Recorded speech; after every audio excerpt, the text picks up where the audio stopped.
KT가 지금 정말 장난이 아닙니다. 맞습니다. 한타만 하면 이겨요. 예. 아니 방금 안타가게 미쳤는데요, KT. 이게 아질에는 감동이 있다. 13연승을 찍습니다, KT 롤스터. KT의 전성기, 우리의 전성기 지금입니다. T1이 돌아왔습니다. 이대로 무너질 팀이 절대 아니죠. 페이커.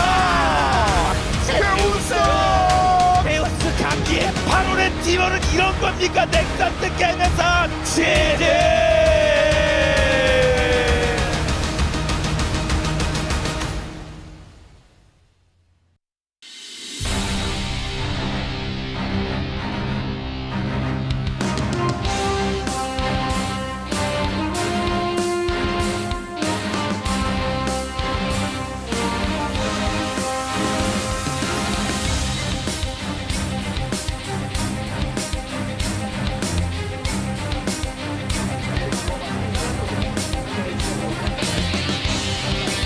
파이팅!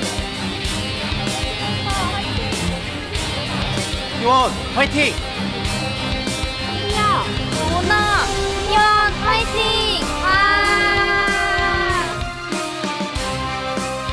Welcome, ladies and gentlemen, to the LCK playoffs for 2023 summer. I'm Atlas. I'm joined by Wolf for today's Telecom War. Best of 5.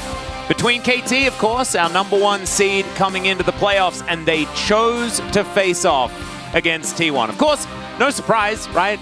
T1 are the lower seeded team in our regular season bracket, so it does kind of make some sense. But electing to head towards a Telecom War could be a little bit worrying. You know, KT, of course, choosing T1. A lot of the time, you see the team pick the lower seed no matter what. But I think with current form, the series we saw with T1 yesterday especially, it seems like a pretty obvious choice. T1 winning the series but not looking dominant, as well as having to play that longer series and then instantly have the turnaround into today's matchups gives you an extra edge here as KT Rollsters. So they made that choice. This does mean, of course, on Friday, tomorrow, we will see Genji face off against Hanwha Life Esports. Yeah, and we'll see then who stays in the upper bracket and who is going to fall into the lower bracket. We still have 3 more days of playoffs before we head to Daejeon, and that is going to be extraordinarily interesting, seeing who is going to remain in the tournament. By that stage, we will have just 3. So one of these teams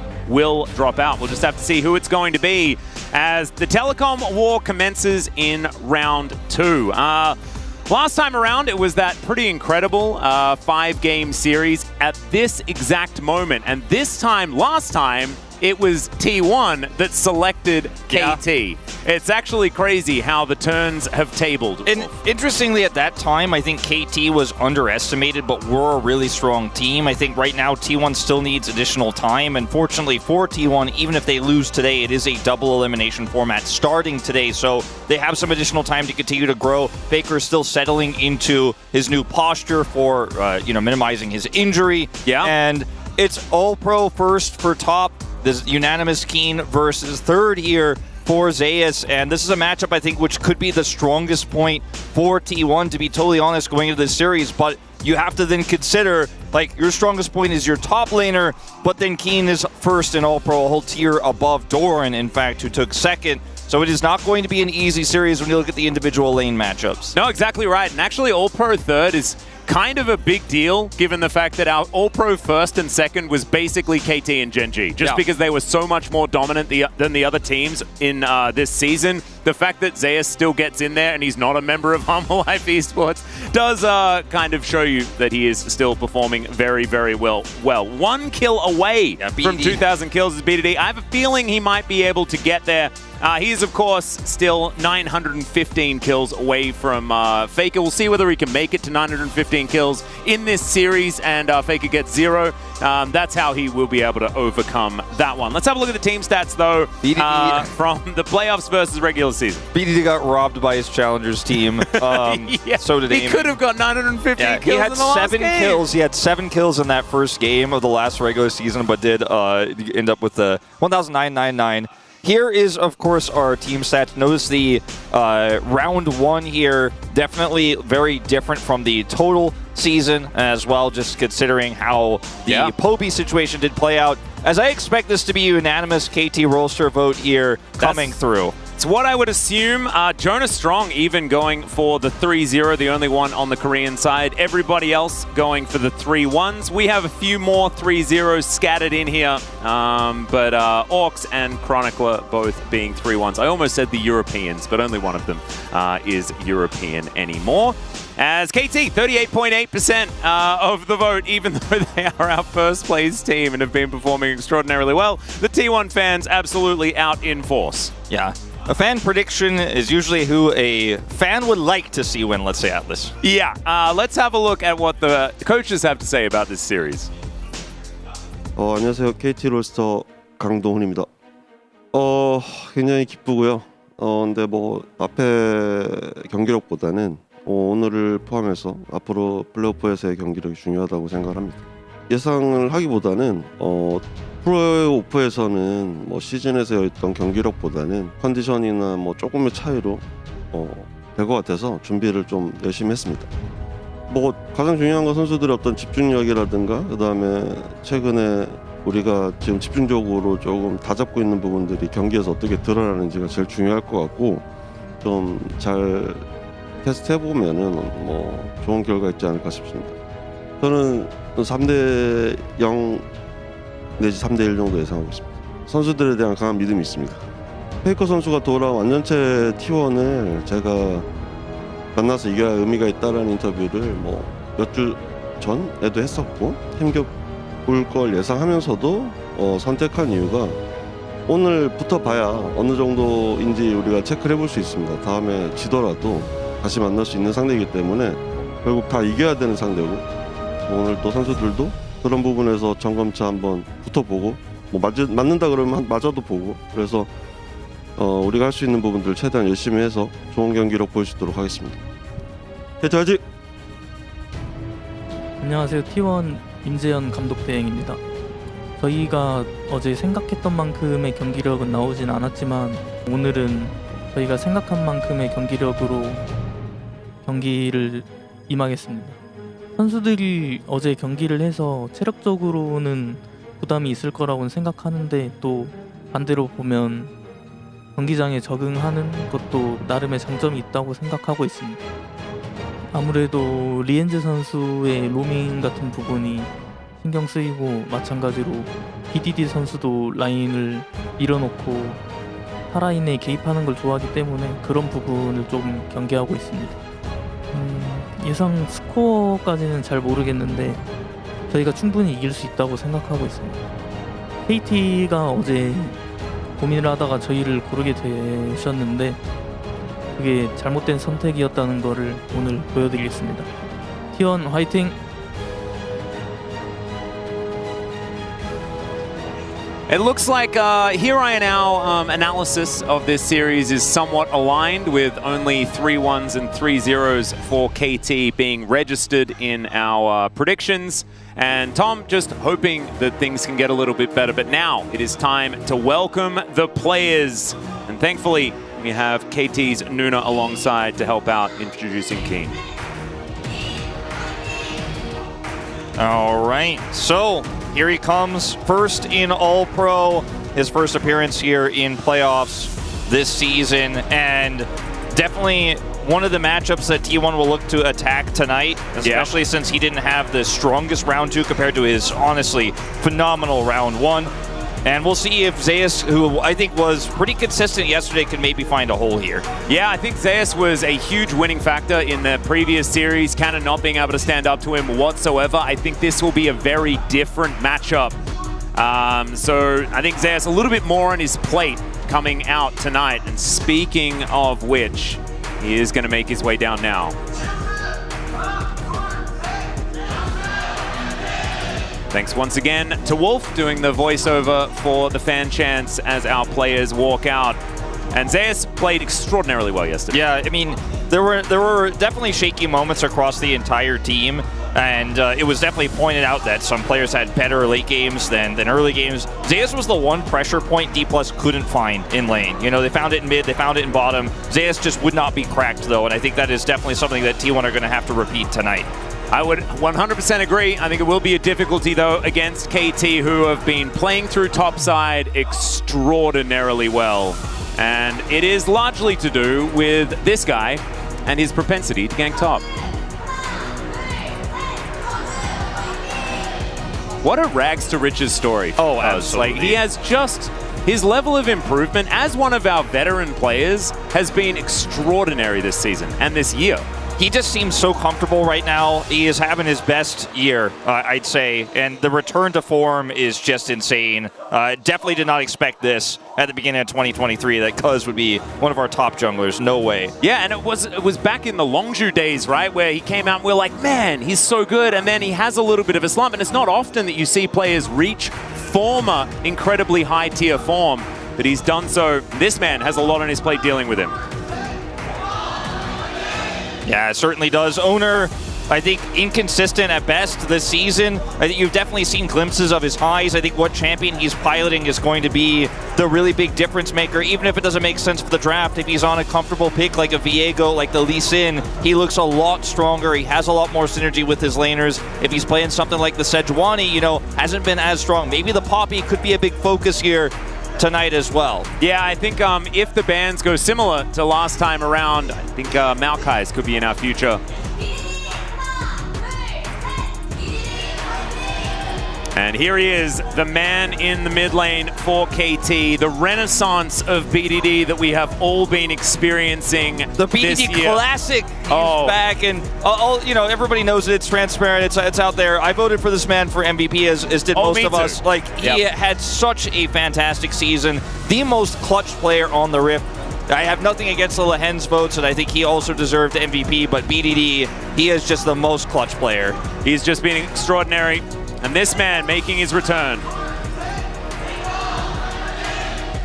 And I think that Faker hasn't necessarily got back to his former mechanical form, but you can see it's night and day, his teammates on the Rift, when this man is in the mid lane. It is one of the hardest impacts you could see to see with your eyes or to quantify with stats. But if you're a T1 fan or if you've been following the LCK this season, Faker's legacy has never felt stronger with what he has done with this roster upon his return, and they keep getting stronger and stronger. Is it fast enough to beat KT tonight is the question. We'll have to see, as All Pro first. Aiming, making his way down. His performance has also improved a lot, but best of fives have been a difficulty for this man in the past, be him playing in the LPL, playing on a Freak of Freaks earlier on in his career. It has always been these big matches that he has found sometimes where he trips up. We'll see whether today's going to be better. Only 2 wins in his entire career in best of fives against Live Sandbox and Hanwha Life, both in our spring season. And Gumayushi making his way down now. Oh, you love to see it. Calls for the zoom in as well. That's very impressive. And the camera guy's like, okay. I think Guma, he knows he's had a pretty good season, and his downs have not been as low as I think some of the lows we've seen across KT, or rather T1's roster this season when Poby was in. He stayed strong, and I think a lot of fans still trust him, and I like the confidence coming into a series like this where you're definitely the underdog. Yeah, absolutely. And he's going to be partnered with Kerry, who's been playing a lot better. But first, we're going to introduce our MVP of the season. Lehen's has just been amazing for this team. And I think not only as a player, but also just as a positive force. He did this for Genji last year, and he's doing it this year for KT. He's just the guy you want to have in your corner. And even in the duo lanes, he's finding success. But outside of that, he's most known for his roaming, his early level 1 aggression, and his impact in team fights later on. And Carrier, what a return to form for this guy. Yeah. And he needs that peak form that we saw from him yesterday, because there have been ups and downs. The Braum has been a little bit off for him this season. We've seen him find a lack of success on Enchanters. He played the Renata a little bit earlier this season, didn't find a great amount of success. And a player we were touting as the best player in the world just 6 months ago, you know, is now really finding himself in a struggle, not getting a whole lot of votes in top 3 either for All Pro. As this KT will bow to the crowd. The massive favorites tonight, they could tie the all-time best-of-5 record with T1 if they win this series. We'll put them at 4-4. And it's been a long time since we've seen KT as clear favorites here in a telecom playoffs match, and it was 5 years since we saw it against T1 in that 5-game series in spring. Maybe T1 can repeat what KT did in spring and bring us to 5, make this series exciting despite the circumstances and despite, honestly, pretty overwhelming odds in favor of KT. No, I would 100% agree. The last time these two teams met, we remember, was in spring. It was a 3-2, and T1 walked away victorious. Before that, the last best-of-5 we saw between these two squads was in 2018. That was the Deft roster with Smeb in the top lane. Like, that was a very different beast. A team that went on to actually win in summer, finally getting Score his title, that beautiful story from way back when.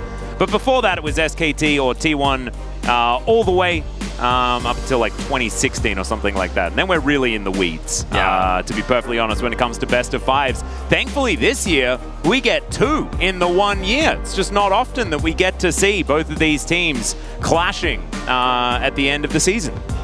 Notice Zayas' stats there stacking up against Skeen, looking pretty good in that match yesterday.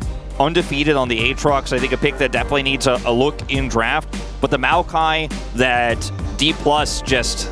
Their priority was all over the place for D+ in their drafting yesterday. I think a large part of the reason why we're seeing T1 sit in these chairs right in front of us right now. I think you won't get away with the same sort of draft priority on the Xayah here as T1 that you did against D+ either. So I think the bottom lane is going to be really interesting. Absolutely have to ban Kai'Sa against aiming. KT will prioritize it. They will not ignore it. You're not going to get free Xayahs.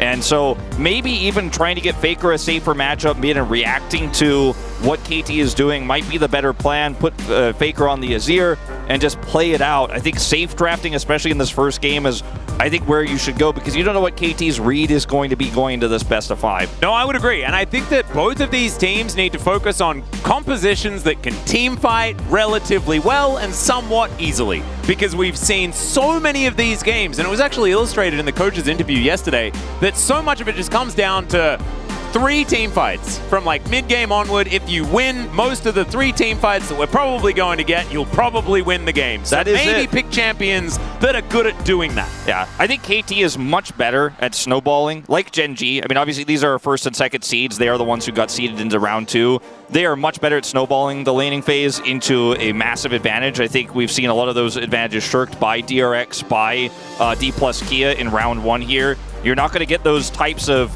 Hail Mary plays. Like if Faker goes 0-3 this time, there are no second chances. There are no random Baron takes that are going to get you back into the game. You're going to want to try to get control from mid-game onwards without a deficit against one of the best snowballing teams we have in the LCK. Yeah, let's just see how these bans are going to go as we jump into pick and ban for game number 1 of our Telecom War best-of-5. Round 2 here in the playoffs just seems to start off with a Telecom War. That's what happened. Ever since we've changed our playoffs format, this is just tradition, and we'll see whether that continues to be the case as we move further forward. But so far, and for this year, it absolutely is. The Aatrox will be the adaptation. KT still banning away the Poppy, and I'm glad you mentioned it earlier on. I think this one makes a lot of sense. Yeah, the Poppy, I think, just kind of has to be permabanned here.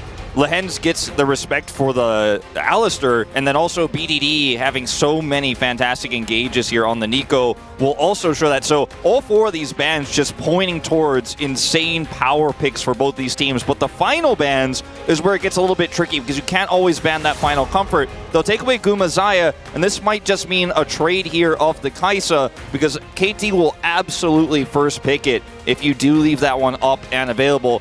And you don't get the Aatrox to counter. You can go Maokai Jace, but, you know, if you ban the Kai'Sa, they get Maokai. If you go Maokai Jace, you know, as T1 here, can be quite problematic. Sejuani's still available for Cuz, been one of his best picks all season long. And you can't take both the Jax and Renekton. So KT have a lot of power to dictate this draft now. Tristana, though, will be the choice they opt into. Yeah.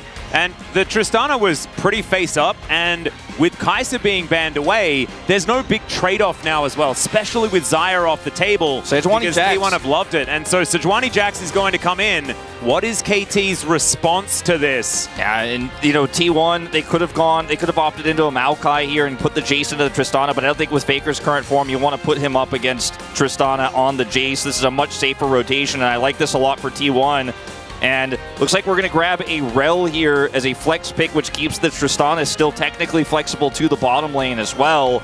And then for KT, you have a lot of options is what you could do here. You don't want to necessarily pick up a Rumble, even though it feels great into the Jax matchup. It's Jax Sejuani here, and you already don't have a very tanky front line for your what will be a double 80 carry composition, very likely.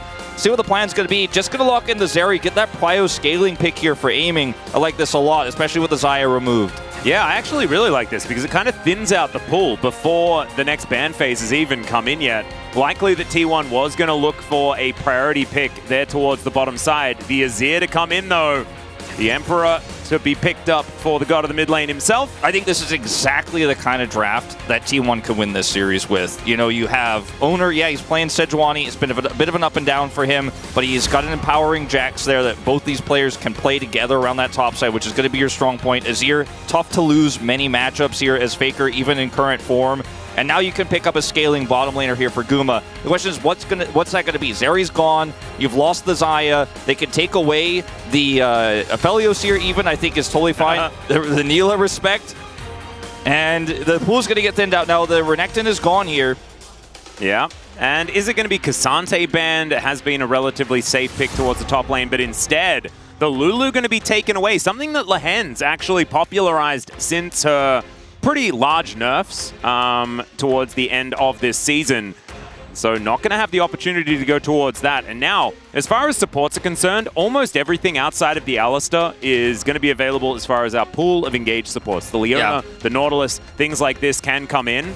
And the Draven going to be taken away from Gumayusi here. Could work out for protecting the Zeri lane, but Rakan, don't know how I missed that one, because Rakan has been very high priority in these playoffs. It also has, you know, a lot of great setup in this draft here too for T1, regardless of AD carry. As it looks like we might see Emilio's hovered here. I'm not a huge fan of this, even though it does make the Tristana a lot better. It isn't going to be that great with Zeri here. And you can put some pressure on in the lane, of course. We'll see if they do decide to lock this. I like the Nautilus way more. Leona also I'm a huge fan of here because you want to set up picks for this Tristana. She needs to blow up a single target. And the Gragas is so obvious here because you're playing into the Jax, Sejuani. It's the safest pick. It's going to give you better engage. And the Sivir, I think, would have been a much better ban than the Draven here, honestly, because it's hard for T1, even with this Jax Sejuani, to get a Draven cash-in on early objectives. I think that one kind of missed the mark for me. The Neela as well, I think not necessarily 100% what you're looking for here. With this Azir, Sejuani, Jax, you're always looking for a scaling AD carry here. Both the Aphelios and the Sivir, which I think is way stronger here than Aphelios, were open. Gives you a ton of wave clear for mid. You already have that split push win condition in the Jax here. And T1 have definitely built a powerhouse composition. For KT, the mid game is explosive. If Zeri and Tristana win one of those early Drake fights or Herald fights, the game basically just ends. I'm really happy with the Gragas pick, though, because I didn't quite see it immediately, but we've seen AP Gragas be very strong into the Jax. They don't have any AP on their roster, plus it's such an incredibly safe lane. Might be able to mitigate that point of pressure that T1 already sort of dictated to KT very early on in the draft. We'll have to see how it actually plays out. You can still play through that lane on T1's side of things. But I do like what KT has put together as far as making team fights happen. And yes, there is some anti-synergy between Rel and Gragas, but you don't necessarily have to throw a cask on top of a Magnet Storm. You can wait until afterwards and create that chaos. Yeah, and I think the real point here for the Gragas is just minimizing Jack's pressure, making sure that doesn't get ahead, and making sure that's not a strong point here for T1 to play through so that KT can play around bottom side objectives. Those early Drake fights where they want to get Tristana and Zeri ahead is definitely going to be the critical crux of mid-game here for KT. Yep, and we'll see whether they can mitigate carrier as well. Buster Shot can be a tool there, but let's jump onto the Rift here, ladies and gentlemen, for game number 1 of this best of 5.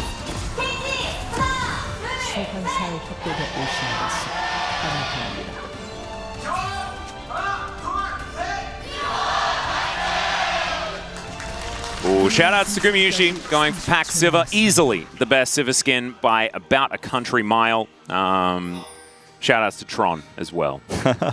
Just We see it pretty much every time. So, you know, most of our players make the right choice. They do. Sometimes you get Warden Sivir and you're like, why? I mean, it's not even nearly the best. No, it's that one makes me very upset. Where are you on the new portrait for Sivir? Because I actually really think I'm kind of I kind of like the old one. I like the old bit like Angry Sivir. It was a bit more like Xena Warrior Princess to me, and you know, I think it's just a very clear Sivir vibe. New Sivir portrait just kind of says, "I'm back. I'm not just an old champion. I'm relevant again. And I'm gonna be in the conversation for scaling 80 What carries." about old Sivir? Oh, that's just scary. that one. She doesn't look like an 80 carry in that portrait. Let's say she definitely had triangle feet as well when that portrait was still active. This matchup, by the way, is so fun. Not only in terms of the Tristana and the Azir, which is a very skill-based matchup. You gotta get that jump over the Emperor's Divide, but also just watching two legends here who are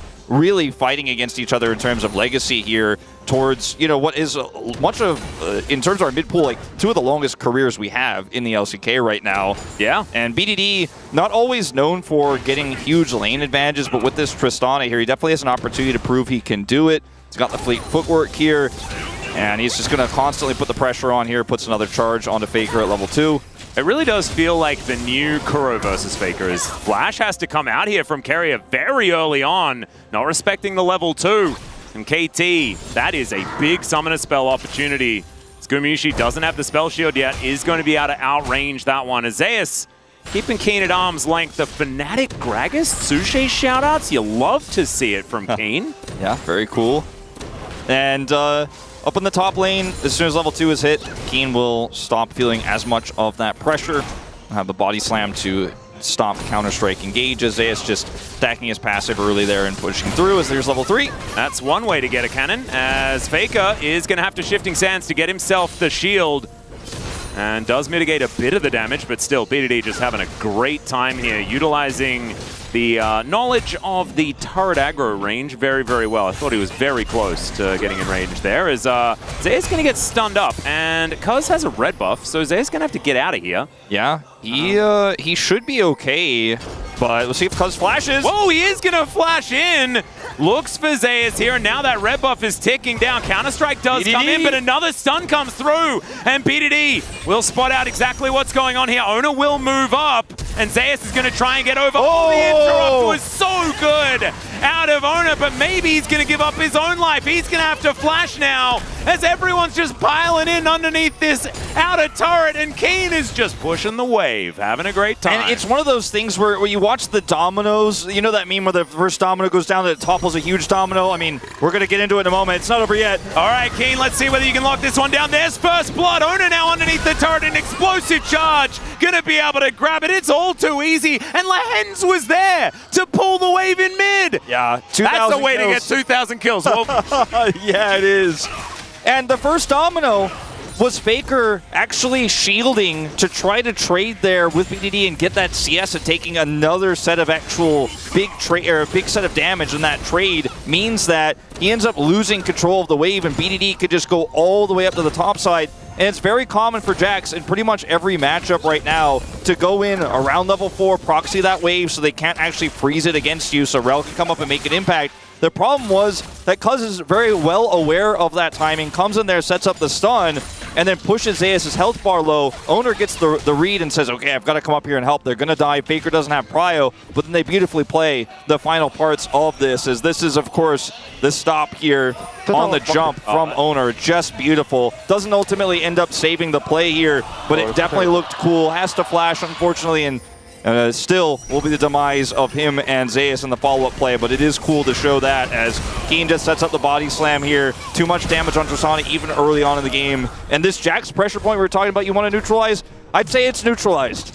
yeah, and once again, Zeus is between the turrets. BDD is once again jumping on top of Faker. He has a red buff now as well. And I want to go back to that play just a little bit and illustrate just how good KT are just in general, because as that play started, instead of Keen moving down to try and help Cuz grab that kill, instead, Keen immediately stacks the wave, so that they can prepare for a dive that could potentially happen in the future. Like, it's crazy how, like, they understood which dominoes were going to fall, which could lead to each moment. And it all came off the back of mid-control and Cuz being able to make sure Zeus was on the run as Emperor's Divide is going to be thrown down here. Cuz, as I'm singing his praises, is going to get caught out by a line of Sand Soldiers. Will be taken down. T1 on the board. Yeah, really nice angle Faker finds here. Doesn't even have to flash for this one. Comes in there, punishes the Rel, who has no flash herself. And that was a bit of a greedy moment there for Cuz. It is punished. T1 still with the great reads, tracking those summoners. And BDD not with enough prio this time to actually stop that from happening. Bottom side as well, with Sivir starting to get a few points in her abilities here. Yeah, nice spell shield there. He's going to deny the hook, but yeah, she can push this through and get a little bit of bottom side control. So Drake does go over to KT, but Cuz will pay his life there for the greedy rotation over. Yeah, wasn't actually going to crash down his way out of there as Lahen's sweeping through. Doesn't find too much value from that one, but knows that there isn't too much vision. Potential lane gank opportunity as Keen having a much better time here towards his top side. He's the main benefactor of the whole early situation, and it's the right player to get ahead. As here towards the bottom side, Lahen's takes a full boomerang blade. Is going to have to back away, aiming as well as these ricochets starting to hurt from Gumayusi. Yeah, and you mentioned it in the draft as we were talking about what these compositions mean, and he's going for the AP build. He's going for damage. He's stacking his tier already. There's the last chapter, or lost chapter coming through here, and he's going to be able to put on a lot of damage here. Speaking of damage, BDD just constantly jumping into Faker while this Emperor's Divide is on cooldown and before it was available. We'll watch Faker's play here once more. Cuz secures the Drake and decides actually not to path down to where he has a Nautilus for potential assistance to get out here. Carry is over. The bottom prio, a big problem. Yeah. Faker just comes in. Could have tried to path over to his bottom duo, but just walking that one out wasn't going to happen without help, without flash. Yeah, could have also just crashed down over the wall behind him. So decides instead that he'll risk it. They had vision absolutely everywhere, so kind of an unforced error. He might have used it to secure the smite, I guess. You know, I don't know about that. Just wait the 5 seconds, you know, you'll be all right. And probably will next time. Zeus now just collecting minions underneath this turret. Keen moving towards about a wave advantage here as Lahen's moving up towards this mid lane. Rift Herald has spawned. That's why we see the congregation of supports in this area. Faker is able to offer a fair bit of damage back though. And even though BDD was putting on a lot of pressure as far as getting damage down and poke and things like that, Faker has stayed well and truly even on this farm. Yeah. Not a huge advantage here for BDD, who is going for a Shiv early. So he is going to, you know, with that kill, have a nice time and can clear these waves very quickly. But all-inning and killing Faker when his ult is up is just not realistic. As the level 6 is hit here for aiming, see if he can actually catch Guma off guard. Looks like he's going to think better of it here. I think this is probably the right call. He's skating in. All right. We're trying to kill him. Okay, there's on the hunt. Gumayusi is going to spell shield. He gets no value from it. Flashes out. There's a flash to follow. His aiming really wants to pick this one up. Not enough burst fire. And he will get out. Now, aiming can't get to this fight still, though, so KT are going to have to win this one decisively. Yeah, 4v4. Glacial Prison is going to connect as Lahen's does get out of there. Carrier charms them up. As now BDD trying to get aggressive. Cuz dives in, finds 3 with the Magnustorm, but it's still Zeus that grabs one of the kills. BDD locks one down. Emperor's Divide is going to land as BDD is going to get out of it. There's the flash, avoids the grand entrance, and this Tristana is an absolute problem. Still, Carrier's going to kind of outplay him there a little bit as the explosive charge ain't quite going to be enough. I still don't know whether he can get out, but he will. Just barely enough mana there, so aiming fails to get the kill there onto Guma, does decide to ultimately go in with the Extendo Beam. Nice little tech there to try to slow Guma enough when the ult comes through to take him out, but doesn't have enough damage. He is able to escape with the help of both of his summoners. And then the fight on the top side of the map, he should be fine here. Emperor's Divide is down here for Faker. And the top side of the map, the fight looks pretty good for T1 until the re-engage comes through from Cuz, and the Magnet Storm is fantastic, follows up as well, and then all you need to win a fight here in the early game with this Tristana is 1 kill and 1 reset, And look at T1's positioning here. They have Zeus in a really nice spot. The engage onto Lehens is good. They force his flash. The cast comes through is okay. Faker, I think, may be dead, as Cuz is going to turn up as well. Okay. Faker's last auto attack there from BDD. That'll do it, and that will probably also get KT a Rift Herald, because even though we had a big old fight and there was some biffo there towards the top side, the Herald just was ignored in the end. The Zona comes on over to try and defend. They're not going to lose this next plate. Yeah, with only BDD the last one standing there on that fight, he couldn't do it alone by the time the low health, or rather low respawn timers would come through from T1. So ultimately they walk away from that one, but the pile onto Faker, who still doesn't have Emperor's Divide, doesn't have Flash from that previous play either, is just a sitting duck here in mid and no one to cover for him. Owner didn't have his ult back up either. And now Cuz looking for a bot side play. Yeah, Carrier moving on over as they get the on the hunt. And Gumayusi is just going to get out of there. Doesn't have any summoner spells or his ultimate now, so will be difficult for him to play out any more. Did have to use an extra summoner spell, I guess, in that exchange after aiming Dove on top of him. But the fact that he holds onto his life is very important as KT, they find some T1 members in this Herald pit, and let's see what's going to happen. Lehens is going to miss the hook as there's the Glacial Prison connecting on to Keen. The eye is going to be secured here by T1. Oh, never mind. It won't be secured by T1 because I don't think they will be able to get back into this pit. Yeah, they can't get the eye, unfortunately. Very greedy, actually, call here from T1 to commit to this when the push is coming through in mid, and you know that aiming doesn't have a support bottom side. He's in mid, so the numbers advantage is not really yours. Faker is just going to get caught here by a Hex Flashing Lehens. Lehens just will make plays everywhere on the map. That's why he picked up MVP, and Faker with no defensive sums. Take two, as the Magnet Storm is going to be here, so it's 2 versus 1. So very different scenario, and aiming is going to collect himself his first kill. I can't even keep up with how much KT are running circles around T1 right now in this game. 4 kills for the Tristana early. They set up this Zeri bottom side a second time, and with no flash for Guma still, he is, like Faker was before him, another target, another sitting duck here. And it's just like this goon squad here that Cuz is running for KT, just running around the map, constantly finding picks. And T1 are just trying to farm. They're just trying to exist. And Cuz says no.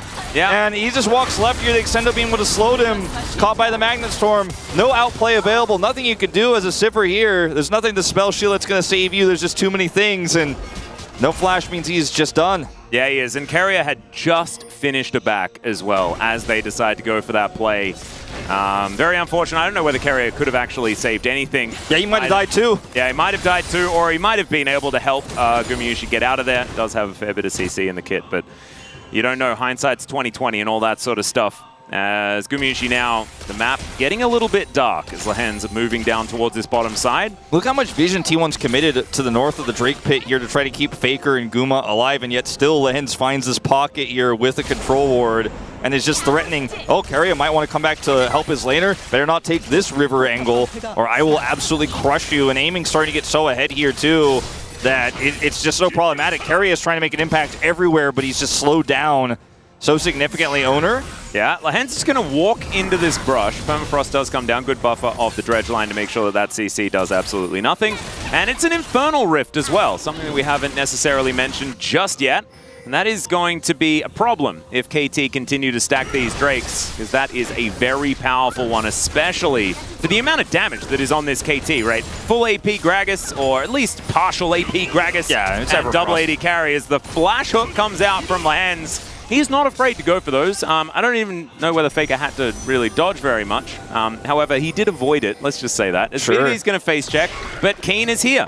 Yeah, and the AP Gragas is going to be a lot of damage coming here too, on top of the double 80 carry. There's just so many ways to get through this health bar of the Sejuani. And the Crown build here from Faker, okay, everything's going to be fine. That's scary for a second. The Crown build here from Faker will help a little bit, but it's not really burst that you're dealing with. It's just great sustained damage. The only burst damage really is from Keen. And, you know, he's not going to be engaging on a Nazir. He's going to be helping to cut off the Jax and the Sejuani at the front lines with his Everfrost after he sets up body slams and stuff like that. The Crown, I feel like, is not super great here. Well, we'll see how it does at this particular moment. Emperor's Divide is going to throw Cuz away. He's going to flash, and now Faker, he's looking for Cuz. The crash down is going to give him the shield, and now BDD is dancing after to the rest of T1. A beautiful cask, and Keen is going to deliver the board to Aiming. He's going to collect that one, and they're not even able to trade for the turret because the teleport will immediately come down. Yeah, and this will be first brick going over to KT here in the mid lane. Lehen's on the flank here is seen by this ward, but the fact that he's here means it's just so difficult to even group to try to clear this wave. Down it goes, and KT at 15.5 minutes here, sitting on a 4,300 gold lead. And this is not the only turret that's going to go down here pre-20. Top side, very weakened with the amount of control they had top. And Keria here trying to bait Cuz into an engage as it's not done. Yeah, we've got a bit of a fight as BDD finds the buster shot on Zeus, and he's just going to get out of there. He's going to be totally fine. And I don't know if we'll get another replay of that previous play, but it was a good idea there. Ultimately, we're punished by KT, and Rel is just very difficult to kill, very difficult to lock down, has a lot of CC, has a lot of mobility, and top side here, they tried to make a play. We didn't get the beginning of that, but obviously didn't end up working out. Keen and Cuz down flashes here, but nobody dies, and now... Yeah, there's a big group. Lehen's is Hex flashing over the wall. They did see a Zeri walking alone in the river, and I think that that indicates that there's probably more members of KT in the area. And we see, with now the vision being given back in its entirety, that was indeed the case. The double supports that we have, or double junglers in the Rel and Nautilus, prowling around, making sure they can protect their carries. Keria is... he is behind enemy lines. I mean, now he probably just has to try to back here and hope for the best. And it looks like he will get away with it. Oh, he's not backing. But there's nobody to make a play with him for a while. He's going to have to stay here for a while, and that means the chances of him dying are quite high. So, what's the plan? I mean, I think the idea here was hopefully BDD tries to push up and trade with Faker, and then they punish him with the owner setup they had down there. And then if Tristan tries to rocket jump away, Keria's there to catch. But there's a turret here, and he's sticking around. And, I mean, I think the window is missed, let's just say, at this point. I mean, if they're going for a... Okay, Gumushi going to have the spell shield pop. Great Everfrost. Gumushi is just dead. He's way too close to all the bad guys. And the cask, the free delivery, and now the back has to come through because I think it was just a long play Keria wanting to be able to fight for the soul point battle that was going to come through. You can get the big flank, but yeah, he's still going for it. I think he wants to punish this BDD aggression, but Cuz is here, and I mean, you can flank all you want on this Drake, but if the rest of the team can't make it because their AD carry is dead, it's like the support's on vacation over here. Keria not in touch with the rest of his team, and if the long con play never executes, you know, we can't even give him credit for Gleaming Will steal? I don't think so. They're like, they know he's gone too. They're like, he hasn't shown for a while. He might be lurking around. They've kind of searched for him a few times. Where is he? I don't even know. Maybe he's now decided. Oh, there he is. We found him. We found Keria. His Cuz going to dive on top of him. The Magna Storm comes in. He battle dances to try and get himself out as Aiming doesn't skate along enough of the wall. I mean, unless he's AFK, KT realized, like, okay, he's back there hiding because he wasn't supporting Guma when we picked him mid. All right, but finally it has actually paid off. There you go. As I guess it was Zeus in the end, but I mean, look, I don't know. Let's call Keria a bounty hunter, okay? Yeah. He was a bounty hunter. He was looking for that bounty. Let's just say it worked out. Ultimately, he sacrificed himself in order to allow his team to get the bounty. Yeah.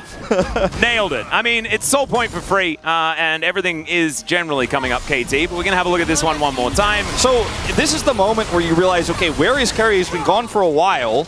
I mean, unless he's AFK in Fountain and trying to do some tricks, he's trying to hide for a flank. They realize it, pick him off, and then BDD, a little bit too far out here. The rest of the team is rotated over, and they spend a lot of time catching and killing Keria, which allowed T1 to kind of rotate over and capture that greedy Tristana. But ultimately, it's just a dip here in what is still a 5,000 gold lead, nearly for KT. Yeah, and the Drake lead as well makes it feel like even more. Extra map control. We do have a Rift Herald alive for another 15 seconds. I don't know whether that is... never mind. The timer was there, but it is just gone. And the Baron on its way in 5. Yeah, Baron on spawn here. There's a lot of damage on the... Did we miss out on a Shirley this game? Yeah, may have. We just didn't have one. Yeah. We were too busy playing playing try and find carrier, a hide and seek in the bottom lane, but we didn't get there. They're too busy killing the relevant Drakes to get Infernal Soul and killing the enemy champions to be interested in that one. I guess so.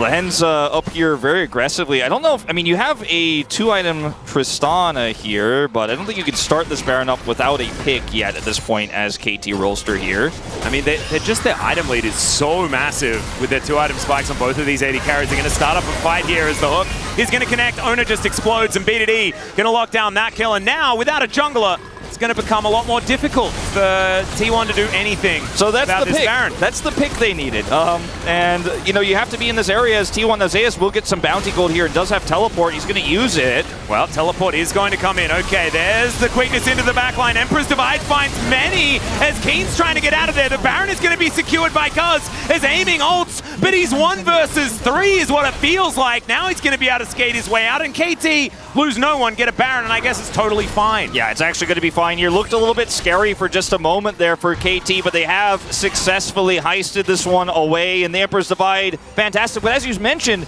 just down so far in items that even with this fantastic engagement, Faker and Keria, it's not enough. They're trying to contest Vision over here so that they can be in position for that fight when Baron gets started, but ultimately that's why Owner will be picked off and won't be a part of this one. And then look at how quickly they can do this. 2-item Zeri, 2-item Tristana. Lehen's on the flank here, but isn't able to stop Keria from getting into engage range here. Looks for the knock-up here. Emperor's Divide is fantastic, but where's the damage here? Zeus can't kill Keen. BDD Buster shots him away, and the rest of KT can actually just kite this one out. Target selection here, not the greatest on the side of T1, but they just don't have money. No, and the fact that everyone just had an escape route that they could use to get out, I think if this was in our previous series, then whoever started that Baron loses the game in that moment. But in this instance, it's now KT being able to get back all 5 Barons intact. You can see the Baron power play, not exactly massive at this point in time. The earlier ones more difficult to get a little bit more money on, but they have them on 5 people for the next minute and a half. And look at these gold turrets. Yeah, it's gonna start to get even more ridiculous. The 3.2k in the mid lane, and that's item value. That's not just acquired gold. So he's holding that BF sword and he is wielding it. Yeah. As Hook is going to connect on to Gumayushi, but he does have a spell shield, so he will be all right. But now can't stand anywhere near this inner turret that's going to go down. 1 remaining inner on the map here for KT to lap up.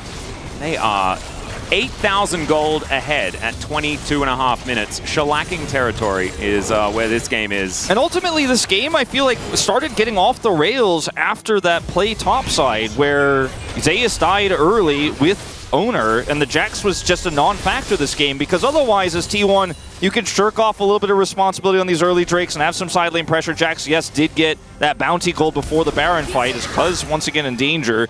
Yeah. But, you know, you just don't have those windows anymore. The late game Jax, the late game Sivir wave clear and stuff like that, we can't have conversations about it if Cuz can just ult in and win a team fight instantly every time, because the numbers are just too high here for KT.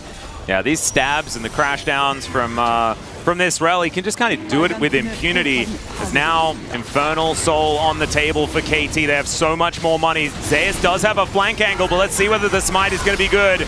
It's a Narnian Glacial Prison, but can they actually win the team fight? There's the Magnet Storm. T1 looking for a battle instead of the Dragon, but they've already lost their jungler and their support. Emperor's Divide connects, but it's only really onto Lehen's, who's going to find a stun onto Gumayushi and shuts him down, aiming, grabbing a bunch of kills, walks away with full health, and I think they can get a Drake if they want to, or they can win the game. Yeah, they lost interest in the Drake real quickly with how quickly they were able to dispatch of T1 here, and at 24 minutes, they are going to push down this mid inhibitor here. Teleport to mid means they're looking to end here, and even with relatively low death timers here this early in the game, they have so much money. 3 items area here. That's going to make these turrets disappear. You've got a Tristana as well. Unfortunately, she's not here for the push. But, I mean, this is just so much damage. Yeah, I don't know whether they're going to be able to stop this. Great little stun from Cuz, as well as Keen is just belly bopping this Nexus. A few more kills to pad the stats. Zaming grabs himself a double, and T1 have respawned, but their Nexus will not. Game 1 goes to KT in pretty commanding fashion. Yeah, the early game was just the stuff of Harlem Globetrotters, with Lehen's just, you know, roaming, making huge impact plays. Cuz dominating the early game, putting that Jax down. But I think if you're a T1 fan, I think you could take some solace in the fact that, like their series against D+, when it came to those objective fights and engages, Keria showed up, Faker showed up. They just didn't have money. They didn't have items. If this was an even game state, we have some of those fantastic engages. Yeah, sure, maybe KT doesn't set up for those objectives as haphazardly. They don't take those risks because they're not as ahead. But if it was an even game, I think a lot of those fights could have gone T1's way. The Jags could have been a real threat. I thought the draft here was fantastic for T1, especially considering the situation within this roster. But ultimately, the early game has to go a lot better than this. And like I said, against D+, you have a shoddy early game as T1, you can win it if they push a bad Baron. KT, they're going to push those leads so hard, you're never going to get a second chance. And this is the big problem. That damage number towards the top of your screen there, Zeus was entirely shut down this game. He was played through in every game that we saw yesterday. If Zeus doesn't show up, T1 not going to be able to get across the line. That's what it says to me. The rest of KT easy able to stand toe-to-toe with the rest of T1, but that top lane and the jungle to support him needs to improve here for T1 moving into game 2. Thankfully, they have side selection. They can grab themselves blue side if they would like. We're going to go to a short break. When we get back, the space will break it down and we'll get to game 2.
니나 뭐 어쩌라는 거야 쟤들 자꾸 알아봐.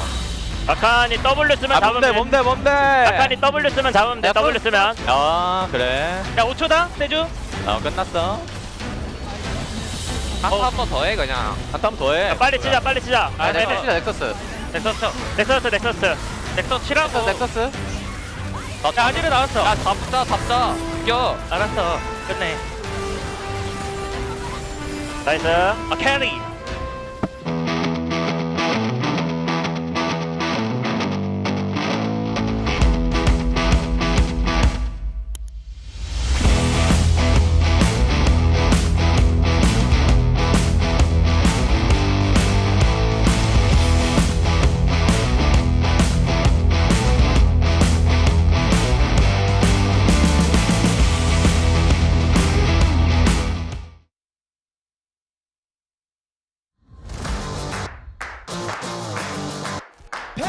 여러분의 바로 함성과 함께 시작하겠습니다. 대전 마이 시티.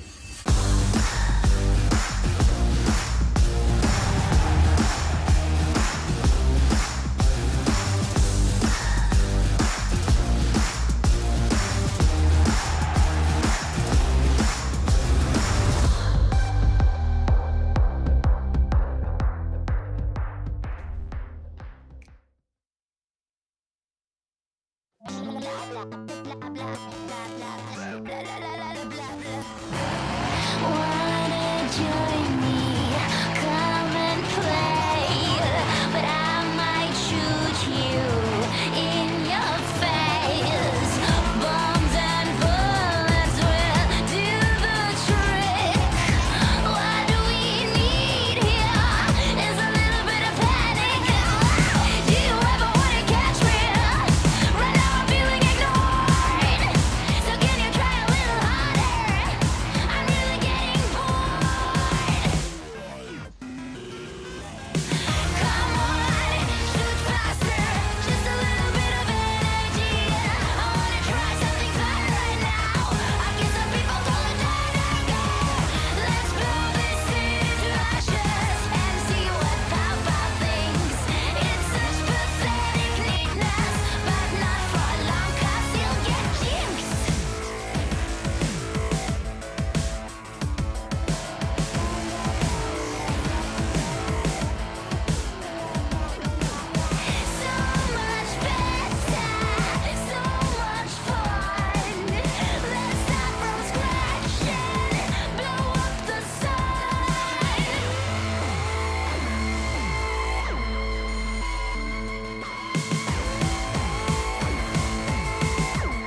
전성기 지금입니다.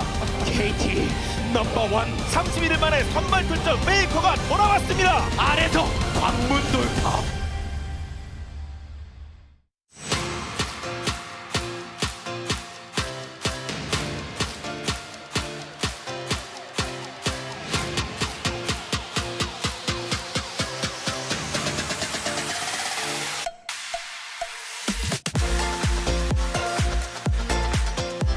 Hey everyone and welcome LCK enjoyers to the space for a new breakdown of this telecom war. We're gonna cut it like this and see if it actually becomes a war, because so far KT leads with the first game. That was quite a stomp. That's the only word. And hello, hi Huni, hi Valdez. Yeah, quick hit on the game. It's playing to the expectations we had, at least. Yeah, I'm not sure if you guys heard yesterday, like what I said today, the match will be, I'm not sure if T1 can actually handle the early action from the KT. And that's what exactly happened. They weren't unable to handle, like, not at all. Yeah, the early action came very early on, 3 minutes in, and we'll look at that a little bit later. But it was, yeah, not much of a war, or at least the first battle was more of a stomp than anything else. It really was, and we'll see if T1 can change their approach maybe in the draft that we're gonna take a look at right now, because when you look on the side of T1, thinking of how Zeus played yesterday, giving him Jax plus Sejuani, if you can activate it, might be a good idea. You have some agency in the late game with Azir Sivir, but yeah, things didn't go quite as expected. But what do you take on the approach of both teams here? Yeah, I mean, as soon as the draft was over, like, first sentence I said to the Valdez was, oh, this game might go 30-minute plus. Yeah. As a, in theory. You did say that. It can go, yeah. On the paper. You know, it didn't happen because of all the actions, but the draft, I don't think it's actually, I guess it didn't like bother me too much. It's just the only thing is like the one thing that from KT, like BDD stepped up himself, that like first pick Tristana when he's like, he actually shown the comfortable just playing Azir into Tristana, a lot of fact that they also prefer like Sejuani a lot in the regular season. Like those things are, it kind of change up. It's, I would say like it's a still huge win for KT because they also try new thing on the playoff. At the same time, they got huge win. So that means like they can actually play both sides of matchup. Yeah, you know, this draft was pretty interesting. You know, we were talking about maybe getting the Sejuani first for KT, but they went the Tristana route instead. I also was pretty interested in the fact that they were really hardcore trying to push away Guma from his comfort picks, right? So no Neela, no Draven, no Xayah, obviously, which was in the first round. So they even forewent going for a Rakan ban, which seemed like a very obvious pick, just in favor of trying to ban out Guma. So I guess it worked in the end, as the Sivir, you know, didn't end up working out, but not necessarily his fault in this game. Yeah, not really. It was more like a global issue. And if we can reflect on the early game and look at the early play, starting from mid priority to a BDD roaming top, executing a dive into T1, kind of tripping on the plays that they were trying here. Yeah, you have to know, like, the already the Jackson was getting punished by the jungle, and Faker went for one more wave. Like, that means, like, he can't help top side right now. Top lane, it's burning right now. Like, top lane is, you have to be there right now. Like, otherwise, these two people's, like, completely dead, and he went for one more wave instead of just putting neutral. And then Lee Hans doesn't lose the opportunity. Like, he can actually cancel the base at the same time, tipping top. And meanwhile, the game's boom. Yeah. League of Legends can sometimes be a game of milliseconds or just seconds. You gotta back and be ready to TP when you know that play is coming. So then we got into this, which was kind of the second part, which got BDD 4 kills by the end of this fight, and it was just, you know, trying to force a fight when you're already really far behind after the dive was a pretty huge lead for KT Rolster. And, you know, BDD's just it's like he's in a playground. He's like, okay, who am I gonna kill next? Yeah, I mean, it's a thank God Carry actually find a way that he at least exit, but it's not helping them at all. Would you advise them to not force plays so much at this stage of the game? Like, what would be the approach here, Huni? Well, I mean, KT was one the actually making one the proactive play as well, and but T1 actually just like they can't do. Like, it's not like T1 necessarily outskill like as a draft wise, so they still kind of have to use like they won 2 Sejuani and Jax, so they kind of had to use it, but it's like it's just impossible to do it as soon as like the early game it take down by KT. Yeah, you kind of have to know what position you're in after some early mistakes and balance the risks versus, you know, are we going to go for it? Whereas it felt a little bit forced from the side of T1. I wanted to look at the second highlight maybe and see what T1 tried to make happen next. Again, not really in the driver's seat. at this moment of the game, but I feel like you have to try something, but the vision is just not it. Yeah, I mean, just see, like, it's only Rel and Nautilus here, and at the 4 people, it looked like T1 was having great time, but, like, it was really great flash by Cuz at the same time, the Keen tipping in extremely fast, and it's just not using flash from Owner here to give to extra kill to KT, and really, really great job overall on KT side. Like, everyone played well. Yeah, I mean, the early power of KT, this is part of it, right? They're team fighting in this position where one person is slightly out of position and they get a massive lead from it. It's 2 kills. Yes, Zeus gets some alone time, but instead, you know, you got Keen right there ready to make the super play, and that was pretty much it, because after that, they got tier 1 mid, tier 1 top. Like, the game was over from there. Before tossing to break, the casters were saying that T1 want to have the same approach as yesterday, get an early lead to Zeus and put him in the driver's seat. Do you agree on this? And what is the way out? What is the solution if you're on the side of T1? I mean, I'll say already it's wrong. I mean, there's no driver's seat. First of all, I don't think they have a They're car. not in the car, yeah. They don't even have anything. The first thing is they gotta bring it back to play the normal game as much as they can. But it's against KT. It's not easy. Yeah, it's kind of like when you're standing next to the giant truck that goes through the puddle and just the huge wave splashes you. That's kind of what Game 1 was. I will not talk about the truck jokes here. Anyway, player of the game, maybe that we can reveal, as it is BDD. I know you guys voted for him, but again, he was instrumental in the early game and his impact was quite noticeable. Yeah, I mean, like, it's just mainly I really high to focus the early lane phase. It's just like dominating early lane phase, be able to just help top, and even all the skirmishes, like, he played perfectly as much as he can, and it's like he wasn't losing his lead. Like, one time he got caught on bottom, like, but like that was a well played by Zeus. It's actually just a skimming bush. But the thing is, like, besides that, like, he actually played perfect. It was pretty much a perfect game from the mid and the jungle, right? Like, we expected Cuz to get a lot of votes as well. We considered going for the Cuz votes. I think that in this case, it just comes down to very early on the lead, the priority in mid, the roam up to the top side. Then you get some of the, and you can see right here a bunch of votes for jungle as well as 1 vote for lands, which I think is fine. It made sense for Cuz as well, but I mean, that's the whole thing about this KT roster lineup, is that you can carry on every side of the map. We'll see how T1 can adapt onto that as they will play on blue side. For second game, casters, take it away.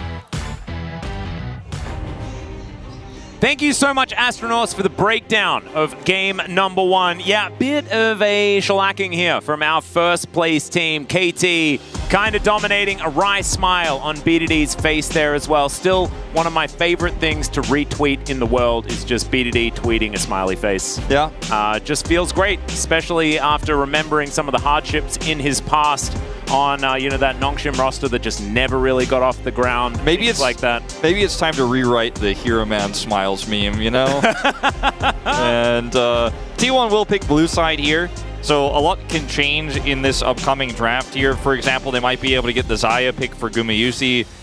Let's see if KT are going to actually leave that Kai'Sa open. I don't think so, but they certainly could try to bait some stuff out, because you give Sejuani Jax to KT Rolster, and I think you've got a different story than what we saw here in Game 1 when T1 had those picks. Now, I would agree. I'm wondering where the Kai'Sa pick is going to land, though, because T1, they may even ban it on the blue side here. Now that they have a bit of extra flexibility, the Rel is going to be taken off the board. That is their adaptation from game number 1.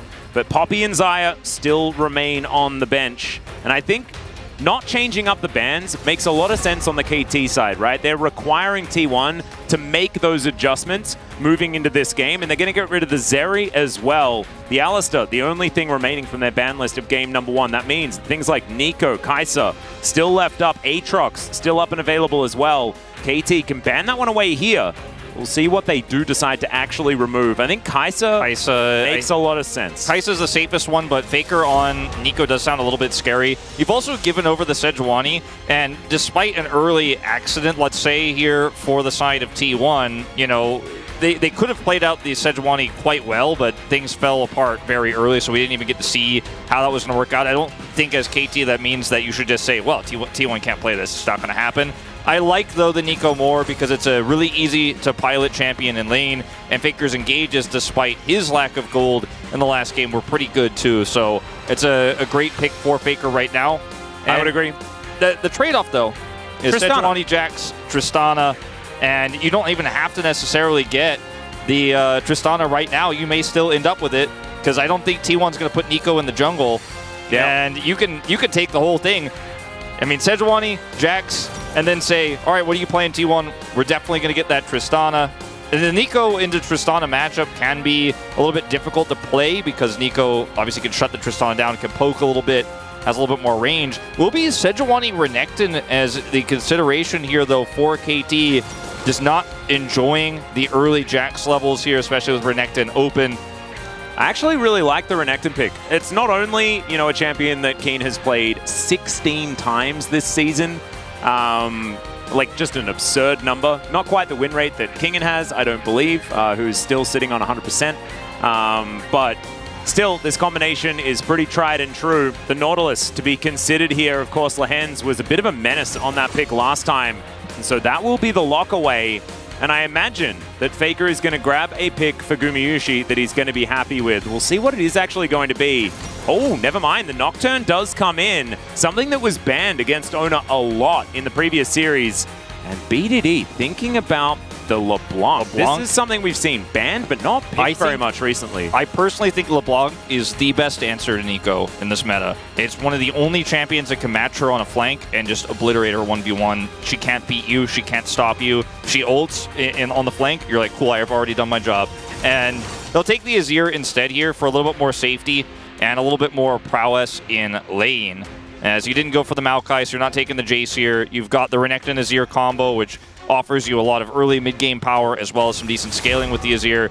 Now you're going to start targeting away some of these picks here for Zeus, taking away the Aatrox, and you could ban Jax here as well because Jax does synergize quite well with the engage that T1 have. It's a little bit more difficult to pinpoint what Guma is going to play because the champion pool still fairly open here. Yeah, you don't have the Xayah, the Kai'Sa, and the Zeri, but there's a lot of other scaling picks here and follow-up dive picks to what T1 have. So I'd rather see something like a Jax ban here for KT. We'll see what they decide. Yeah, we'll see what they go to. The Gnar is going to be taken away, of course, Zeus. Basically his two favorite champions at the moment. The Gnar has been actually very, very good in his hands. And the Aatrox needs no introduction if you watched anything yesterday. I'm really surprised by the Rakan being banned away here because Keria, yeah, he went on a bit of an expedition in the last game, but we've seen Nocturne Rakan be so extraordinarily good, and they instead decide to pick away the Nautilus from Lehens. He is now hovering Taric.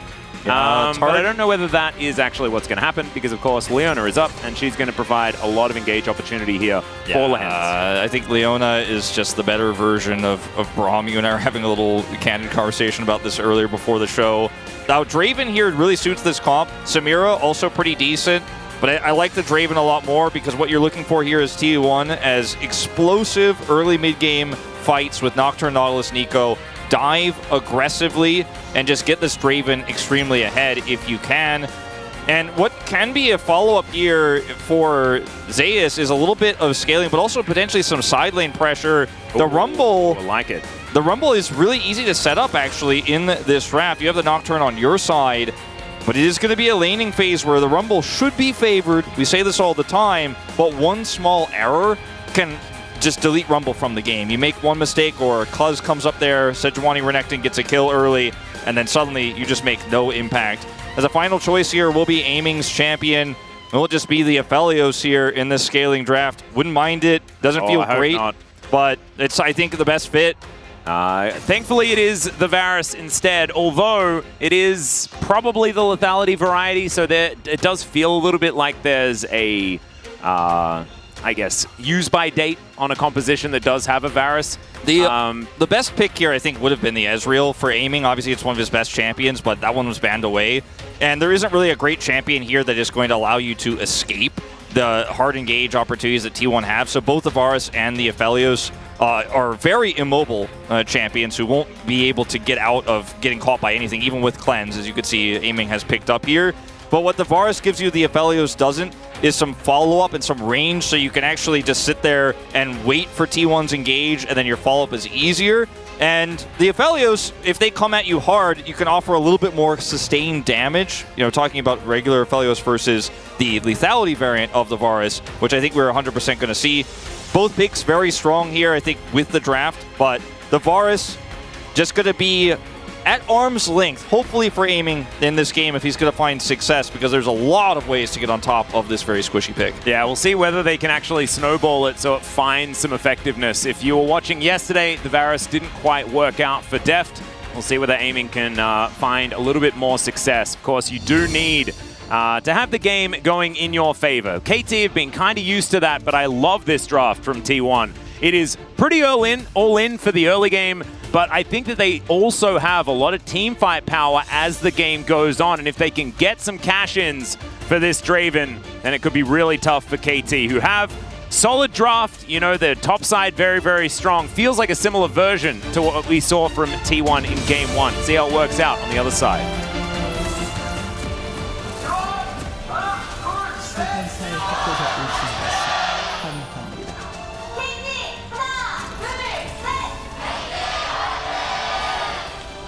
Ooh, KT fans in full voice today. As we saw yesterday, the T1 fans were definitely winning out as far as those chants are concerned, feeling a little bit more even this time as KT all just milling about here towards the bottom side, thinking that they could maybe steal away a first blood. But the 5-point defense system here for T1 is going to work out just fine, and no one is going to overstep. So the tanks for the Draven are not actual tanks, they're just engaged champions that set him up to press a big ult button and then clean up team fights while everyone is caught in CC.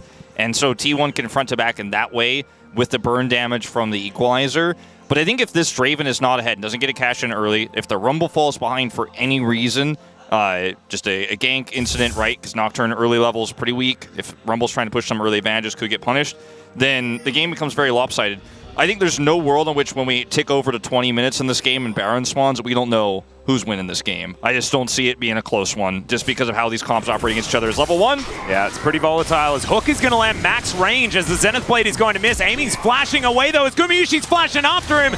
There's an early cash-in, Wolf, and you asking when we were going to know. I don't know whether we know exactly just yet, but it's a pretty good start for T1. Yeah, and it's a miss from Lehens on the Zenith Blade that starts it all off. They try to play aggressively here afterwards regardless. And as Varus, you have to know that even with Halo Blades, you're not going to win out the early trades against Draven's damage. His early stats are quite strong. Even at level 1, if he can get into range to hit somebody, he will. And now a flash is burned here. And Ignite is going to be used here to make sure that Keen gets out of the lane. In the olden days, that would have also given you some extra AD and AP, but not anymore. Just going to send a message to Keen. Yeah, message received, I think, with another comment proccing here as well with the flamethrower. Keen has Fury, though, and is going to trade back. That's what happens in this matchup as Owner at level 3. Yeah, he is going to bounce on over. Does have the health advantage here as Cuz going to be tagged with the Duskbringer. No smite to come through, and only going to get slowed down, but is going to be able to steal away the camp. Really nicely done, just brute forcing his way in. As Keen, yeah, he's really on struggle street right now, not wanting to back just yet, and can at least use this minion wave to try and block harpoons. Gets himself the cannon. Spacing perfect here from Zeus, not taking that turret shot there, still putting the damage on, still trying to push Keen out of lane. And Keen's doing a great job of farming this out regardless here, but is under a lot of pressure. Could look for an empowered stun here if Zeus gets the turret aggro by mistake. But he's not going to make that mistake, and that's going to be that. Just going to use the Fury to clear and back. So first teleport already burned. And this is what you need to do with Ignite because you don't have teleport yourself, but it's a favorable matchup in the early game. Ooh, Cuz is going to get spotted here by Ona. It is towards the top side. There's the flash forward. And Cuz, I don't know whether he's going to be able to make it out of this one. He's not. No Arctic Assault available. And he is just going to die. That is a second kill as even Zeus is getting ahead. And man, the 3-0 predictors starting to feel a little bit worried in this game. The early game for this, as you mentioned, the Renekton win rate, 15-1. Only the one loss. Whoa! That's a flash forward as Stand Aside does come through. Fair bit of value there as once again, Lehens doesn't find a lot of joy with his Zenith Blade. Still, it is going to be a slight advantage there from KT as they get control of the wave. So Cuz on the top side of the map trying to make a play, it looks like with Keen's teleport, trying to punish Zeus for looking for potentially a plate, for example. Teleport comes through, you set up that kill onto the Rumble and then advantage Keen, right? But unfortunately, he does not find that success. The Rumble picks up an early kill. And Keen instantly half health here right after his teleport is going to have to chug through these potions to try to stay relevant. And this is just a Doran's ring as well. Like, Zeus hasn't even gone for a first back, which is going to be Sork Shoes and just such pain. As the hook is going to connect. Carrier, I'm not sure about that one. As the Ignite is going to tick down. There's the Permafrost. He does get within turret range as Gumayushi taking a lot of damage. It's piercing arrow, and Gumayushi's still going to be all right. Man, aiming playing with fire on this Varus, but will push him out ultimately. Does not get punished there.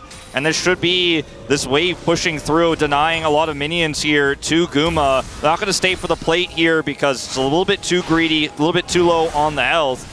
And we'll try to make something happen, it looks like, as they rotate up to mid. Faker is in a lot of trouble, but Keen is also in a ridiculous amount of trouble. Zeus going to have to flash to get out of that last turret shot, but still, look at that minion wave. I mean, Keen's out of this game. Oh, he's done. He's done. It's over. 40 CS to 14. He just teleported. He lost a plate. He has no way to get back to this lane.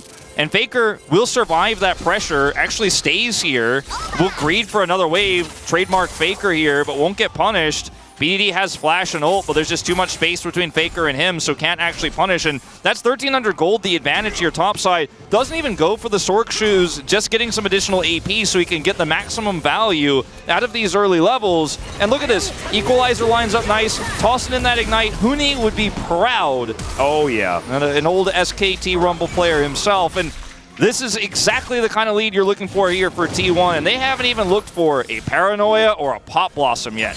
No, and the team fights are going to be just ridiculously strong for this team if Zeus retains this level of advantage. Because not only do they have a strong Rumble, but the Renekton's that we've seen be able to mitigate a lot of this. This one is going to be a handbag. This is not a real Renekton in this game. No, I mean, you might as well be anything else because he is just not going to be relevant unless he gets a ton of help. And that's just going to make the rest of the map so much more lopsided. BDD looking for a potential roam up here, but Zeus is just holding the wave right on his turret. Keen doesn't have 6. He is a potato in this game, unfortunately. Like, he can't do anything. He literally can't farm. Yep. He cannot clear anything. He's sitting in experience range to get level 6. And that's the best he could hope for. At least he wasn't zoned out of that. Yeah, he did at least manage to get the level 6, so there's that. So Dominus is now available. No flash for Zeus, and a flash is up for Keen, but... You ever wonder what it's like to be a top laner in solo queue? Yeah. It is on display here, and it just...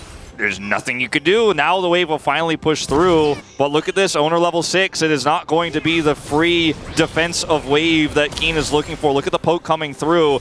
And Equalizer's back up. Keen is not safe. Yeah, they pinged it. They know that this is probably happening as Keen is already Dominus.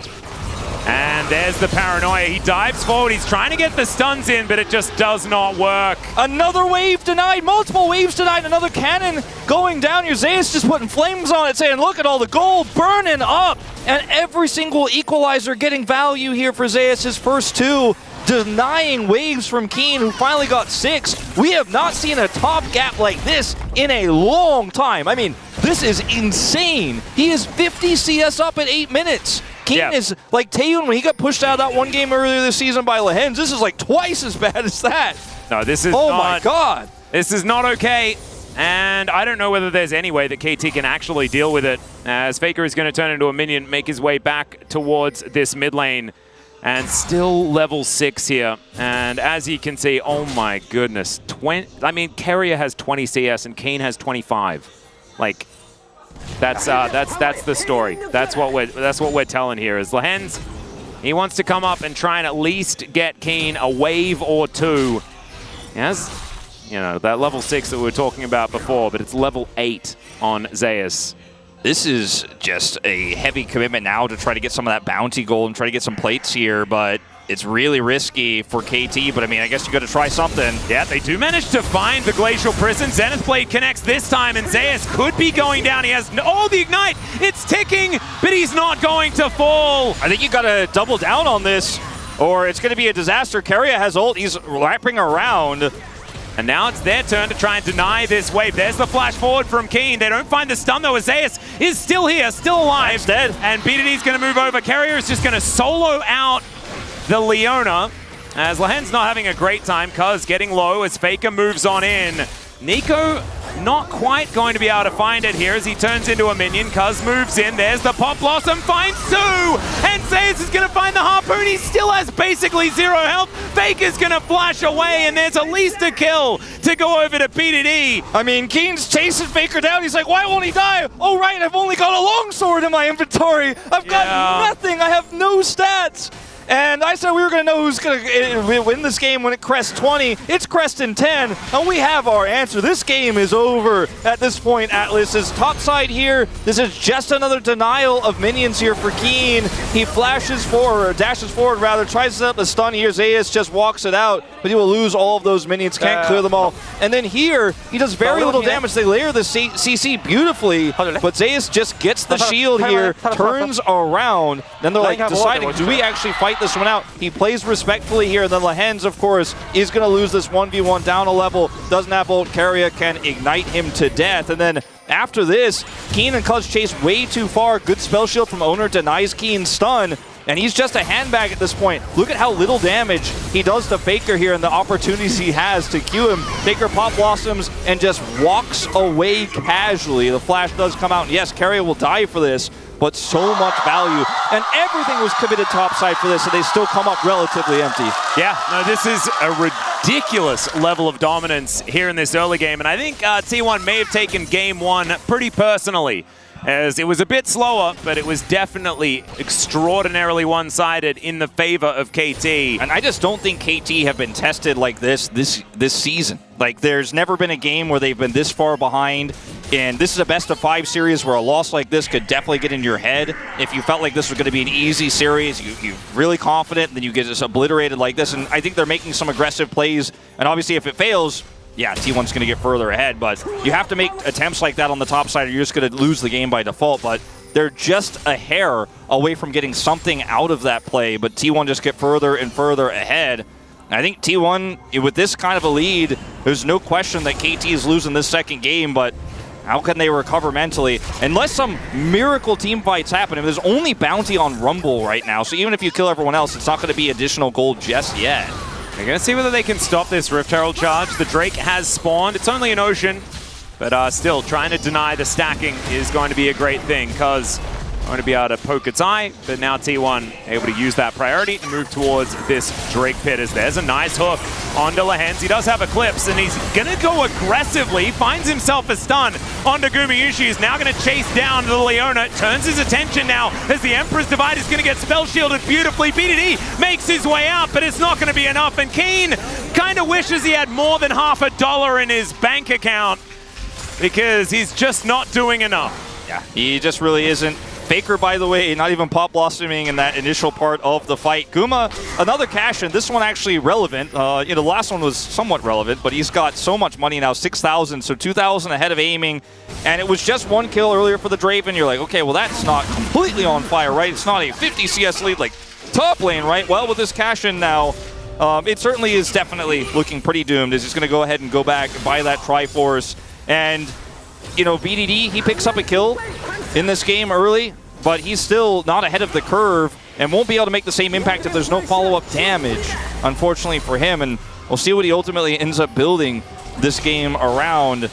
As down here in this fight, it's optimistic at best to contest this. Look at aiming where he isn't anywhere near this fight when Lahen's decides to commit into the stun.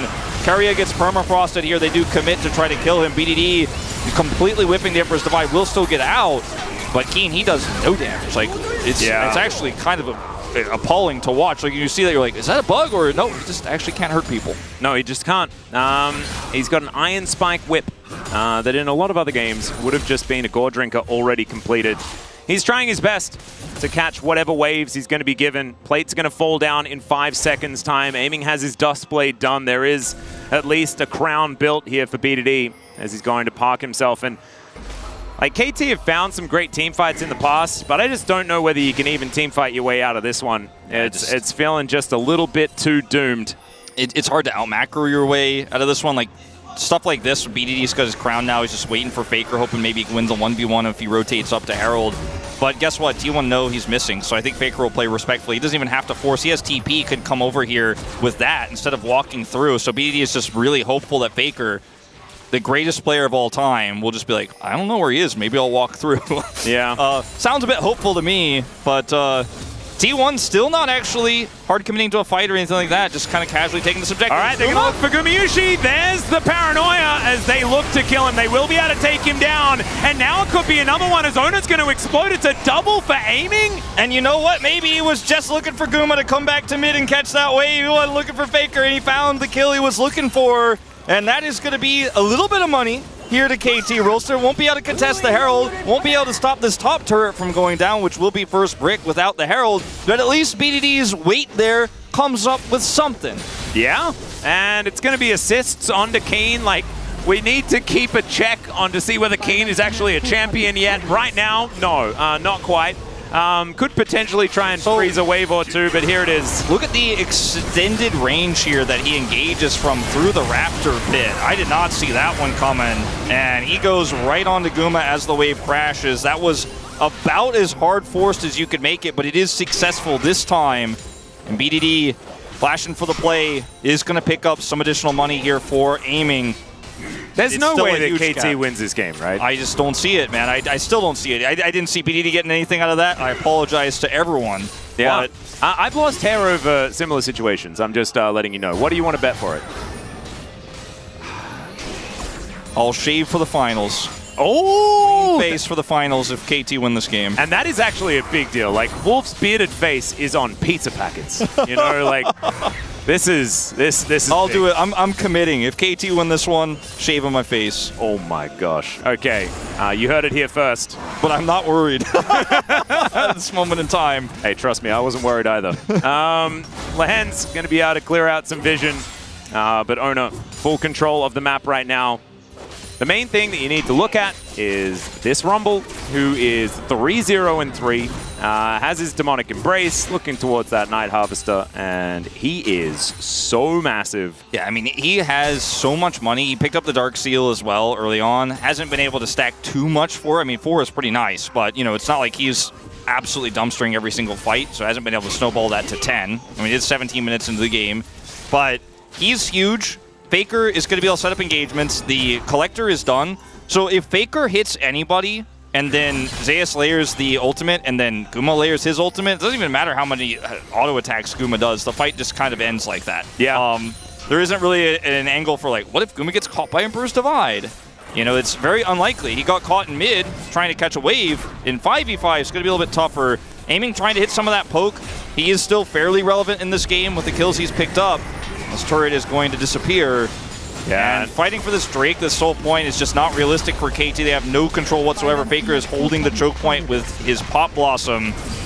And opening up the map just becomes so hard. As okay, Solar Flare connects onto Gumayusi, but not too much more is going to happen. Carrier takes a Piercing Arrow, and that is about it. Collector done for Gumayusi as well. About half an item ahead of aiming right now as Zeus is moving on down. Keen. This soul point should definitely come on in. He got Gore Drinker and was able to take away some of that farm on the top side. Small victories here, going to TP to actually get the bounty as KT sell the idea that they're going to contest this and they'll just pick up some bounty gold. It's a small victory here for KT, the greater victory being that soul point, but I like the decisiveness here from Keen to just make the call to grab some gold for the rest of his squad here, split across the team. Because winning this fight, I think, was an impossibility, even if he shows up. They just have no control of chokes. They're way behind in items, and he's just going to pick up bounty gold. He's fine. Yeah, he's going to be able to get it. And there we go. Not even having to deal with the backdoor bonus or anything like that. And so Keen gets the local gold here as well. Actually kind of big. He's probably dead as the ward comes down. There's Paranoia. And he presses Dominus and stuff like that. But he's not worth money. It's okay, right? Yeah, they're going to give the kill to Zeus as well. Oh my goodness. That is absurd. It's okay. Faker might be traded for here. As Pop Blossom comes in, doesn't find anything, and BDD is going to be able to lock that one down. So a 1-for-1 handbag for Nico. Yeah, handbag for Nico. He did get the full 300 actually from that, and we'll pick up 2 additional Dark Seal stacks. So still worth it to kill that Crocodile, but he got gold for the rest of his team. And BDD, that wave is deleted mostly. He's going to be close here. I Don't know if he can get this. I guess maybe just a few more of these. Maybe Yeah. he just stays in and uses his shifting sands in order to get that shield. So he's going to be able to take that one down as well. Double bounty gold. Okay. All right, we are within 4,000 gold now. It was close to an 8,000 gold lead much earlier in the game, so... My bigger concern, I mean, the gold lead was always going to be massive, right? And some of that's diminished, but the next concern becomes for KT, how do you set up on objective fight? Yeah, how do you actually fight for a dragon? Because you can pick up some gold here, and then there's still a team fighting composition here, but how do you fight for a Baron? How do you fight for a dragon? As this is just Keen getting caught here, obviously for committing for his turret and the bounty there. I think worth it for KT ultimately, especially with Faker dying in the cross map. So it does end up being fine. Faker does just get caught here by the ultimate despite trying to use his dash cannon to get out. And they pick up a lot of bounty gold here, but setting up for objectives, getting vision control, and like as you can see here with Nocturne, Nico, it's hard to actually just exist on the map for KT. So that's another problem they're going to have to solve here. The gold lead has dipped, but doesn't solve the fundamental problem of how League of Legends works when you are behind against Nocturne, Nico, Draven, and Rumble. Yeah, not to mention the outer turret is still up on the bottom side of the map for T1 to come on over and collect. They're looking for a Baron first. Immediate vision does come down, so KT, they can get over here. You can see T1 set up on flanks in multiple areas. As Cuz actually in the lead. The Equalizer is not exactly fantastic, but the depth charge is. There's the Pop Blossom as well. The Emperor's Divide finds 4, but it's the Azir just popped like a balloon. Decent damage there as Carrier's going to go down. They get the Rumble. Keen is going to die. The cash-in comes through for Gumayusi, but I don't think they're going back to the Baron right now because it was a 2 for 2. I mean, aiming, doing a ton of damage in these fights. He's still very relevant in this game. He's the one champion here with Azir, I guess you could say, that is going to be able to do a lot of damage in these fights if T1 overextend or they're not able to instantly delete those targets. Now, Guma picked up a ton of money here as well, as you mentioned, but it's a very sloppy fight. As Guma sitting on this control ward, takes some of that poke. They find the engage here onto the Sejuani. Nautilus ult is fantastic. The crown mitigates a little bit of this. BDD, though, critically, as he dies, still gets off a decent amount of damage with his Emperor's Divide. The team is now split on the top part here on the right side of this wall over the river. And Keen, despite having no items, will make the play happen. And with aiming being at full health, just firing, free firing into those health bars, they can't push for anything further. The Baron is denied. For now. For now. By the way, if KT do manage to pull off the miracle and they win the series, please vote for Keen. Because I've never seen a top laner's mental survive a game, like an early game experience like that, ever. We will have to see how it goes before I'm going to say I will commit to that one. I'll say I'll commit to shaving my face before I commit to yeah, that's fair. That's fair enough. That's fair enough. But he'd get POG in my heart, you know. It's pretty impressive that Keen hasn't just completely. He has not just fallen over. And no, he hasn't. And it's still a 30 CS gap, right? It's still a massive lead for Zeus in this game, but Keen has been able to try and find whatever he can and just try and be that front line for the rest of his teammates. Tilt-proof, you know, I'll give him that yeah, one. I no, definitely. that. And the honor goes straight to Keen. Yeah. Straight to Keen. It's Cloud Soul, though, that's going to be available in 20 seconds' time. And T1, they can move over and collect that. That makes map control much better as Faker comes in. They get the stopwatch out of aiming. And BDD goes golden as well. Can they actually mitigate this as the Paranoia dives into the backline? Ona has to flash away, though. It's a bit split, but the equalizer is decent. Keen dashing forward, trying to find Gumayusi. The permafrost comes in. Can they kill him? No, they can't. As Gumayushi's free hitting, it's a triple kill. And BDD is burning. Aiming, trying to get them low, but T1, even with their low health bars, they're heading towards the Baron. All right, how brave is aiming? Is he going to come over here and try to fire at these players taking Baron? Looks like instead they're going to take Soul away from T1 here, the first of the Drakes here for KT. Their health's so low, it's actually quite tricky to pull this one off. They can't even do it. KT, you start to see some decisions like this, and you start to worry. I think the better call might have been, if you're aiming, maybe to see if you can get lucky and fire some arrows over that wall and see if you can kill those low health members. As T1, this could not be more disjointed. I mean, look at Faker, Guma. They follow up on this. There's a ton of peel here in this composition. The stopwatch is great for BDD, if they actually had money, if they weren't super massively behind, and Renekton was an actual champion here, this could have been disastrous for T1. But the wallets, as you often say, are extremely heavy here. And yes, T1 do end up giving Faker over, but it's a 1 for 3. And they're still going to be able to turn that into a Baron take. And ultimately, KT decide to try to start Drake Vale because of the low health bars, and T1 will get Soul as well. And it's just really grasping at straws here for KT. Even T1's weakest and messiest engage isn't ultimately going to be enough to get them back into this one. Yep, not enough. And T1 now with Cloud Soul, my personal favorite, as well as the Baron. They're going to be able to take down this outer turret very comfortably. Carrier just occupying the flank, making sure that KT don't try and rotate over. They're not going to be able to do so. Kane is towards that top side, trying to make sure that that lane is as long as possible so that T1 can't take everything. And he is actually going to be left alone. So this tower should actually be traded. Some bounty gold coming in, of course. The map is going to open up to the point where Ona can get in and look for the inner turret in mid lane.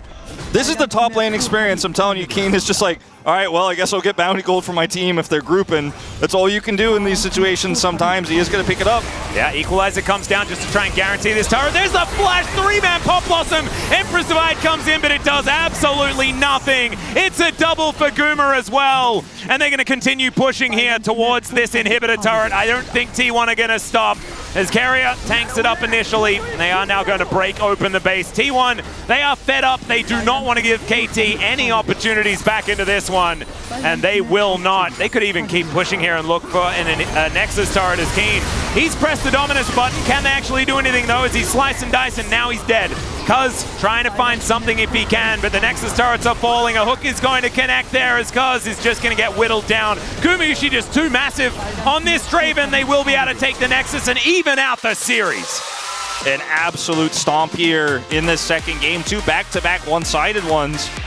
Even though it wasn't the fastest game time as the crowd is erupting in T1 chance, even though it wasn't the same speed of killing the Nexus, I would argue the second game much more one-sided here for T1. Yeah. And it's just all about that early game. This composition excels at it. The Rumble pick with the Ignite absolutely dominated the Renekton. They punished it hard. They were confident. They trusted in Zeus. As we said, going into this matchup today in the top lane, that could be the one strong point for T1. And in this game, it absolutely was. And with Pop Blossoms holding choke points, the amount of map control they gained, as well as that early kill for Guma, basically at level 1, I mean, this one was just a wash, and I think KT will be tested in a different way than they have been tested this entire season in an extended best-of-5, where the crowd is against them, and they have now been absolutely destroyed in a second game where they were practically humiliated. Yeah, no, that was just ridiculous. And honestly, it felt like this game was pretty much over from 5 minutes. The early kill from Gumayusi really got that bottom lane rolling, and then Zeus just destroying My beard is safe. Your beard is absolutely safe. Thankfully, you know, those who have bought the Wolf-branded pizza are not going to be confused when they see you at the LCK final. It is all well and truly intact. This series is also well and truly intact as we have 2 more games at least in it. We're going to go to a short break. The space is going to break down game number 2, and we'll be back for game 3.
나 초식에는 있어. 볼게 고. 하나 공중 봐봐 구도 좋아 저만 있고. 하나 일마하다 나 저만 있어서 레넥 원콤이야. 이거 레넥 노플이야. 얘네 박으면은 잡자 그냥. 레넥 초식에 살만할 듯. 안 샀다. 내가 빼주고 맞아줄게 이거. 솔라리도 있어. 침착하게. 이거 미들라인 그거 뜨지 말고. 하나씩 차근차근. 레넥 잡을 생각하자 이거. 합치면 그래도 볼게 내가. 이거 태워줄게. 일단 태워줄게. 레넥 볼게. 나 어렵고. 레넥. 레넥 잡았어. 오케이. 타. 라인 온다. 떼줘. 떼줘 잡아야 돼. 레오나밖에 없다. 잘했어요.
전성기 지금입니다. KT 넘버원 31일 만에 선발 출전 메이커가 돌아왔습니다. 아래서 관문 돌파.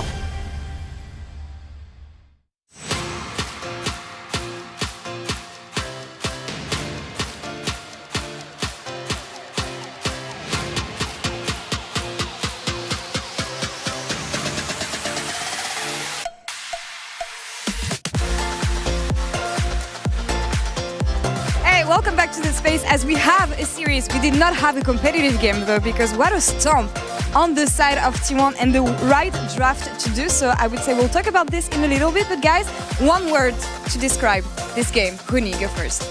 Happy Rumble Day. All right, that's it. Happy Rumble. Happy Rumble. One phrase, yeah. Yay! So that's Huni. Yeah, I mean, I was craving for like Ignite Rumble all the time. Especially against Renekton, you can't play if you're not snowballing, if you're not playing these extreme. Otherwise, you're just gonna get outscaled, losing side lane, not being useful. This is my boy. Yeah, and we've been calling for this for a long time, especially Yuhuni, right? Like, the fact that they do go for the Rumble counter pick was pretty key. It gets them a win in the lane in the top side, and I feel like a lot of our pros have been kind of losing the lane and not really having impactful performances on the Rumble, so they kind of left it to the side for a while, but Zeus comes right back, picks up the Ignite, says he's going to dominate, and does a great job. Yeah, it is hard to do anything in this matchup, honestly, when you're on the side of the Renekton. But that's what we were saying also. Put Zeus on the driver's seat, give him some agency, and I think it was the perfect champion to do this here. A couple misplays, though, on the side of KT in the early game, if we can reflect on this phase, as yesterday when we saw T1 play, we saw that even though they grabbed lead in the early game, they don't quite manage to snowball out of it, but here it was just impossible to do anything after that. Yeah, I mean, the misplay, it was like a little abuse, like the KT definitely overstep and just get hooked, and it's like, this is like the most, you know, kind of boring level 1, how they can get easily this soul kill. And why? Why causes contesting top river when he has no top laner? No idea. I really feel like those two first kills were really disrespectful from KT, and T1, a good enough team to just scoop up the free kills, and then Zeus is like, all right, I'm fed. Woo! I have Ignite, I've got level 6 first, let me just kill you again under the turret. Denies a huge wave, and then they just do it again. Why not? It's not done. I mean, this is like the Rumble reason why you pick. It's not about you're gonna get strong. It's about you making enemy top laner useless. Quick check, exactly. Thank you so much, production. Quick check on the top gap, as we can call it, because yeah, keep on getting dove like this. There's no way you can come back, and that's what the caster said during the game. It made just the Renekton completely useless, and we saw the non-impact of this champion in team fights later on. Yeah, and this is at 8 minutes into the game. That's crazy. Okay, it is a 46 CS difference, a over 2,000 gold difference, and of course 2 kills and an assist. So you were talking about making the enemy useless. He definitely did that, and he also got fed. It's kind of like everything went right for him in the top lane. Yeah, I mean, that's why I said this is a happy Rumble game day, and it's like, I think only the Zeus can do it, and I'm pretty sure it will affect the rest of this series. Like, it goes game 3. I mean, they're gonna think about how about Rumble, and at least in the second phase, like, they probably have to throw the ban. Yeah.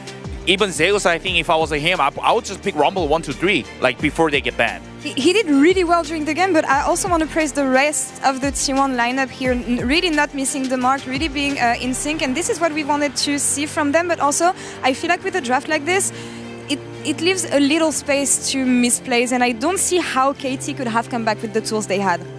Yeah, I mean, they had a lot of tools if the game went long, but we never really got there, right? Yeah. It was a great point about the coordination. T1 actually able to make it happen in the laning stage, and then you've got so many R buttons, just go ahead and press them. Faker always looking for the opportunistic plays from this far ahead, and you might as well. And even though KT were taking some little fights here and there, they couldn't quite overcome the giant wallet gap. Yeah, I mean, it's the same thing as a game 1. Like, KT actually dominated, and T1 also got extremely demolished, but it's just exactly around back. Like, they turn it around like in game 2. Like, if from early game, they never lost their lead, and it's like if they're be able to, they know they're a good player. They know how to just make a snowball. They're not making mistake. Even though there was a little mistake, but it wasn't really enough to impact the game. And T1 actually overall just played really well around the object as well. Yeah, they do, and that's what we wanted to say from them. And what I'm wondering is it going to be enough for them to give them confidence to keep the ball rolling and maybe clutch this series, as they were the underdogs coming here today based on what we saw from them, Valdez? Yeah, I mean, the thing is that it's still the same 5-man roster that has gone to multiple finals, and I think that they went through a really rough slump, and they had some really rough times, especially without Faker. Faker is back. They do look a little bit better here in playoffs. I still do think that KT did kind of disrespect them early on and gave them a lot of angles to get a lead in this one, but as we've been saying, the fact that T1 at least was able to put, 2 and 2 together and get across the finish line and actually win a game against KT was something that a lot of us didn't even expect. Player of the game here. We talked about the man in game 1. He shined here in game 2. And of course, it is Zeus picking it. Amazing Rumble pair. Kuni, I will let you. I mean, he's my POG already. Like, it doesn't matter. That my POG was already it was a lock basically. Like, even before he was getting fed, because he had an Ignite Rumble, and I knew that he will do well. And he actually proved himself, and that's good boy. That's the bottom line, Uni. Yeah, I mean, he did so much. Like, some of the equalizers were not great, but some of them were really fantastic, like this one up against the wall. And obviously, doesn't really matter about the equalizers. If you just boom your lane that hard, as not even Faker going to get a stray media vote this time around. He did have some good engages on Nico later on, but the game was pretty much over by that point. KT going back on blue side here this time. Huni, what do you want to see in draft or in game? As we said that it was mostly disrespectful plays on the side of KT. Yeah, I mean, it's a little, you know, to go back to like actual reality, it's like KT definitely a stronger team at the moment, and it's like they probably T1 to win, order to win a game. It's as you said, Zeus must drive the giant bus. You know, he gotta be in the drive seat and just pilot the game, basically. Yeah, I mean, playing around top, if you get a matchup like that again, if KT are like, no, we can win this Renekton versus Rumble matchup. No, you can't win this Renekton versus Rumble matchup. And hope you get another Anglist T1 and just run away with it, maybe. Yeah, fantastic performance here on the side of T1, who make the series interesting. Let's see if they can take us too much points. Sorry, casters, back to you for game 3.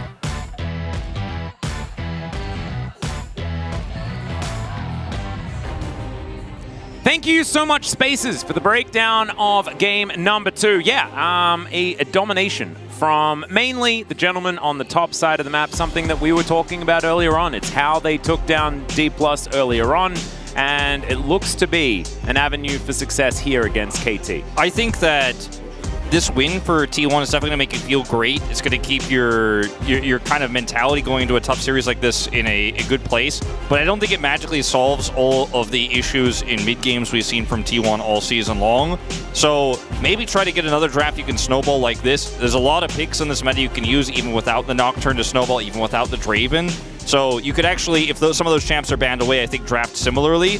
And for KT, you just have to keep your mentality straight, and I think this team definitely can. We've seen them choke. We saw them choke against Gen G in that losers final match in spring. It's not the first time, as Lehen's here topping assists almost at 4,000, 14 away. And the ways in which KT lose this series, I think, are a huge momentum shift that will happen in this best of 5 that's now become a best of 3. And I still give the edge to KT here, but let's see how this next draft goes, because I feel like I was so confident. I mean, I predicted 3-0 for KT. I was so confident in their ability. Yeah, but me too. The cracks have shown a little bit here in the early game. Blue side has been relatively successful so far today, but I also think that a bit of the drafting is going to be adjusted here as well to make sure that Keen is not going to get so relentlessly dominated on that top side of the map. The blind pick into Zeus probably not going to happen again, and so we'll see whether we get a return to the same bans from last time, or whether it is going to be something different. They did ban away the Xayah, but it was the 3rd ban last time, and this time the Zeri is going to be taken away very early on by T1. Let's see what else T1 want to ban here. The Kai'Sa feels like a must ban, so that is respected once again here, especially with the Xayah ban. This feels pretty obvious.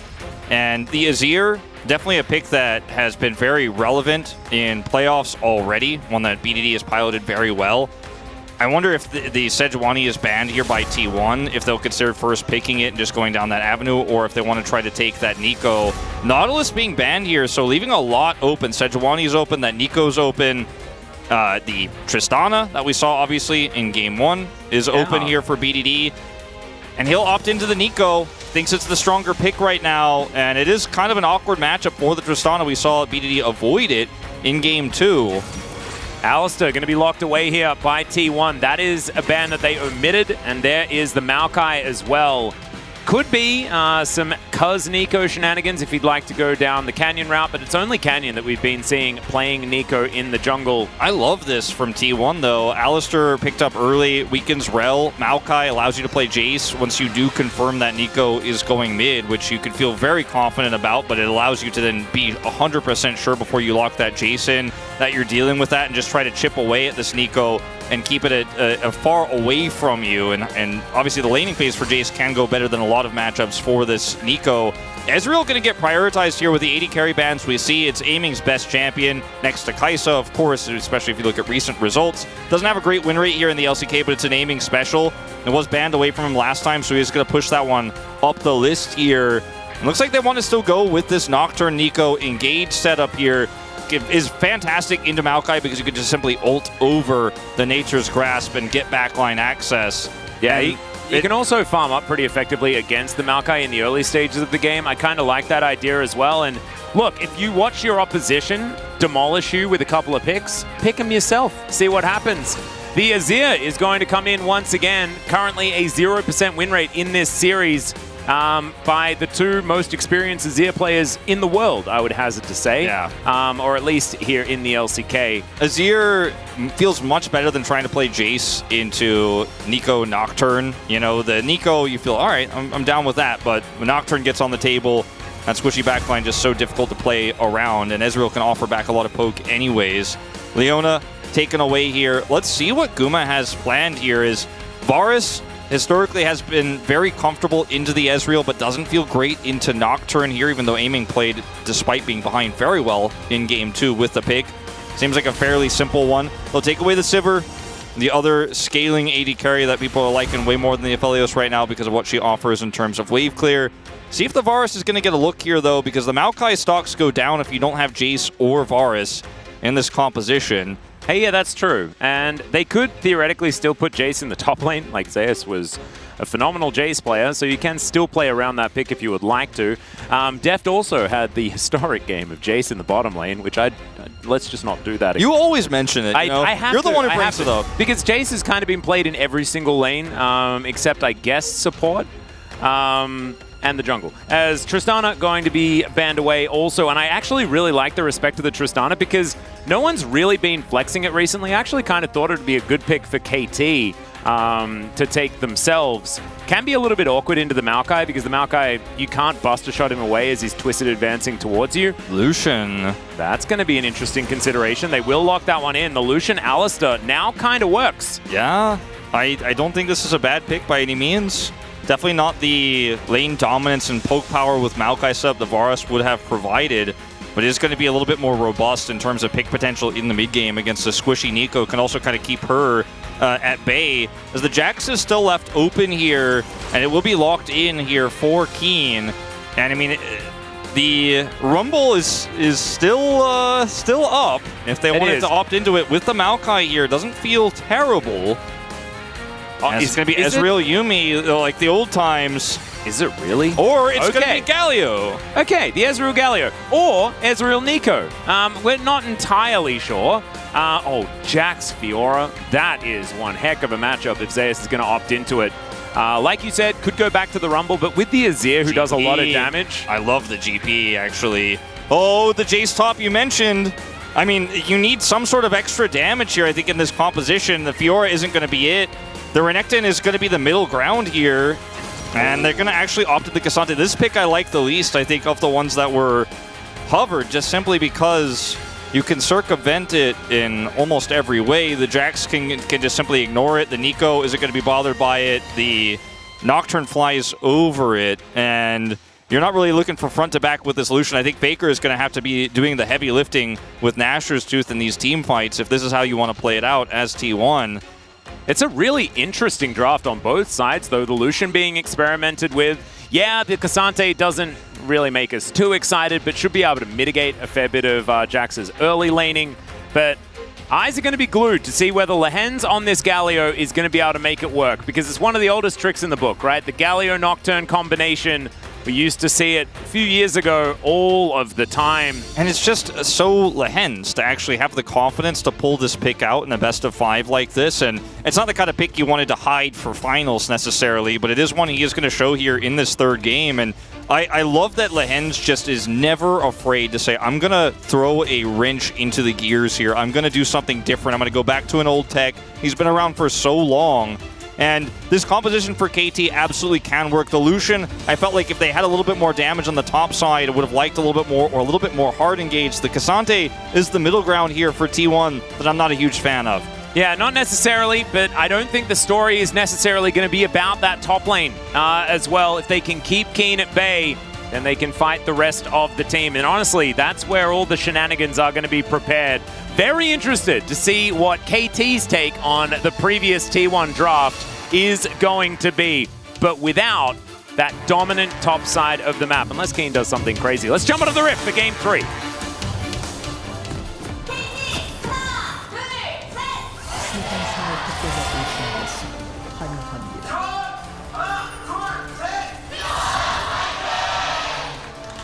All right, here we are, ladies and gentlemen, onto the Rift for the third game of this series. We are all tied up 1-1 in our telecom war round 2 playoffs match, much like we were in the spring season. Yeah. It should go the distance if we were going to allow history to repeat itself. But we'll see who's going to be able to take this game. Some experimentation being done here by KT, namely from this gentleman here. Lehens on the Galio support. I think the last person to play Galio support here in the LCK was Carrier. Yeah, that does seem right. And I don't know if we'll get the stats because regular season versus playoffs, but it's definitely a good shout out because Carrier did pull it off a few times. It was the one of the picks that Faker liked to prioritize early, and then they would swap it as Lehens trying to get his flash early here, but he's got a blast cone. He's not too worried. He's actually going to offer some damage. Faker going to have to blast cone away. This is a bit awkward for the positioning of everyone right now. As there's a flash over from Carrier. They get Cuz into the pit. He's going to flash away as well. There's a lot of things being used here. The puppy's getting upset. And I think in the end, everyone's just going to back away. BDD getting control of the mid lane. And that is going to be the result. Kane just going to walk towards Zeus and hits him. Says, that's for being mean to me in the last game. A little bit of health advantage here in the jungle matchup going to KT. Cuz losing flash on early game. Nocturne doesn't feel too bad. Carrier having a lack of flash actually feels more impactful, arguably, even though he has Hex Flash. Oh, no, it feels great for Carrier. Yeah. You're absolutely right. Get that thing on cooldown as he does get taunted up just a little bit. Yeah, I mean, it is going to feel really bad if you end up getting collapsed on or taking bad trades, because... Level 2, pretty strong here. Is Carrier not quite there himself, and aiming just demonstrating how much he loves his Ezreal. He really does, and the fact that the Alistar doesn't have flash, next time this happens, he might just be dead. As this is a 6-game losing streak that Jax is on currently here on this patch, 4-6, so started off with a win streak, but has otherwise felt a little bit absent in some of these games. I think a lot of teams reliant on the Jax pick. And Kuma, he's got a pretty huge win rate on this Lucian. This should come as no surprise to anyone who watched him play in the Lucian, Nami, Zeri, Lulu meta, and other metas as well. Yep, very true. I do think that that was to do with Carrier being ridiculous on the Nami as well. But he's also fantastic. Okay, Lehens is flashing as well. Owner is going to have to flash. And so Cuz complained to Lehens and said, my man, there's a flash advantage in the jungle. I don't like it. And Lehens is like, let me see what I can do. And he manages to alleviate it. And this is just really great play from KT in the early game. The early game has been fantastic, and this is even with the Nocturne pick. The bot lane Prio allows for plays like this to come through. The Galio, a little bit more agency than a lot of other supports that Ezreal plays with normally. Like the Yuumi, for example, is definitely not making plays like this. And he comes over here and takes a flash away. And now they've taken away some of the camps here, so Owner really feeling the hurt here early on. BDD doing some damage, but lots of control here early for KT, and they've been able to amass a significant gold lead across the jungle and mid lane here. Ooh, double scuttle as well as a triple bloom on the burst, but still, Faker going to be able to press that Q button after a W, and everything's going to be okay, because there's the double scuttle that we were talking about. Zeus is moving down. He wanted to see whether he could possibly deter Cuz from taking that one away. Cuz got the good RNG on that scuttle. Oh, and no mid lane is really going to be able to come over and help out in this particular moment. Owner at 50%, level 3 to level 4. And you mentioned this in the draft. Like, the Nocturne can just out-farm and out-push these camps, has great clear. And when you have Prio and lanes as well, Cuz could just do stuff like this. His flash is still down, but he's a level up, and there's just no way Owner can contest. Double buff here for this Nocturne. He's just going to sit on it, pull the big chicken away from smite range here, and there's just nothing Owner could do. He's just watching his whole jungle get stolen away. Look at all the camps Cuz has available on his top side. That's double the camps that has been taken here by this Nocturne, and he can go back to safety and clear out even more. This is devastation, and this is actually, like, a lot of teams would collapse after a game like the last one, right? Like, it is very difficult to mentally restart yourself and realize, hey, it's a fresh series. KT absolutely have done that, as Faker taking a lot of damage once again here as Carrier looking to come on over and grab BDD, who doesn't exactly have a massive health bar. Ezreal does, so it looks a bit confusing. And as you can see here, BDD is going to be somewhat unhealthy. Yeah, it doesn't have a ton of mana either, but enough as he hits level 6. And I mean, Owner is just trying to do anything he can. If he can't get these chickens... I don't know if he gets these, to be honest. He gets some of them? And Cuz doesn't have Smite, so there's at least that. Cuz still going to move in, though. Sapling helping out. And, oh, one! Oh, thank goodness. Oh, man. Okay. Whew. If that Dustbringer had have actually taken away that 1 health on the chicken, devastation. Thankfully, it is going to be secured there, but nowhere near out of the woods. Yeah, unfortunately for Owner, still significantly behind, but is going to be able to get something back here. We'll take his Wolves. But Cuz is going to be able to get level 6 much faster to make that impact on this map. With not a lot of prio, again, the Maokai with no camps is just not going to do anything here early, even though of these two junglers in terms of gank power, the Maokai Pre-6 generally is way higher impact. But the control that Ezreal got early really mitigated some of Lucian's early power. The Nico poke here has been working out a treat here for BDD. And so this early game has really just gone off without a hitch for KT Rolster, still maintaining that 400 gold lead. Not going to start up this first Drake just yet. Cuz wants to have ult ASAP. You can see his experience bar. He's just hit level 5, so he's still a ways away from it. Yeah, another Scuttle. Going to collect this one towards the top side, go to his Gromp, probably have that level 6. And yeah, the experience bar not quite there just yet, but he might even just move straight towards the Krugs. And yeah, the chickens are also coming on through here as there's the all-out from Zeus because he's in the area. And there he is, he flashes over, gets himself first blood on this Nocturne.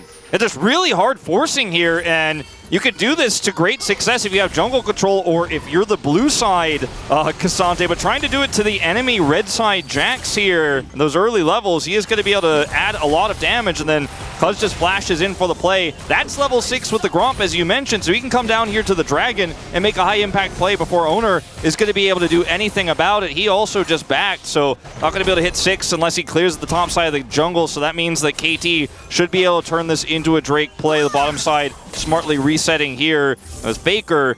There's just not going to be time for a contest. And Keen does have teleport. Will be able to pick up that successful play on the top side here. As this aggressive trading is what leads to Zeus. He's like, okay, Counter-Strike is down. Going to pull him over the wall. But Keen ults here, has a bunch of his passive stacked up, just gets over the wall, and Cuz is just like, well, I'm here, so it's not a 1v1. You can't win this one. Yeah, and the fact that the leap strike comes through and then Cuz flashes over, it could have been pretty awkward if Cuz had have like flashed in and then Zeus still kills Keen, and then they go 1-for-1. Instead, he's patient, waits, and then immediately flashes afterwards to secure the kill. Really nicely done. Still means that his flash is just going to be permanently used. I love that, getting the most value out of the cooldown of that flash button. They will be able to take this Drake as well. You solved early game Nocturne. Just flash constantly. Yeah, you should flash out of the base. That's the real strat. That tech is too dark to be used here in the LCK so far. So despite the arrival of the Typhoon today, we got Cloud and Ocean earlier. No Soul of either of those this time in Game 3. See what the Soul does end up being, but KT feeling pretty happy, I think, about the Drake setups they have. Could still be Chemtech, but ultimately feeling like your chances are pretty good. I hope Orcs is actually watching. I'm sure he is. But please, a little bit of attention would be great to make sure that we don't get that Chemtech. We will know if you are not putting full attention into this. Yeah. Oh, Cuz over here going to try to start this one up, but they don't have full control right now as one of the rotation moving up. Yeah, rotation up here from Lehens as well. And without his level 6, I think that T1 can actually just hold on to this and control these choke points with the Maokai. KT should be very careful about trying to force this without their Nico being able to set up. They have no prio here on bottom side, so there's a bit of a clock ticking here. I think T1 should feel comfortable holding on. Faker just doing a fair bit of damage, but there is the Justice Punch. They try to lock this one down. Pop Blossom's only onto 2. Faker keeps himself alive. Carry is getting relatively low, and now BDD is in an awkward position. Keen gets on over and grabs the kill, though. Another all-out flies down, and Cuz is going to be dead. KT claimed position of this Rift Herald pit. And we'll see whether they'll be able to get any more here. Saplings are going to be thrown in as Keen going to get headbutted out. One of the values of this Alistair is Keen types back in once again. Lehens is dead, and they're just keeping them at arm's length. BDD can't lock anyone down. Owner having a bit of a great time here with K'Sante. They're just winning this fight. Absolutely dominant performance here from Zeus again. The flash there to get away, and it's against Jax in this fight, and it looked like KT had won it because the initial fight didn't go very well for KT. Faker is locked down by Lehens' play there. But ultimately, even the Jax, with how well he fights in skirmishes like this, isn't going to be able to stand up to the power of K'Sante.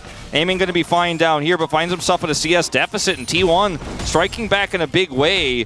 The Herald's still available. Neither team securing that. The Eye not picked up. So we will have another fight for that very likely here. But it's a little bit disjointed. Lehens decides, okay, I see the angle here onto Faker. We're going to look for the flash taunt. The follow-up with Nocturne is there. You mentioned this combo, but Faker just slides his way out of here. And then the turn for T1 is quite nice. BDD not going to be able to offer a whole lot of damage here. Keen, on the other hand, he absolutely will, but he's on the wrong side of the fight. Once Cuz is deleted and this becomes a 3v3, Zeus is like, hey, my resistances are coming back, and I'm ready to fight this one out. He is absolutely outclassing here. Keria boops the Counter-Strike away, and then he and Owner collapse on to kill the Hens. Flashes to get out. This top laner, man, when he's on, he's on. Yeah, he's looking real good. And that was just after the whoopsie, as T1 will be able to secure this Rift Herald. The second time of asking, Zeus comes on over to grab himself a plate. Keen counter-strikes, but isn't going to be able to stop that one from happening. And I think a lot of that had to do with the fact that Lehens doesn't have that pivotal ultimate to pair with the paranoia that is so useful in these moments. I mean, honestly, like the heroic entrance is fantastic on top of BDD as well. If that Pop Blossom is going to be discovered, yeah, it's, there is a lot of use, but it's not there if you're only level 5, which is a little bit of a worry. And you can see T1 back in the driver's seat have themselves a very minuscule gold advantage as we tick towards 12 minutes. This is by no means a game that is reminiscent of either games 1 or 2. Both these teams have really good win conditions in the mid game, so it's not like they need to be further ahead than they are.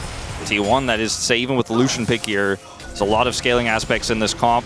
Lucian being one of them if he's set up properly, and they have the tools to do it. And I really feel like this Nocturne pick here for KT didn't really get utilized very well on that last fight. Yeah, you got Faker down low, but he didn't die. And yes, Jax ends up killing Faker, but then Faker has successfully zoned Keen out of the fight. Doesn't quite work. So, what do KT do now? I assume they probably want to just continue stacking up these dragons. 38 seconds until the cloud is going to come up. Then we will get news on which kind of soul we're going to be fighting for and which rift we're going to be playing on as well. As BDD, looking good with the spacing here, as this melee minion is going to march out into an empty mid lane. Yeah, it's a little tricky if maybe Owner was coming over here or something like that. They could have collapsed onto him if Faker just walks into that, but no tricks to be had. Cuz was in position, did have paranoia, but not going to be able to find anything. As we're going to have a bit of a setup here now on this Cloud Drake. T1 in pretty good position. Owner going to clear that Gromp and then can come over and set up Nature's Grasp. It's very difficult for KT here to get control right now without a Pop Blossom to fight with. And a lot of KT's draft is reliant on pushing fights and starting fights off on their terms. And when T1 has even a small amount of control with this Maokai, as you can see, they're just going to give it up completely. We'll find out what that soul is going to be here in just a moment. Faker maybe overextended. Yeah, Paranoia is available, and it's Cuz just walking at him. See whether the fear is actually going to come down. It doesn't, because the Shifting Sands is available.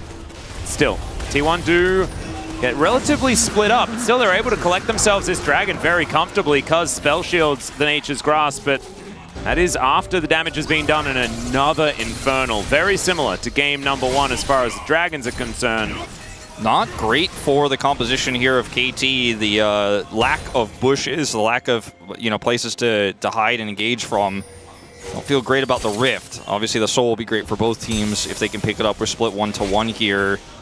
But less hiding places for a Nico to spring out of, or a Nocturne to ult through, or Jax even. I mean, basically this entire comp is 4 engages and an Ezreal. Yep. So for T1, the fact that there's a lot of open space here does empower their composition quite nicely. Allows Maokai to know exactly where he's going to be able to get the most value out of his ult as long as they have vision anywhere. I mean, even local wards get more value when there's no bushes for them to be obscured, the vision, or to obscure their vision. And KT, it's not Dunzo or anything like that. They're absolutely still in this game. The Jax is going to be very relevant in sides later. The Ezreal is going to scale up and will outrange the Lucian. It's just going to be, as we often say, about execution here of these next few fights. The Rift Herald going to drop to give Faker some money. Yeah, and it does feel like in an extended team fight, T1 have an advantage. In an early team fight, if the burst is going to land correctly, KT have an advantage. You mentioned side lanes. They are going to be able to figure out some angles there on the KT side with this Jax. But I do think that Gumayusi can be a bit of a difference maker. I think that the culling, if used as sort of that poking tool in any sort of situation where T1 find themselves with map control, can be very, very powerful. But as we can see, I mean, there is nothing moving this game one way or the other at this point in time. A Drake apiece, and it's a Cloud and an Ocean. As, all right, they're going to see whether they can grab an advantage here as the Paranoia comes in. Cuz tanks the entire culling. True Shot Barrage goes wide, and Gumayushi's going to go golden. Okay, can they lock it down? Aiming does manage to get the kill as Cuz is looking to try and flash away. Lehens is pretty dangerous, but Zeus is moving in as well, and there's another kill. So congratulations, KT. You managed to kill Gumayushi, but you lost 3 in the process. Oh, Guma played that so well, and T1 were ready for it, and KT, huge overextension is going to allow T1 to take a pretty significant gold lead here. A lot of this money going over to Zeus, which isn't exactly what you want here in this composition. You'd love for the Lucian to be picking up that gold or the Azir to be picking up that gold, but this play backfires in a huge way. It's another aiming overextension on the Ezreal. We've seen these, they're almost trademarked at this point. A lot of these KT chokes over the years have been from aiming, messing it up, and this particular moment here feels like, okay, opportunity strikes. Look at this, dashes first, cleanses the fear after the flash, and then avoids the True Shot Barrage, has stopwatch as the perfectly timed ult comes through from Owner. Aiming flashes through, gets the kill, but ultimately dies here in the process, and with Zeus showing up, Cuz goes down too. Well, now Faker is going to deliver Keen to his team. Let's see whether they can take him down. The Counter-Strike is a fair bit of value as Kerry is tanking up this turret. He tries to turn it with that last turret shot, but it's not going to work out. True Shot Barrage flying up, wants to try and find the cow, but it's not going to get there. And they're losing on both sides of the map right now. KT Rolster, 3,000 gold. Now up is T1. They took out aiming. They won the fight bottom side. Took Cuz down as well. Lots of flashes down here for KT. Keen also flashing on that top side. Failed play, or failed survive there. He tries to go for the kill onto Keria after that dive comes through. Is unable to do so. And Keen, he's now not where he wants to be as a Jax in this game for side lane relevance. His turret is gone. The second Herald is going to look like it's going the way of T1 here. They have the faster group up. Keen isn't here. Yeah, and Owner is now going to just come over and grab control of this Rift Herald. Cuz is over the wall as there's the Nature's Grasp. They get the reset. As now T1 looking for an opportunity. BDD just doesn't have great access to this fight. Zeus is zoning them out.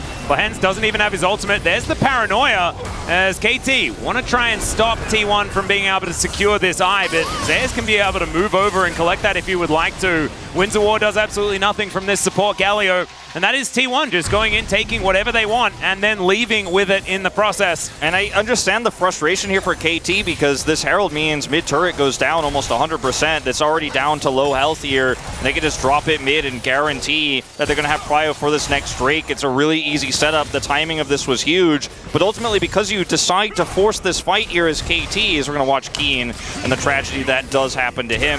3 members topside diving for him. Faker sets it up. He looks for the play here onto Keria with the turret shot and the stun, but it's not going to be enough. Nice sleep strike attempt. But the play on the Drake, or rather the Herald, means that you've used your Paranoia. That's gone. And how do you set up for this fight now? T1 still have control and they have a Herald. So I understand why you fight for it, but it just wasn't really a great angle there. And Keria just constantly keeping BDD away from T1. Yeah, not to mention aiming just kind of doesn't do anything at this stage of the game. You need 2 items, and then you all of a sudden start to do things, but it's not really that noticeable until later on in the game where you can kind of be the main character for the team. And will True Shot Barrage own it here as BDD wants to try and steal it away, but it's not going to work out. So, first Infernal goes to T1. That's the beginnings of the stacking. 3 of them on the table for whoever gets the soul as well. It's going to be a large amount of extra stats coming from the Dragons this game. And T1 have made some poor decisions, even in playoffs, right, in terms of when they want to fight, what fights they're going to try to take, even when they don't have their win conditions online, for example. But they have not made those mistakes really in this series. And the calls in late game team fights, as was proven yesterday against D+, is where one of their greatest strengths lie. You know, hands or no, Faker's going to show up and make the right call. The team is going to be decisive. They're all going to be on the same page. They're going to punish plays like we saw from aiming there in the bottom lane. And so KT's angles to come back, I feel like almost are reliant on T1 falling apart as a team. And that's just never really been an issue outside of like pre-Poby T1 where there were some communication issues. We were starting to say T1 were looking a little bit like some of the weaker versions of the rosters we've seen, not the roster we saw dominate Spring. But right now, it feels like we're watching peak T1 again, and everyone's saying they might show up in playoffs, but no one was ready to believe it except the T1 fans. And they're showing up in a big way. This Herald now going to get dropped down. They were able to secure the Drake without it, and now they can group very carefully here to grab this turret. Not much KT can do in response, especially with Owner here on the flank. And it is respected by KT Rolster. No one's going to get caught by this Maokai. Yeah, Emperor's Divide going to push Kane underneath this turret as well. I don't think that there was turret aggro, so I'm not sure about the stopwatch. But yeah, you know, sometimes you just want to break it as Carrier is jumping on over. There is no turret here, mind you. And so Keen deciding that he's going to need to try and turn this. There's a paranoia as Keen moving towards this Sun Disc, and they realize that there's no Nocturne coming because he just wasn't in range. They tried to fake it out, and Keen now going to press that Counter-Strike button. Looks for a bit of a stun, but I mean, he was always going to die. And now a Baron is being started here by T1. They are wasting absolutely no time with this. T1's macro on point again, and where is the entry point for BDD? He really needs to get in here. Yeah. He's on a flank potentially. Does have a teleport available, but it's going to be very, very late, and he's quite far away as Aiming's trying to kite them as best he can. Nature's Grasp comes in. That's the Baron going to T1. Can they get out of here is the question. There's a Flash Pop Blossom onto 2, but they're two pretty tanky boys as Zeus pulls Aiming out of this fight. He's going all out, and Aiming is trying to get this kill, but he's not even going to be able to. And BDD dies to Faker in the process. Cuz is flashing in, but it looks like it's out of frustration. And I think Carrier might die, but it takes them a while to even do that. Oh man, Zeus is playing this game so beautifully. Keeps Aiming out of the fight, gets out perfectly with the flash, and now just going to teleport back bottom side here to again deny Keen the ability to take a turret. Top side, he tries to get the turret there, get that side lane win condition online, denied by Faker's Emperor's Divide. Bottom side here, shut down by Zeus' teleport after Zeus just hard carries this fight. Look at him walk towards Aiming here menacingly, see the opportunity with the Nature's Grasp coming through to pull this AD carry out. The exhaust is on. And look at this, over the wall, Q3, Aiming pulled in, and he just cannot follow up on the Pop Blossom, so BDD is dead. And even with these low health bars here, Zeus flashes to get out, shields to block that damage, and Cuz just trying so hard to make something of this. And yes, ultimately, Aiming will get Carrier, but it's a Baron going over. Nobody else goes home in a body bag, though, with BDD's engaged completely nullified by Zeus pulling that Ezreal out.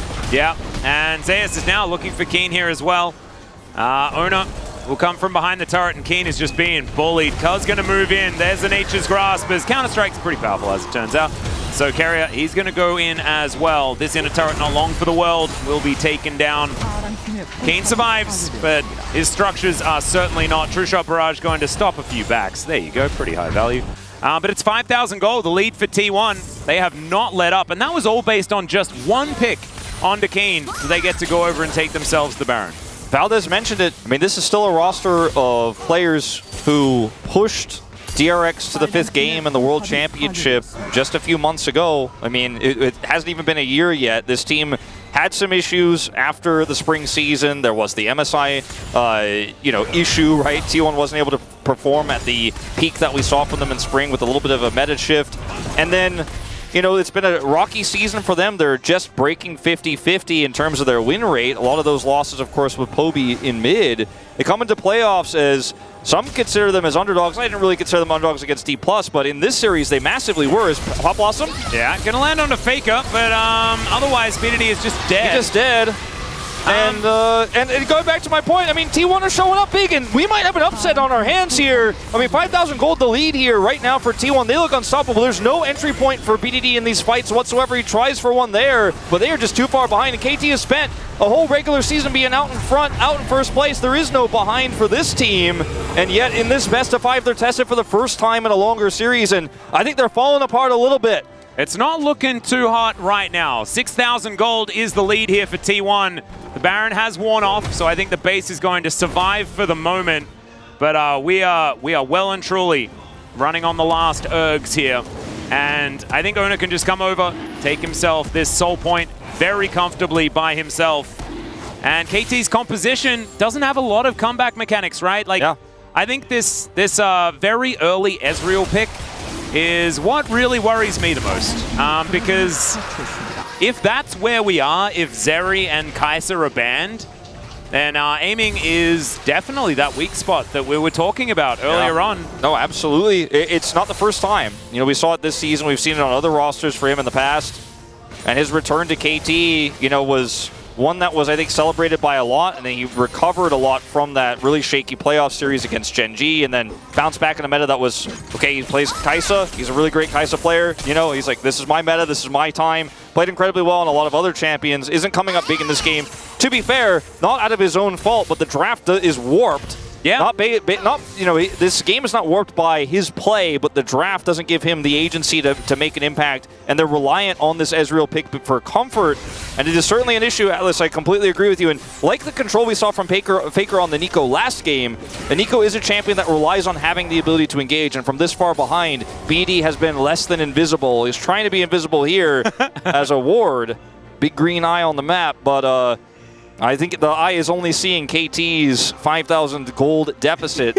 I love it. It's absolutely fantastic. He's now going to relocate. Look for an opportunity. He's going to be spotted on himself. This is what he has to do to try to hope for an engage. Like, he's basically just furthering my point as we speak of it. He just can't ever find an angle in this one. And Faker is so big, he just destroys him. No, he absolutely does. Thankfully, we are going to see BDD actually move away from that warded brush that he was sitting in. That would have been very, very sad if T1 had have just sort of walked up there and killed him as, okay, we're warding over here instead. Okay, fair enough. This is a feast or famine type situation for whatever team falls behind is famining. And yeah, he's really just trying to do something, and the fact that he's not showing on the map really does keep T1 honest. They have to be really careful. They have to move together as a group, but not too stacked up and clear vision. But it does mean that ultimately when he does show here, they're like, okay, move those wards forward. Baron spawns in 20, and they were hoping for greedy T1 group up to try to put deep vision here, and then maybe he could set up for an engage with the paranoia, but T1 don't take the bait. They don't make a mistake. Now they have this group up on Baron with the choke point control. The BD is nowhere near where he needs to be. He has, of course, the dash cannon and flash to try to look for a really long-range engage, and they have a Galio here to follow up.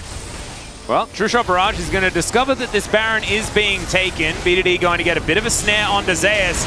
As Cuz dives in, he'll deliver a gargoyle as well, as Keen wants to find a counter-strike. They get into the backline as Faker takes a fair bit of damage. He then dives forward, Gumayushi gets a double, and KT are too busy trying to deal with Zeus to be able to do anything about it. And Zeus might die. No, he's not. He's absolutely fine. Keen's going to be able to take down Faker, but not before getting a good old patented thumbs up. And T1 back on the Baron now, aiming, trying to get to work. Misses a whole bunch of No Qs. way. And if Zeus just comes over and kills him, that would be so very sad. Oh my God. He's going to do it. Oh, going to help out. Oh man, I don't know if you recover from this, KT. I don't know if you're coming back. You got absolutely dunked on in game 2, and in game 3, the same is happening, but it's been more finesse from T1, not just an early lead with a Rumble taking a 2,000 gold lead at 8 minutes. T1 just absolutely dumpstering them here a little bit, I have to say, and this is not close. It's not close at all.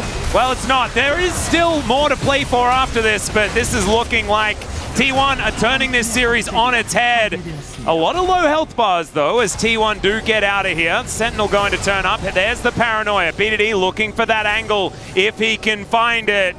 As there he goes, headbutt just to get rid of him. Carrier's going to go golden, and Taunt does come through onto Zeus, but he's so tanky. And the wallets are starting to really get heavy in this one. Ona dives forward. Oh my goodness, a passive getting him all of his health back. And Ezreal from back in the base is trying to help out with a True Shot Barrage that does absolutely nothing. 10,000 gold is going to be the lead. And T1 are just pushing for the victory. He's picking up a death cap, but he's not going to get to use it. He is not getting any big pop blossoms this game. Excuse me. It feels like blossoms. Plop blossoms in this one. Unfortunately, T1 just dominating here. Zeus showing up tonight. He is absolutely in peak form right now. He's got Anathema's chains built up, and T1 just taking out these inhibitors. The road to victory here for KT now so much longer, so much more distant felt like walking into this series was going to be expectations for many, a 3-0 or 3-1 victory for KT. The road was paved with a weak win from T1 yesterday over D+, with having rocky early games, but the early games in games 2 and 3 were anything but. As Cuz is just trying to buy space for a Lehen's ult here so they can get Keen and BDD in here. Zeus, by the way, who's really the main character of this fight.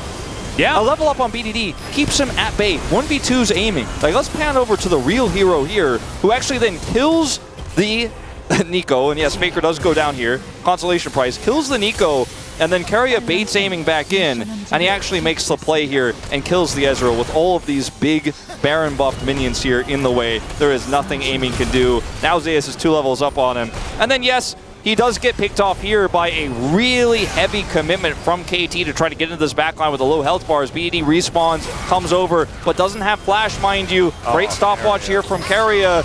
And BDD again, just coming up empty, unfortunately, on this Nico because his team is too far behind. I swear, Keria is just ridiculously good.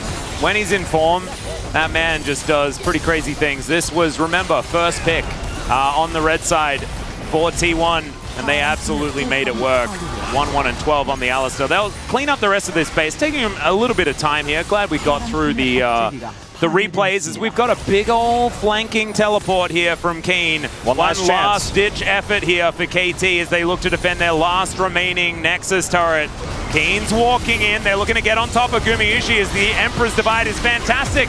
That's going to keep them away from the President. Lehen's going to be taken down here as, once again, Keria playing bouncer. Zeus doing the same thing. The Q3 is going to be fantastic. Faker picking up a bunch of kills.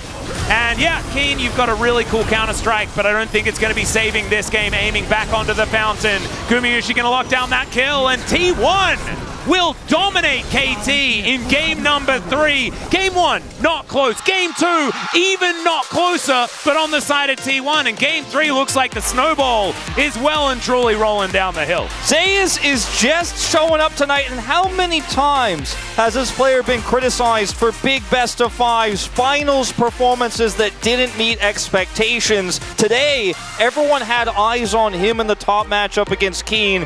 It has to be the angle of attack for T1. It has to be the strong point, because otherwise you're looking at a weak mid lane matchup. In terms of laning phase, bottom side, some shakiness from Keria yesterday. But guess what? When the pressure was on, today in this best of 5, Zeus showed up as the underdog. He made it happen against Keen. Our first place unanimously for All Pro. He's crushing him in lane. He's team fighting better than he is.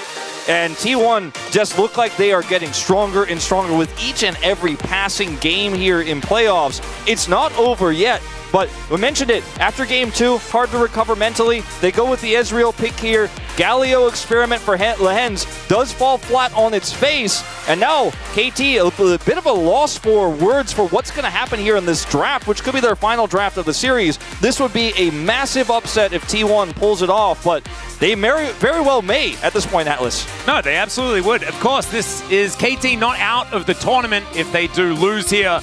They will be moving down to the loser bracket, though, to face the loser of Gen.G versus Harmalife Esports tomorrow. It is now time to go to a short break, though, because T1 are going to need one more if they are going to send our first place team down already. And the space will break down this game. We'll be back, possibly the last game of the series.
거야. 천천히. 불 껐다. 천천히 봐. 뒤에 잭스 있다. 손가락에서. 니꺼 밀었어. 오케이, 앞라인부터. 정면 좋아 많이 좋아. 앞라인 봐, 앞라인. 해봐. 갈려 니꺼보다. 갈려 잡았고. 이제 나봐줘. 갈려 질렸고. 니꺼. 잭스. 형들? 터치 걸어. 패치 좋다. 너플이야 너플. 잭스 잡아야 돼. 질렸고. 맞다. 야, 살려줘. 부시안 맞잖아 이거. 부시안 살잖아 이거. 좋잖아. 잘했어. 좋다. 나이스. 방심하지 말자.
Either way I'm there. Got an attitude, I'm off the roof, up in the air. Let's run, I make it count, yeah, I'm talking right now. Feel like the comeback kid, got no time to spare. Double up the score, 22-4. You know I win a lot, gotta win one more. On a hot street, never gets old. Sorta with the ace and my team went gold.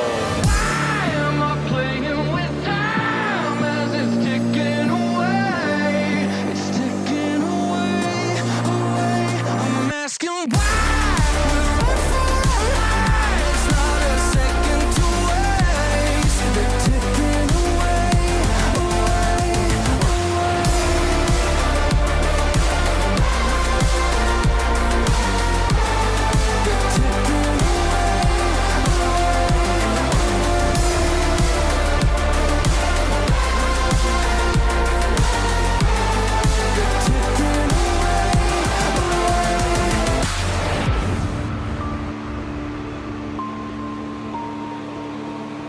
I'll give it one more try. I don't know why, but I keep coming back every time. I wanted more than my life. I don't know why, but it feels so right. Why am I playing with time as it's ticking away? It's ticking away. I'm asking why we run for our lives, not a second to waste. It's ticking away, away, away.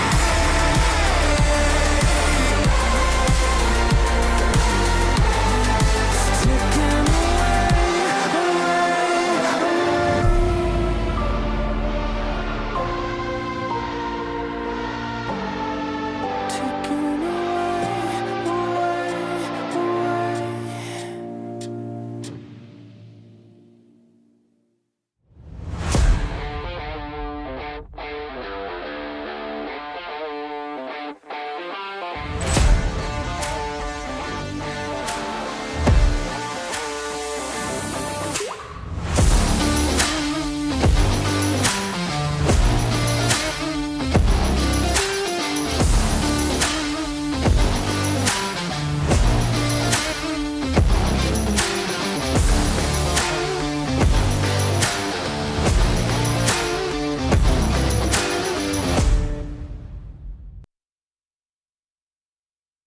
우리의 전성기 지금입니다. KT 넘버원 31일 만에 선발 출전 메이커가 돌아왔습니다. 아래서 관문 돌파.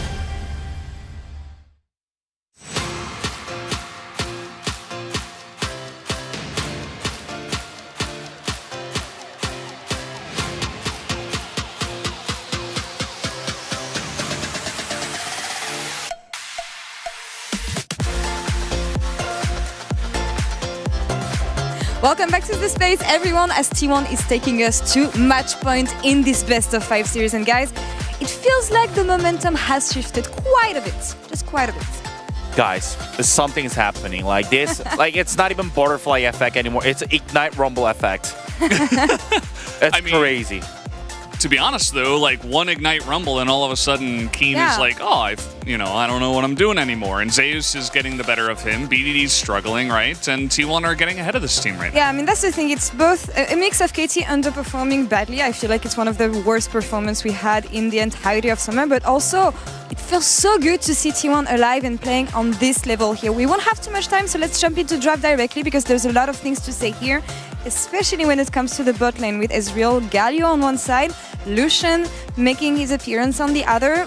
Valdez, you had lots of thoughts on KT's choice. I mean, so you ban out the top 3 AD carries. That doesn't mean you need to take out the ancient tech of Ezreal Galio, which has 0 power in the lane. And nowadays, Ezreal takes like even more than 2 items to really get online, and they were fighting so much even before the Ezreal was online for a long period of time. We'll see that in Highlight 1 as well. So I don't really know what they were deciding to go for. We really don't like the Ezreal in this current state, and Aiming does have a good win record on the Ezreal, so I can understand it, but you take the Lucian, a good counter from olden days, and you just, I don't know, it just really did not like this draft from KT. Yeah, I mean, to add on it, when Aiming won with the Ezreal, it wasn't from Ezreal performances.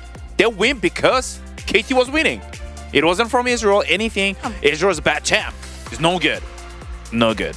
Bad champ, not the best execution either. If we can run the first highlight we have, and if you guys can explain to me how impactful it is to miss this kind of shots. Yeah, he missed first Q, he missed the first W rather, he missed the second Q. Like, unfortunately, he missed the ulti as well. And look, he missed the one other Q because of the stopwatch. And imagine Aiming actually flash auto instead, like long time ago. This fight will be just middle of the ball lane that makes be able to probably Jackson arrive there with the TP. Like, there's just so many different things that would just change the fact that it's not bad as much as this. It can be bad. Also, the Nocturne side has a favor for TPing, but this is like, I would actually want to shout out to Zeus, is that only TP changed the whole fight, this sequence, it swings 3,000 gold. Yeah, and why are you even ganking the Lucian with Flash and Cleanse when it's an Ezreal in the lane? Like, that just doesn't make any sense, right? Like, the entire idea in the first place was just wrong, and not to mention the execution, which we already went over. So we're not very happy with the way that KT played this early game. No, not really. I want to say the rest of the game as well. Honestly, when you look at what happened, and that's also the issue with the draft you have like this, is that I don't feel like you have enough agency to come back. But again, the execution is not the best, and T1 is playing really, really well in every step of the way. Yeah, I mean, I don't know what was that. Like, honestly, like, Faker was just nearly just tipping on in front of the face of the Keen, and just, I think he misclicked probably the stopwatches. It makes him die, and also Kara recognises like the opportunity right away, and then they burn Nocturne ulti while Keen is actually dying, and they don't have an opportunity, anything to try. They can't even try to steal the Baron. This is so forced. Like, they already got the Baron, right? Like, it was a very lackluster Nico ultimate to go for, and T1 are like, we have Cassante, man. We are so far ahead. We can tank this all you want. And every single time that KT try to go in for the re-engage, T1 always finds like, oh, you've overextended again. Okay, we're going to punish you again. So shout out to T1. I mean, they're playing solid League of Legends, but I do also have to say that KT are just kind of giving them the underhanded softball throw at this point. It feels like it's one of the main takeaways from this series so far, but also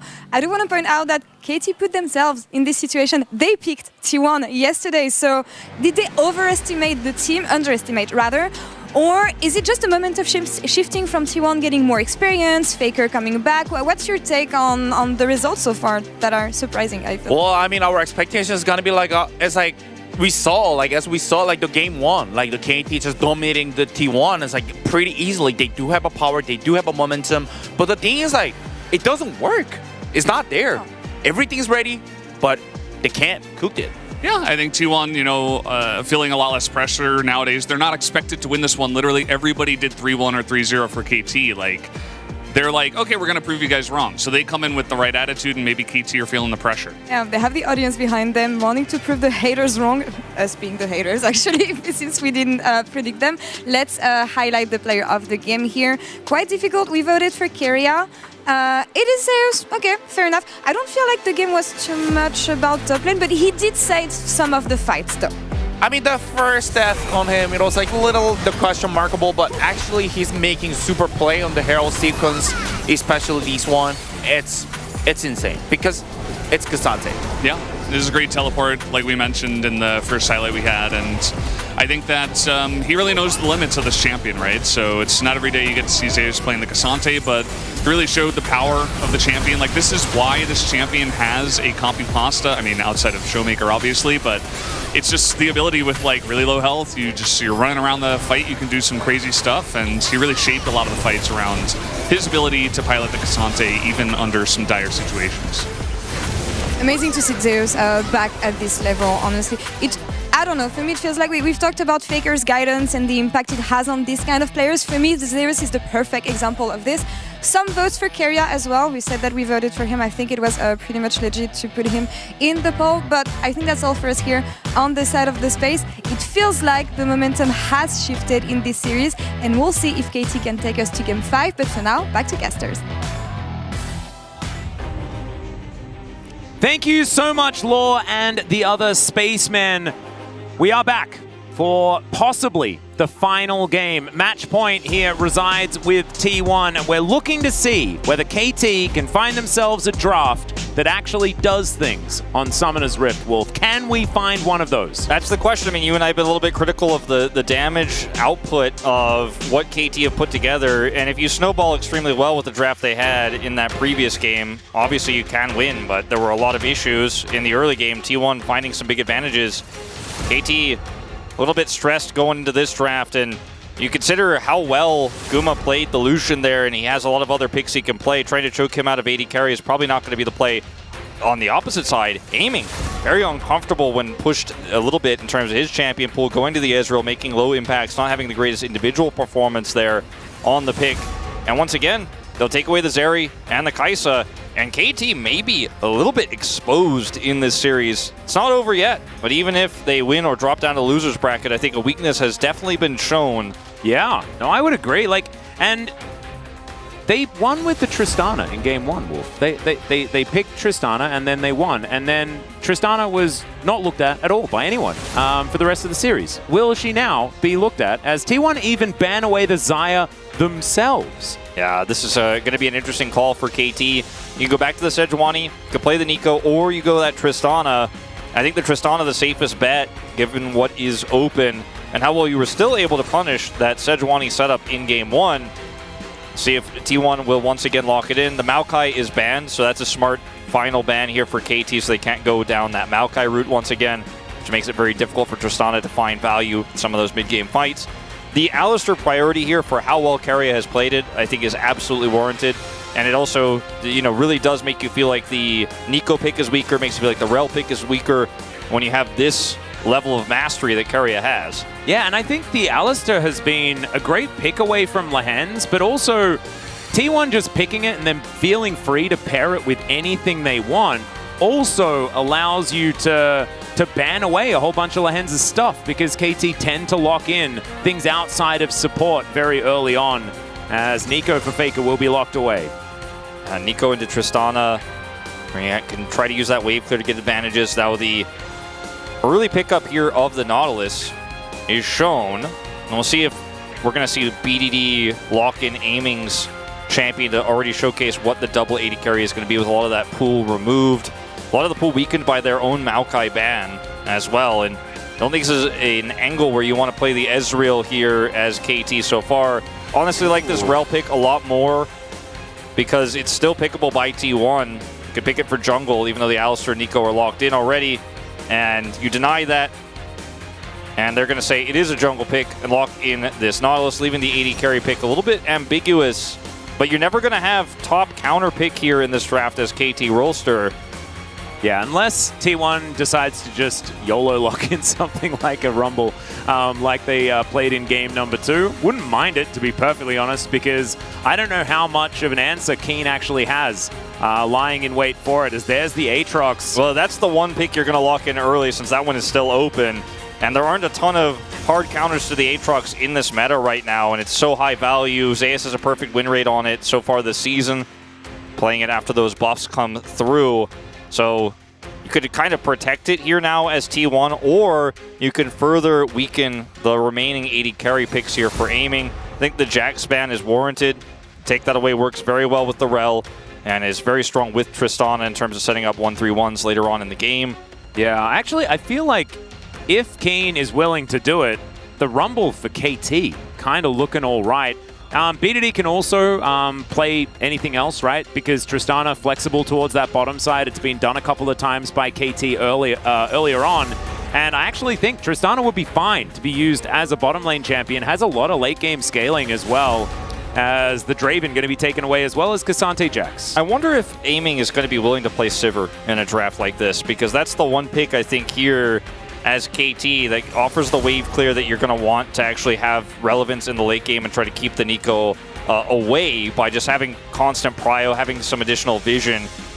Because Rel isn't going to be as threatening in terms of just going into the jungle. She's great for ganks. Viego going to come through here like this pick here for T1, keeping things a little bit open-ended as to what that 80 carry is going to be after aiming locks his in. And the Varus is going to be what he opts into, not the Sivir here. At least that's what he's hovering for now. But I'm now much more curious about what's going to pair with this, because you have some setup here. So the Renekton will get locked first. That's what they want to opt into the top matchup. And this is a decent top matchup as well. Like, we've seen Zeus, he doesn't really lose it, but other Aatroxes that have picked this up have lost to Renekton quite heavily in the early game, and that's sort of how the matchup should go. Keen with a little bit of an opportunity here, but we'll see how it does go, as Varus will be locked away here for aiming. No switcheroos, and that is Samira locked in for Gumayusi. We're denied the Samiral, which is a little bit sad, but at least the Rel is going to be in the game. Samira Alistair, though, is the OG combo. Yeah, that's the OG one. You know, we saw Samira Alistair for a really long time. Then once Rel was released, she kind of replaced the Alistair, and then the Alistair came in as a great answer to both champions, but the Alistair just going to be a great answer to Rel in this case. Samira, a champion that locking down with Varus is very difficult, because you can get on top of her with Renekton and set up a stun that way, and then Varus could try to follow up, but she could just obliterate your projectiles you're trying to hit her with. So if Varus tries to poke her out or do that additional burst, it's going to be very difficult to actually kill her. And if she gets online in a team fight and spins around, hey, you've got a decent amount of lockdown here as KT, but she's not the only threat. You have to deal with this Nico as well. And the setup here for T1 in 5v5s is pretty incredible.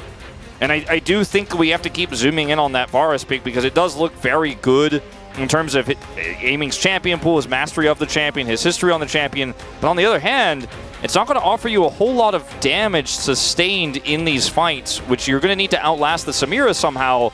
I'm kind of leaning towards T1 in this potentially final draft here if KT can't turn this around. Yeah, I think so much of it doesn't even rely on this draft, right? It's about whether KT can reset their mental moving onto the Rift here for what could be the final game of the series. A victory here could dictate very well what happens in the subsequent game, but this one is going to be the most important. And for T1, staying in the upper bracket as well just gives them so many opportunities. This is huge. See what happens here as we head towards game number 4.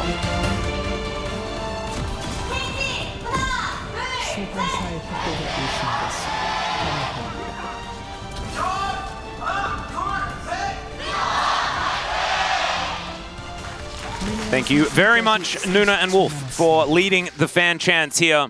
Of course, recordings. They're not actually out there with microphones. Maybe for the final, we can get that one to happen. Wolf calls in every time from his co-stream. Has the exact same perfect voice every time as well. Imagine if you were Incredible watching talent. the co-stream and you actually get to see it live whilst also hearing it live at the same time. As all right, BDD going to be fighting with Faker here as the face gets more and more angry. Not going to take the bait here and walk into Karia's knockup. That would have been pretty disastrous, but we'll actually just get a positive trade and send Faker home early. pretty so early that it won't really affect Faker too much, but it's going to cost him a little bit of time here in the lane, which will allow BDD to push this in early and grab that level 2 advantage. So wanting to put the pressure on here early, and thus far successful. A little bit of a risk here for Faker is not going to pay off. And Atlas, I think there are on both compositions 2 carries, right? For KT, you have the Tristana and the Varus. Well, and on T1, you have, I mean, I guess you could arguably 3 carries, but you have the Samira. I'm going to go with 4. What's the 4th one? I mean, Viego is 100% a carry as well. Like, you start getting those resets. Well, yeah, I was saying Viego. I wasn't saying I wasn't really saying Nico's going to be a carry. You weren't saying Nico? Oh. Yeah. I was just saying, like, Nico's going to engage, and then there's 3 carries, right? You got the Aatrox, the Viego, and the Samira. I'm with you now. I'm picking up what you're putting down. Picking up what you're putting down. I mean, Faker can theoretically be a carry, but that wasn't how it was executed in game number 2. I mean, you know, it's not, in terms of damage output is really what I'm talking about, because obviously the combo can be good. Speaking of, another hook going to come in, and there is the flash as Lahen's going to have that one traded. It does kind of work out all right here for KT, but Lahen's losing so much health bar is a little bit dangerous. They hit level 2. It's a rough way to get there, but they do get there first. They do. Not exactly ideal. But this matchup here in 2023 summer has been 3 of the 4 games. Again, Zeus is 100% win rate on this champion, but he's got 3 of the 4 wins in this matchup. So saying a lot more about him, I think, than it does about the matchup itself. As Samira is not farming down in the bottom lane despite that trade. Yeah, this is the problem. So that trade comes through and Carrier gets like a cool flash headbutt and stuff like that, but Gumayushi still can't approach minions. And so that is somewhat of a worry. Still, now that the wave has crashed, he will be all right. And Aiming goes back, grabs himself a cull, and is going to be feeling pretty good about the whole situation. So in team fights, if you kill the Samira, you still have to kill the Aatrox, and there are so many ways to get just 1 reset for any of these champions. If Zeus is going for the Duskblade, which I think he probably will this game, then you get a kill for him, he becomes untargetable. Can't kill him, can't kill the Samira who's spinning around, and then the Viego is becoming untargetable as he's starting to take over and possess some of those champions. So that's what I'm concerned about here for KT in these team fights. They need to get the resets for the Tristana first, and it's almost like a battle of who can get that first secured elimination. And I think that T1 have a lot better setup with this Alistar here and the Pop Blossom from Faker to make that first pick happen. Yeah, I kind of agree, and I also think that it's not even necessarily setup that they have. They just have counter. And so if you have a Rel Engage go in, of course, why is the Alistar picked? Often it's picked to make sure that that Magnet Storm isn't going to be as dangerous as Cuz just decides to do a bit of a face plant. Sometimes you want to do that. As the ward goes in, doesn't actually make it over the wall, and so we'll now have to path all the way around. Owner is going to spot him out, and that's just a big old whoopsie. As Zeus going to look for that 3rd Q, I believe, did find a fair bit of the damage, as now Cuz is moving up over a ward here. Zeus knows exactly what's going on as he crashes down, does make it out this time. But still, Zeus going aggressive, and Cuz loses so much of his health bar. Owner going to be able to get a big old crash alongside Zeus. If he gets over the wall there, Zeus is under threat. Maybe he has to flash, and you know that's the angle. That's what he wants to look for here. But instead, unfortunately, he's just kind of walking right up into the waiting arms of the Viego counter gank, and Keen just can't make anything happen here. So well handled by T1. Once they identify it, Owner just books it top lane here, and that angle they were looking for, not successful. That being said, still a pretty significant CS advantage here. Zeus is going to walk back to lane now, and we'll catch some of that wave, but Keen getting some small advantages early on in the Renekton matchup, as we were talking about, can feel very nice in the early game, but could have been much better. Certainly could have, and we do have an 80 carry in this game, right? Like sometimes you see the Varus picked up and you're like, oh, well I guess there's no consistent damage, and then the team's like, oh, but we've got a Zia, but that doesn't normally work quite as well as something like a Tristana, which is just a legitimate 80 carry threat in the later stages of the game. We saw BDD play fantastically well in game number 1, finally going back to what they were winning on earlier on in the series. It feels like an eon ago that KT did have some forward momentum. This game, they are already ahead by a decent margin, as Faker is disguising himself as Owner, moving in to try and clear out some vision to grab themselves this one, as Keen. Iron Spike Whip actually working out on his Renekton this time. Yeah, having it at a timing where it's actually relevant. As Cuz is going to see this Drake being taken, not going to be able to contest. He wants to. He is just gone. Okay, Headbutt is going to get him out of there. That may have actually saved Cuz's life. He does have Flash, of course, but doesn't have to use it because he's just ejected from the whole situation. And Keen going to be able to get a demolish and possibly even grab himself a plate here as he decides not to farm up this wave underneath the turret, as that is a Dominus as BDD's moving in. Zeus is just going to explode, and Keen just casually walking up to set up that first blood. Yeah, so Cuz doesn't actually get anything with that bottom side play, but he is able to identify, okay, T1's still interested on this. There's no roam up from Faker, and then they just send BDD over, say, okay, cool. You know, Faker went down to the Dragon. They wanted to hold on to that. We're going to make a topside play happen. So for the first time in a while, Keen is going to have a massive lead here in the top lane that Zeus was holding on to, obviously, especially in that second game. Now KT grouped up over here. Yeah, Ignite going to be used here as Cuz trying to at least protect. I think he had an idea that Ono was moving over. There's a headbutt to get him out of there. Lahens has to flash. He's going to once again get as much value out of Hex Flash as possible. You love to see it. You love to see it. And once again, too, I mean, the Viego has level 6. You have to respect this. Unfortunately, a Flash going to be, you know, taken away. Your Hex Flash still relevant, as you say, but not the fight they were looking for there. Just no damage, really, between Rel and Nocturne, or Nautilus, excuse me. And okay, Hook is going to connect here onto the level 5 Alistar, who is just dead. That is Aiming collecting his first kill of the game. Great setup from Lahens. And Lahens not on like Galio or something that doesn't really do anything. Is looking way better. It's crazy. Yep, when they put him on the Nautilus here, which has historically been one of his great champions, he is going to be able to be relevant all the time. And Aiming also staying pretty relevant, had a pretty massive CS lead early. Oh. Did get that early call, he's halfway through it. And he's shiving. Yeah, he's gone lethal tempo. This is on hit for the Varus. So Aiming's going to find a Chains of Corruption onto Gumayusi, who soaks a lot of damage, and he's feeling pretty comfortable, as that is a dead Crocodile that I'm observing, although Cuz going to move on over. BDD is in position, so it's a 2v2, but Faker's going to move on over as well. Crash down, and Cuz gets out of there. And that should mean the Rift Herald is going to be in control of T1, although 10 seconds and Keen can teleport back. Yeah, just a wild move there from Keen to just assume, okay, I've got enough prio here, we're going to group up and start this Herald up, but they did not have control of the zone whatsoever. Cuz now, whoa, Carrier, another planet. Behind enemy lines. Yeah, exactly. BDD's going to move in, does get the Buster Shot onto 2, as Cuz is able to flash his way out. That is not going to get them anywhere near this, as Faker is now going to take some damage from BDD, but the explosive charge not quite going to be all right, is the third time the charm, KT? Is the third time the charm? I don't know. I think Shelly's just going to lose interest in this whole situation. As Aiming with 0 mana and a Gumayusi lurking in this brush. He's going to dash out. Does find the Blade Whirl under Aiming. I think he's going to be able to get underneath the turret, as Gumayusi is going to sacrifice his bone plating for the next few minutes. Yeah, still a decent trade there, obviously, and knowing that Aiming didn't have Chains of Corruption is knowing that he's not going to get caught into that turret. And BDD is going to push this wave in here, and they will finally, third time is the charm here, take care of that Rift Herald, pick up the local gold, and we'll be able to pick up some additional gold for likely the Tristana here in mid. As BDD, despite not being able to help his teammates there on the top side, is putting a lot of pressure onto Faker and onto these turret plates, with this Tristana pick looking very good so far in the early game. And a bit of a gank up here. Yeah. Not going to overextend. But yeah, you mentioned the lethal tempo, and I think Aiming with this setup, this rune setup here, is going to be much more relevant than we were talking about. Oh, there's a big old headbutt. Special delivery towards Owner is now Keen. Doesn't have flash because he can get the stun. Over the wall he goes with the dice, and the crash down is going to get Cuz out of there. Kind of beautifully played here as Faker taking a lot of damage. It is the real version, and he is going to get him out of there. So, Part 2? Yeah, mitigation of some of the danger here. As Carrier has just given up on laning alongside Gumayusi. He just wants to help the rest of the map. They grab themselves 1 plate. But right now, because it's pre-14, this turret is pretty durable.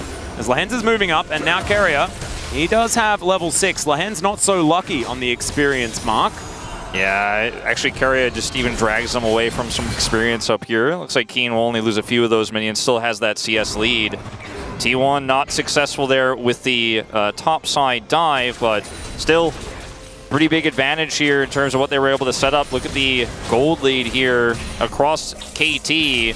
The big one, I think, really being this Tristana. Obviously, Aiming has had a lot of success on his own as well on this Varus, but the Tristana is the one that kind of needs to be ahead early. The Renekton as well, obviously, with the laning phase, it's gone really well for him so far. There's that first Shiv being picked up, and I do wonder how these fights are going to get won here for T1. I think a lot of it is just going to be straight up around these Pop Blossom setups, and you know, Faker is obviously going to have control, as he does now. Yeah, Carrier moving into this brush as well. Unbreakable Will well and truly available as T1 getting some control. There's the Hex flash forward. Carrier just demanding respect as he moves on in. Aiming does get that control ward into this pit. Piercing arrow going to be available. Let's see whether he can get any good damages. Yeah, Ona going to get taken down, but that's a big pop blossom from Faker, but still you can see that Aiming is free hitting. Carrier dives on top of him, and Gumayusi is already dead. The Drake secured by T1. It's another Cloud Soul, and now Faker is running for potential safety, but Aiming just greets him and says nope. That is going to be the pickup on the kill on the mid laner. 3 kills. Yeah, 3 kills, 2 for the Tristana, 2 for the Varus here in total now. And they engaged on the Rel. Atlas, they went straight into Cuz, and they decided, okay, this is going to be the angle we want to go on. But he's got Magnet Storm available. He is very durable on this pick. Does have plated steel caps, and they're just not able to do the damage required here as KT, with the positioning of Aiming there, fantastic. So far away on the back line, hitting those piercing arrows from such a large distance, T1 just can't compete anymore with the health bars. Now look at Aiming's positioning here at the start of the fight. He's on the other side of this fat wall. It's Carrier, Guma, and Owner, and when they hit this Pop Blossom, yeah, BDD also gets caught, but there's no damage. Guma is deleted instantly, and then Aiming on this back line here, once again untouched, and there's just no way out, unfortunately, here for Faker. Aiming just gonna go straight back to lane. He's like, oh, wait, you guys gave me the kill? Thanks, friends. Thanks, I had a rough time on the Ezreal, but on the Varus here, I'll take some money. Yeah. Nice. And BDD smiling once again. They haven't been smiling so much in the last couple of games. And it is now approaching a 4,000 gold lead for KT. And this series, it was looking pretty doomed, honestly. Yeah. KT. They've decided to remind us that they're on their organization's largest win streak ever, and that they're actually pretty good. I'm struggling to really come to terms with it. As there's a headbutt pulp onto Keen. Does have Dominus here as Owner and Carrier not the most amount of danger for the Renekton to be in. But it is going to zone Keen away, so Zeus, I think, picks up an extra plate there topside. Aiming also going to pick up one here as they fall at 14, so Zeus and Aiming trading plates here on the play. And for KT, they don't really have a strong cross map here. You know, a lot of resources committed. BDD just lets Carrier walk back. Doesn't even try to buster shot him away or kill him. Bit of an oversight there. I guess just not expecting the cow to be walking back through mid alone. And the race here for first turret is going to go to KT. So that's at least in your favor, but I do think that T1 got a lot out of this play topside. Whoa! They just knew he was there, I guess. Sometimes you throw a chain of corruption into a blade world that's in a brush. Did they know? How did they know? Did they watch him walk in there with the ward that they had in lane? Yeah, I think that's what happened. The ward that you just saw, Aiming walk over there, saw him go into the brush there, and they knew he was trying to catch those waves, and they will be able to get him to flash, and that's another turret going down here. So it's a trade of 2 turrets to 1 here across the map. And, I mean, the mid turret as well is... you know, that's a very critical one here for T1, as they're looking like maybe they're going to wait and see if Guma comes down here. Yeah, T1 do have the double Drakes stacked up, so that could give them a little bit of a buffer, not necessarily needing to worry about the same level of, okay, BDD's over the wall.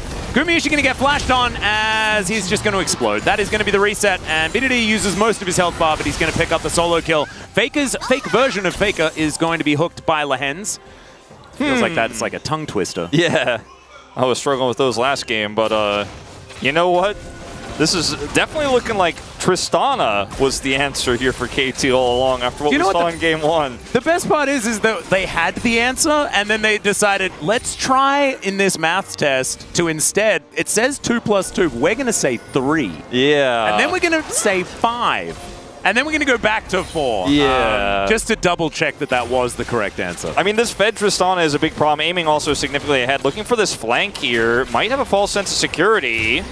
As BDD coming over. That's going to be a big knock up. Oh my goodness, just into the bouncy castle is Ona, and he's just going to get last hit by BDD.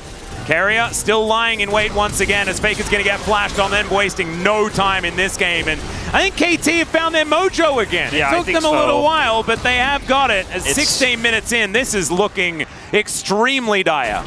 I guess we just can't have close games in No, this I series. guess not. No. These teams are just so good at snowballing leads, but I mean, Tristana especially good at this as we're going to watch BDD. He has all of his abilities, of course. Rocket jumps over the wall, puts all that damage in to get the first explosion of the charge. Buster shot through and just one more auto. He gets the reset to jump back. And then in this fight, it's such a weird passage of play because obviously Keria is trying to set up a flank here while Owner thinks he can bait them into it. And then Faker teleports into a completely different third location to try to set up for a Pop Blossom. And it's a very late teleport as well. So just kind of 3 different ideas here for T1 and none of them coming up with anything. No, not really finding the same page. I love that, seeing it from BDD's perspective. And he just sees like, oh, he used Bladewell on the wave. I guess he's dead. And then dives in, and as it turns out, he was dead. T1 are on the Drake. KT have sent Shirley to get the work done in the mid lane. See whether Cuz can actually steal this one away as Keen dives into that backline. There's a Pop Blossom, but it's only on to 1. The Drake loses interest, but KT are doing so much damage. No! It's Gumayushi trying to turn it on its head as Aiming wants to try and get away from this gigantic Aatrox, who says absolutely not. Flashes on top of him, and T1 have found the team fight. The flash out from Carrier. BDD trying to escape. Drake is taken by KT, but now T1 are closing in. They've lost no one just yet. And I think we may have called this one a little early as Keen dives in. Ona takes so much damage and is able to get the last stab on the Crocodile. BDD dives in, but it's another S rank picked up. And BDD is out of there. It's like, I guess this team's immortal. Yeah, they just end up donating a teleport here. BDD was so close to getting the first reset and getting like a quadra kill here at 18 minutes, but it's not to be. And KT, they really had a ton of control going into that fight, but it was the Aatrox angle here, that Dust Blade I was talking about. There's too many carries here for T1. You're going to deal with the Viego. And then Keria also headbutts Cuz here, trying to actually get the engage set up for the Smite secure. He's so far forward, but tanks so much damage. And BDD and Aiming are hitting a cow, which allows Guma to take away a lot of these health bars. Then this chain comes through, and that is all you need. Zeus flashes for the Q3. Root comes through from Faker. So BDD is out of luck here. We'll have to teleport back into the fight. Cuz secures the Smite here, so that's very fortunate for the side of KT. And they're hoping that with the BDD teleport onto this ward, with all these low health bars, he'll get some resets here and carry this fight. But T1 win it too quickly before he can return. And once the Crocodile is dead, BDD just shows up to leave. Yeah, and the headbutt immediately onto BDD just says, nope, you are not participating in this one. We're going to kill your friend, and then you're going to leave. And that is precisely what happened. And KT in that moment had about a 6,000 gold lead.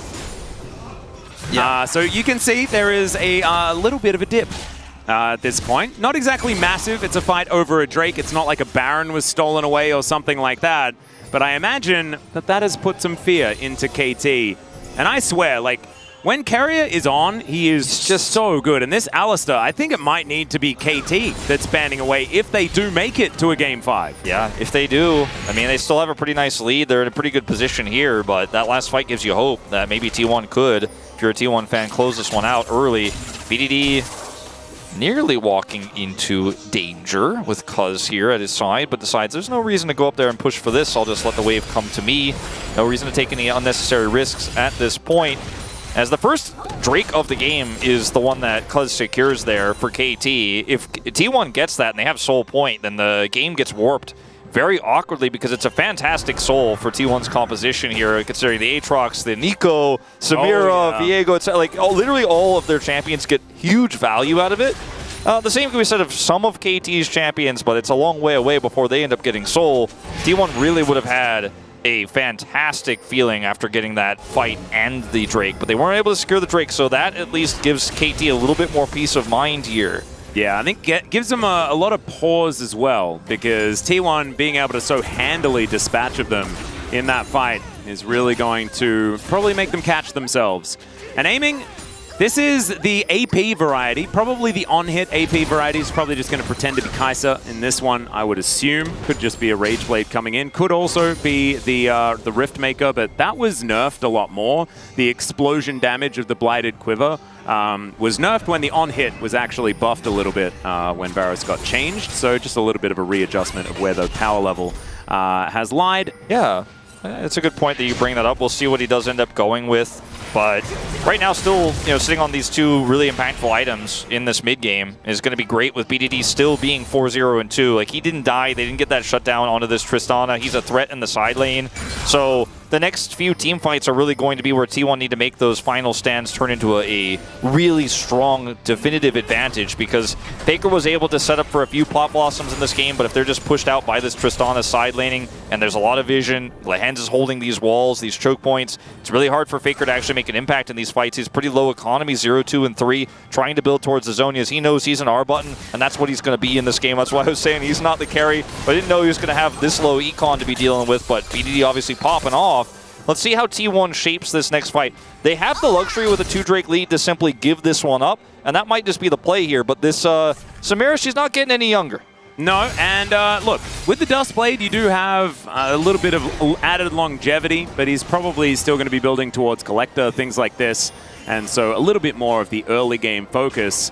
Gumayusi has looked pretty good, and as a, secondary threat more than just, the main character as far as damage dealing is concerned, I think it feels a lot better to be a Samira in this game when you have the Viego, when you have the Aatrox, and you can just sort of say, remember me, and then dive into the fight and kill everyone with massive AoE circles. Yeah, all you need as T1 to win the fight is just that first kill. That's all you need. Yeah. That's all you need, and if the spinning Samira that's flying through the team fight helps set up for the Aatrox to get that first reset, that's all you need, as we saw in that last Drake fight. Now, KT have control here.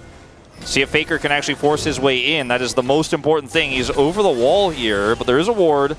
Yeah, Edge of Night is done here for Zeus as well, who's lurking in that flank angle. Kane also over the wall is going to wander over this ward as Gumayusi in the back of the pit. Carrier is going to get hooked by Lehends. They want that headbutt on cooldown before they go for any sort of engage.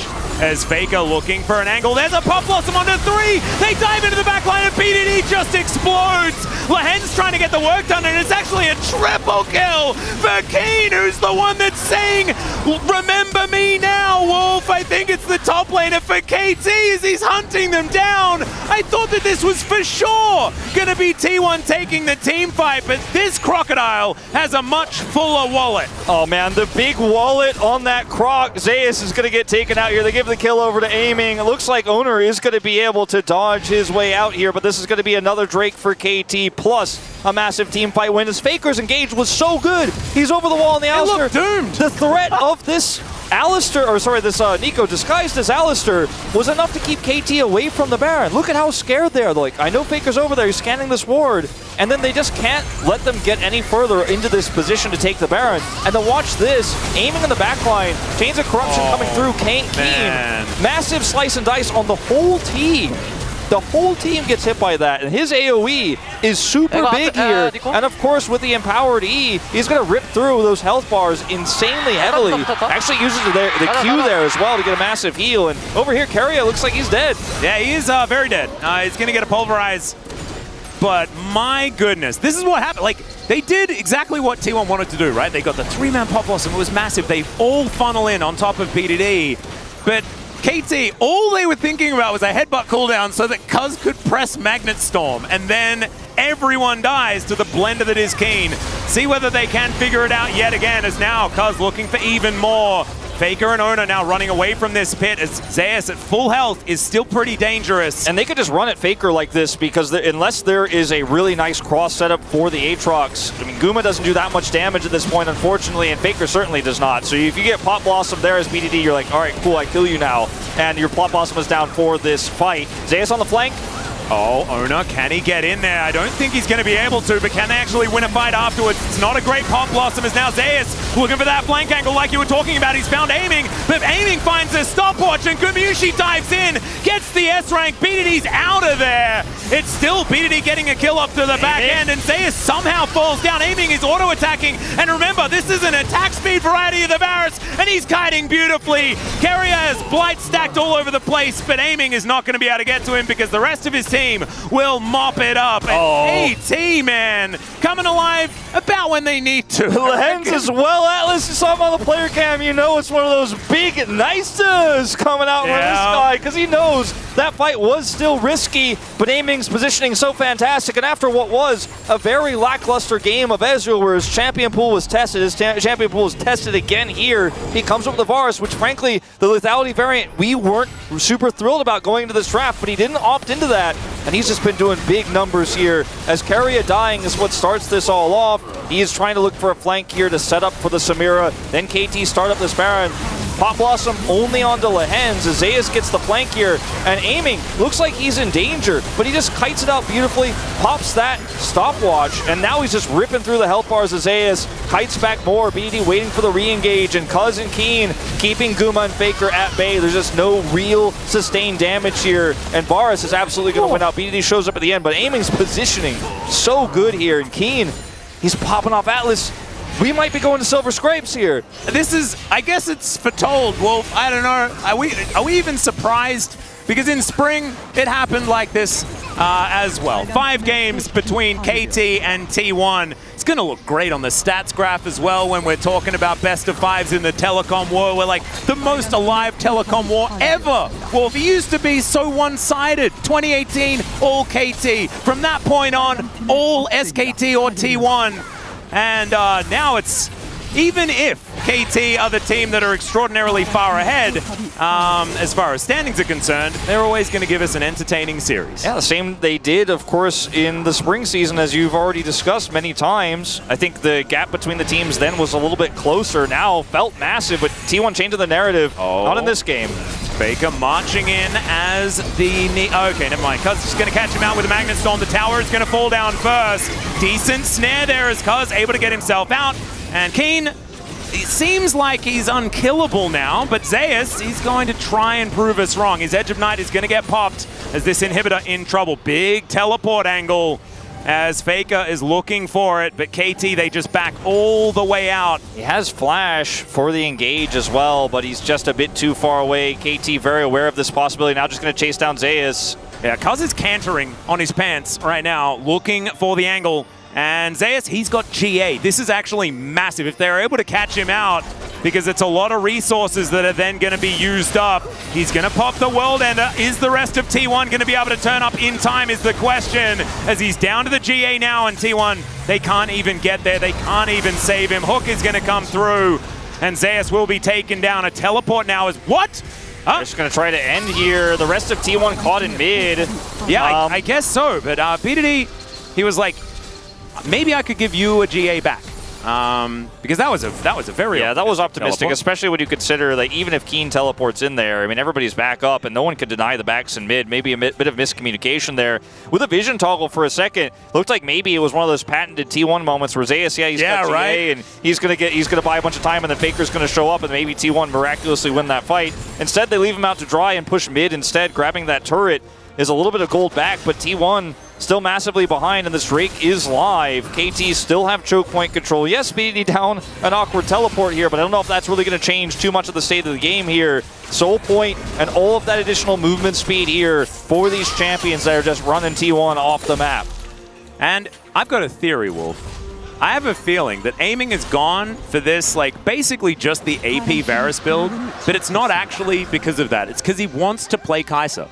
And so he's just like, find me an 80 carry, and thankfully, Mr. Freak gave all of the 80 carries AP ratios. Varus already had his on his Blighted Quiver and stuff like that. Sure, it was nerfed, but he can build the same items. He's feeling extremely comfortable now. Yeah, he certainly is, and he's doing a lot of poke while also doing a lot of boom boom when he's getting the auto attacks in. Hey, it's the same champion. It's the same champion. He can't ult on people, but Lehens might be caught. I don't know about this. Well, Cloud Rift is going to help him out there as they're going to go for the re-engage instead. BDD in great position as Keen is going to flash on top of Gumayushi. He's going to try and get out of there. The Pop Blossom's massive. Everyone is just bouncing around as BDD's going to get knocked up. Gumayushi gets the S rank, but immediately he's going to go down because it's a triple for BDD. Maybe the Quadra in the end, but no, it's aiming that locks that one down. And cue the Silver Scrapes, Wolf. This one's going the distance. This one's going the distance. Keen coming up big in lane, getting massive advantages, saving that one team fight that T1 had the perfect engage on, but it ultimately wasn't enough. The Samira not panning out this time around. And as you say, it's going to 5 again. Back to back, these two teams in the first round. Doesn't matter if there's a clear favorite. We're going back and forth, and just like Spring, where we did trade games back and forth, it was KT with a dominant start. Then boom, 2 wins for T1. Looks like the series might be done. Aiming comes back in a big way, and now we're going to that 5th game, but T1 will have side selection.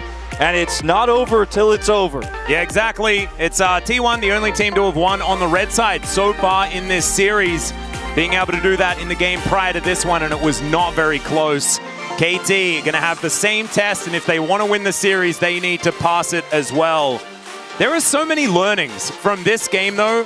Seeing what adaptations were made, I think, you know, the common denominator is a certain Yordle in the mid lane, but that is a ban that could possibly come through for T1 relatively comfortably. I think so much about this 5th game is going to be how much homework has been done and how much understanding of the victories in each of these games is going to leak through into this final draw. No, I think you're absolutely right. I think the coaching staff have a lot of work to do here in this final break before we go into the epic 5th game here. I mean, everything on the line, skipping that extra round of the losers going forward is going to feel massive for either of these teams. I think for T1, who are trending upward, if they could pull off this upset, it would be so huge for their mentality going into what could be a miracle run. Yeah, and I think even making it to 5 games, it is still fantastic news, and I'd be terrified if I was heading to the lower bracket after this. But let's go to a short break. When we get back, the space, some Silver Scrapes, and game number 5.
걸린다. 살짝 걸린다 우리. 가져. 가져. 진짜 좋아. 진짜 좋아.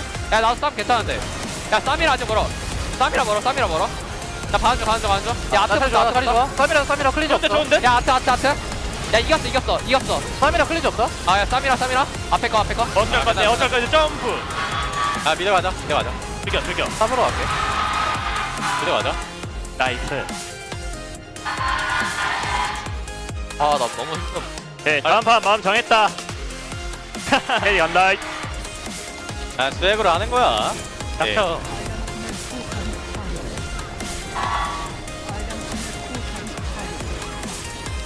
다음 판 잘하자. 화이팅!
전성기 지금입니다. KT 넘버원 31일 만에 선발 출전 메이커가 돌아왔습니다. 아래서 관문 돌파.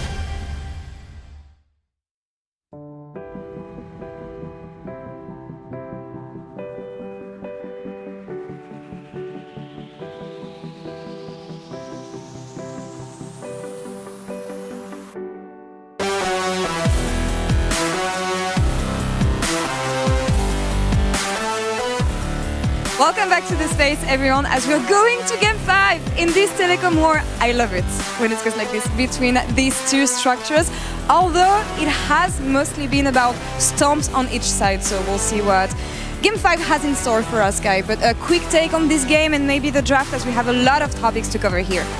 That's a wonderful series. Like, actually, like, the time is, time just actually flying right now. That series is pretty fun. A lot of action. I think especially because no one really expected this, right? Like, it's great that we do get actually a somewhat back and forth series, at least. As the draft was pretty interesting, right? You see the Tristana come out first once again for BDD. Definitely a big win condition for them. The Varus was kind of interesting. We didn't have a lot of faith in that, but ended up being okay because they did get ahead. And then the on-hit AP Varus gets a lot of room, so is actually able to do the damage.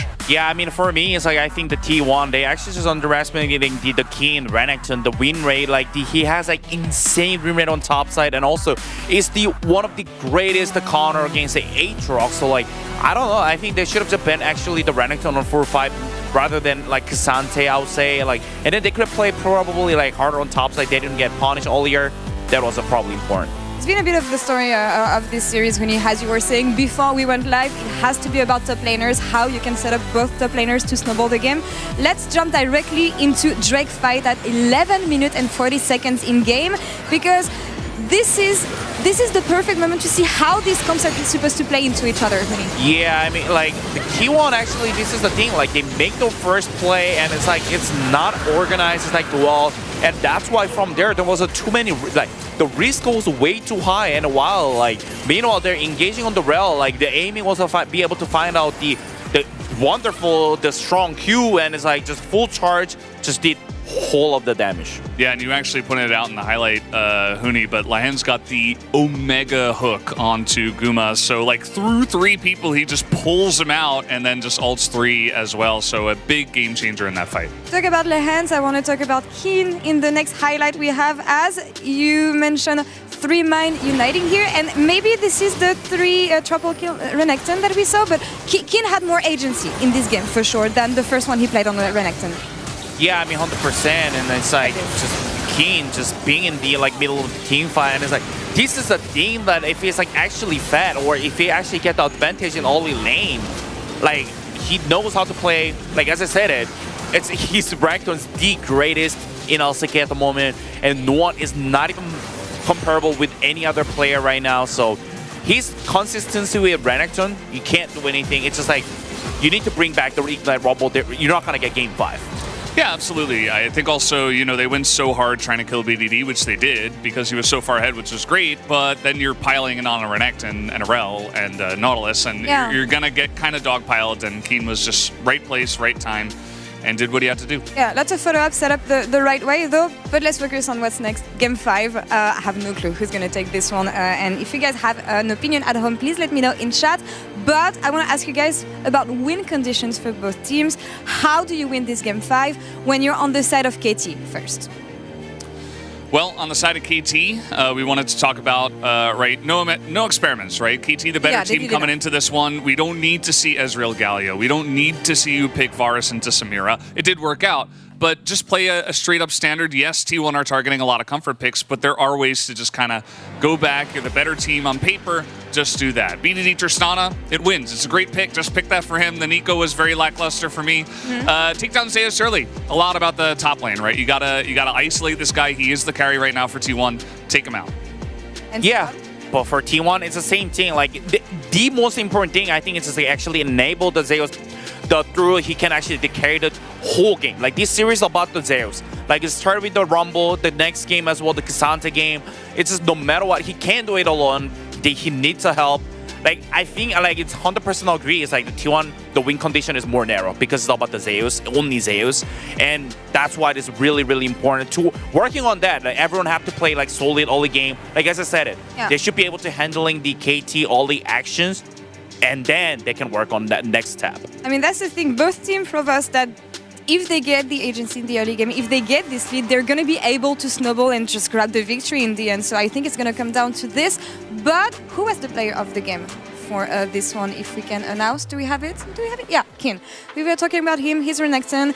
And not often you see a player who's going to be given resources on the champion being actually able to snowball and make use of these resources. But he did today. Yeah, I mean, just like Huni was saying before, the top lane is a big one in this one, and you're giving him one of his best champions, if not his best, in a counter matchup against Zeus, and you didn't really get your Aatrox far enough ahead. The Aatrox is going to struggle early. Keen comes in, plays a great game of Renekton. I mean, it's not a secret, right? We did expect this to happen, and it's no surprise to me that he picks up the POG. Yeah, I mean, again, like, I'm gonna highlight the top lane is, like, actually most important role right now in this, at least for this series. Like, that's how how the series is going. Like, it's a lot of the actions going on top side is, like, vulnerable, you know, it's like danger. But actually this time the game handled really well. I mean, we did give to the BDD because, like, one time he used lane prior really well, went to one time on top side and then actually just killed the lane phase, all of it. Yeah, back on the Tristana, of course, as we saw in Game 1. I want to highlight the fact that Tom from T1 yesterday felt pretty confident into picking KT. Turns out he was right, and I did not expect T1 to come together like this, but again, they take us to Game 5 here. Yeah, I mean, honestly, they already succeeded. Like, making Game 5 against KT, like, they already did more than their job. Like, honestly. Yeah, we'll see if they take it all the way or if KT is going to be able to close out the series as we go to Game 5.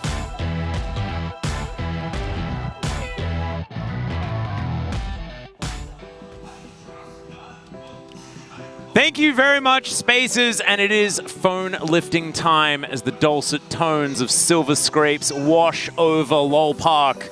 We are gifted with a Game 5. And earned by both teams. T1, the underdogs, had to fight hard to come back as Lehens does hit 4,000 assists here, the third player to do so here in the LCK. But T1 had to earn their way into this series. They were massive underdogs. Game 1, they got crushed. They bounced back with 2 dominant victories. And then KT has to fight to get the momentum back. And in 5 games here, we will find out who is moving on to round 3. The draft is about to begin here. T1 do have side selection, and they will choose blue side. It all comes down to 1/5 and final game between these two titans. I cannot wait to see what this draft is going to bring us, to see what the play is going to look like. I'm desperate for a closer game, Wolf. We've had smashings on both sides. And now, if we get a Game 5, it's nail-biting, down to the wire, could be one of the best telecom wars we have ever witnessed. And now it is time to get into the Game 5 sweet draft music draft. Yeah, this is T1 having that extra priority here. We'll see what the bans are going to look like. Taking away the Alistair, this time from KT Rolster. And KT, let's see if they want to continue to ban that Xayah, as T1 haven't picked up the Kai'Sa yet. It's been banned every game. And Nocturne getting some respect here. And Poppy, I think, definitely going to stick around here. I don't think you want to give that one over. And let's see if aiming is pushed to the brink again here. The Zeri has been reliant on has been taken away. Yeah, so T1 going to eliminate that one. I could imagine that the Tristana is being considered. T1 can first pick it if they would like to, but Faker hasn't found a massive amount of success on the champion. Xayah also permabanned, continues to be so as the Nautilus respect comes on through here. The double Lehens bans, and I actually have it written down here. There were a few things listed as far as the things you need to check off when you're both T1 and KT in this series, and I think KT need to get good picks and good agency for Lehens and put Keen in a good matchup. And T1, I think if they stop that from happening, they're in a great position in this series. Final ban, last second, the Annie to be taken away from T1. It's really trading a lot here. Maokai is available, Sejuani is available, both Sejuani empowering champions up, and also the Kai'Sa for Guma. He will lock it in. So KT think they have an answer. Bold to leave this pick up. Yeah. The season-defining pick, I would say, here in summer is going to be given over to Gumayusi, but it will be in trade for that Tristana. That's the choice they've made. They don't trust Faker to operate it here with his current condition. And now, one of those check marks on the bullet list was to give Faker a matchup where you can feel comfortable. I think the Azir is probably that matchup you're looking for here if you are T1. So let's see what Tristana is paired with here, because if they end up going for Sejuani, I think this gets a little bit more tricky for T1. Maybe now T1 can go for Sejuani and Renekton. Maybe the Azir gets banned away. Well, let's see what they want to do for Zeus. Rel actually prioritized here instead. Ooh, interesting, because Rel is a great pair with Kai'Sa, but also can hop into that jungle as well. And I was thinking that maybe T1 are going to go for that Rakan angle, and they could have theoretically done that, but with the flexibility of Maokai being able to move towards the bottom lane and deny Rakan from being as impactful, it's really interesting, the do-si-do that is being caused by these first two picks from KT. The Rel will still be locked in though, no Alistair to answer it. I really do like the pick, and there is Renekton considered for Keen, and that means they can ban Rumble. Thank goodness. They can ban Rumble. They'll be able to protect this Renekton pick if it is locked in. Could, of course, be a Jax instead, but I do think that going into this Rel, you'd rather have the Renekton. Having that additional dash feels really nice in these types of team fights. And obviously what he's going to be able to do in most matchups left available here in the early levels. and they're going to use this timer. It seems like they've already decided just to discuss those bans. And Faker will have that Azir into the Tristana here, so safety there. The flex of the Rel means it's difficult to ban for support or jungle here for KT, and this is definitely one of the trickier parts of this draft. I think as you say, targeting Zeus here and making sure this Renekton is going to be a comfortable matchup for KT is definitely the way to go when you consider this Rel is still flexible. And I mean, the Rumble seems like an obvious one. Thankfully, that is taken away here, so we won't be seeing any games decided at 5 minutes this time around as the Lulu is respected. They have banned 3 supports here against Lehens. He is getting that MVP buff here in the draft. And it's so reminiscent to other drafts that T1 have gone to as well. We were talking about this just yesterday, the fact that often in pivotal drafts, Zeus is kind of just left to his own devices, right? They're like, you'll be able to handle this towards the top side, and they look elsewhere for other avenues of victory and just hope that this young player on the top side of the map is going to pull out some magic. He has done so in the past, but he's not going to do it with the Rumble that looked so good in Game 2 and his, up until last game, undefeated Aatrox. Could be another Varus angle here for aiming if that's where he wants to go. He's got the Maokai to set it up this time. The Tristana and the Varus worked very well in tandem with the Renekton last game, so keep it simple, keep it basic here. See if that's what they want to lock away here and then save that counter pick. No, it's going to be Leona that actually is chosen here, so even without knowing where this Rel is going to be, Lehens wants to prioritize this pick here. They have so much engage and setup for this Tristana to get resets. T1, the question now becomes, what is Zeus playing into this? Is it just going to be a Cassante again? Not the greatest pairing with the Kai'Sa. The Jax left available. He's going to opt into a tougher skill-based matchup here. He has the Rel to set him up for Counter-Strike engages as well as the Emperor's Divides.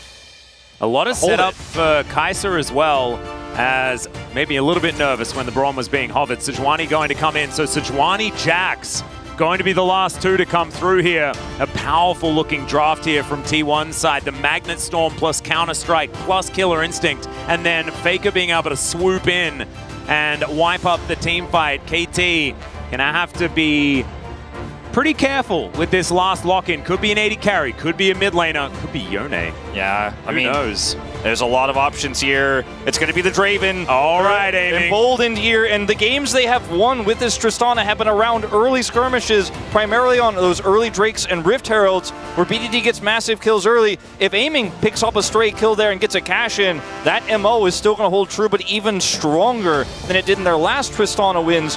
But for T1 here, I really like that they held that flex of the Rel until the end, got the Sejuani Jax at the end of the draft. That is almost unheard of, that it goes that deep, but they will trust Zeus again in this tough matchup against the Renekton here. Their draft is about as basic as it gets. It almost feels like it's the epitome of summer season. The Azir for Faker, Sejuani Jax, Kai'Sa Rel in the bottom lane. I think the ease of execution definitely here on the side of T1, but if KT get BDD ahead just one more time, that is it. Yeah, I'm feeling like the focus for KT was get Keen into a matchup he's okay with, get Tristana for BDD. He's already won the Azir matchup very effectively, and everything else doesn't matter, honestly. And you're exactly right. I think T1, the cohesion of this draft is just glorious.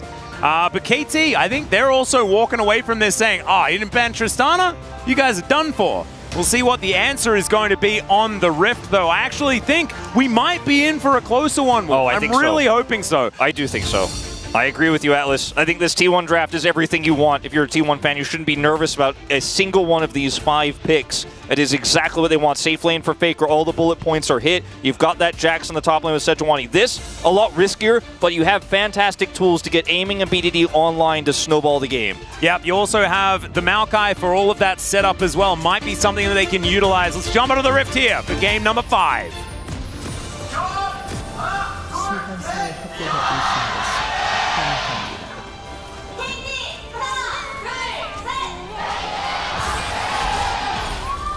Here we are, ladies and gentlemen, the final game of the series.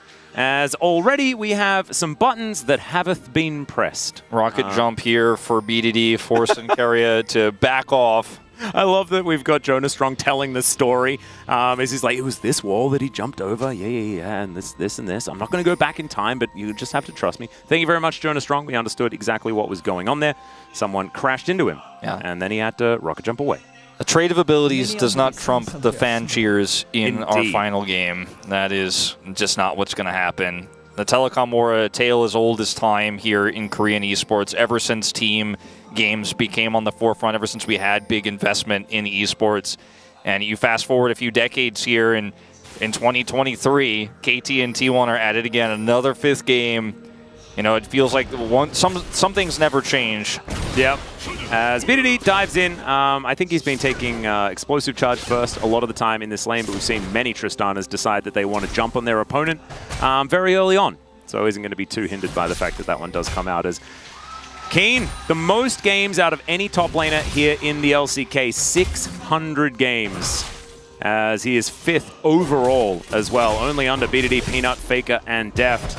Zeus is going to say congratulations and hit him a few times. Yeah, we talked about this recently. KT, with this win, actually for the first time in Keen's career, he broke 50% win rate this year, which is insane. Only in the summer season, despite having a pretty good season in spring as well. BDD going to aggressively trade here, but Keen bouncing back in such a huge way here in this series as well after being absolutely destroyed by the Rumble pick in Game 2. Didn't give up in that game, didn't give up in this series, was POG, of course, of our last game that brings us to Silver Scrapes, and he's just a legend. He's spent so much of his career on Afrika just being the gatekeeper of playoffs, but now he gets to say, really, for the first time, I'm first seed. I'm up here. I'm the one looking down at T1, who are the underdogs for the first time in several years for this organization.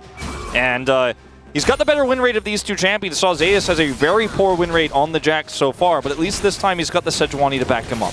And it's also, back to the Keen point just momentarily, as I'm going to be interrupted. Lehen's going to have to flash away from this as aiming, chasing after Gumayusi and Keria. Just a little bit of an exchange, but what I was going to briefly mention is the fact that Keen is on the LCK All-Pro, but he's been there before, but never with his teammates. And now he's there with all of his teammates. And that says a lot for how that win rate has expanded. We saw this last time. Oh dear. And here comes BDD. Yeah, Owner is going to be here as well, but Counter-Strike does come down. Keen's a little bit late to this as Cuz is going to flash away. BDD's now in trouble as Ace going to flash the jump, and Owner is looking for it, but BDD flashes away as well. Do we have any flashes left available? The answer is no from Owner. He used his earlier on, and first blood goes to KT, but damn, that was close. It was so close. This game is going down to the wire, and it's just like Game 1, deja vu. The proxy comes through from Zeus. He does try to get a little bit greedy, spot out. His enemy is a jungler in the red buff area, and he's like, all right, maybe we can make something of this. But, of course, BDD is headed up first. He had a little bit of extra lane prio there. He doesn't pick up the kill, but will get a bunch of assist gold.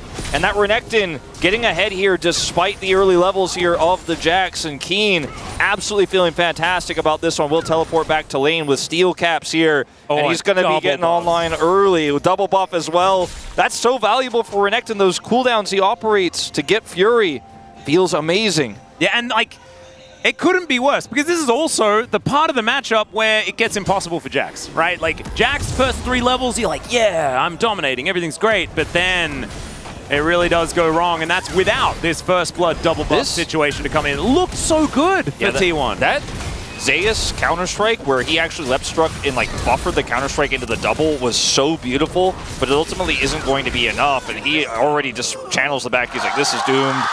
And they will get that first blood.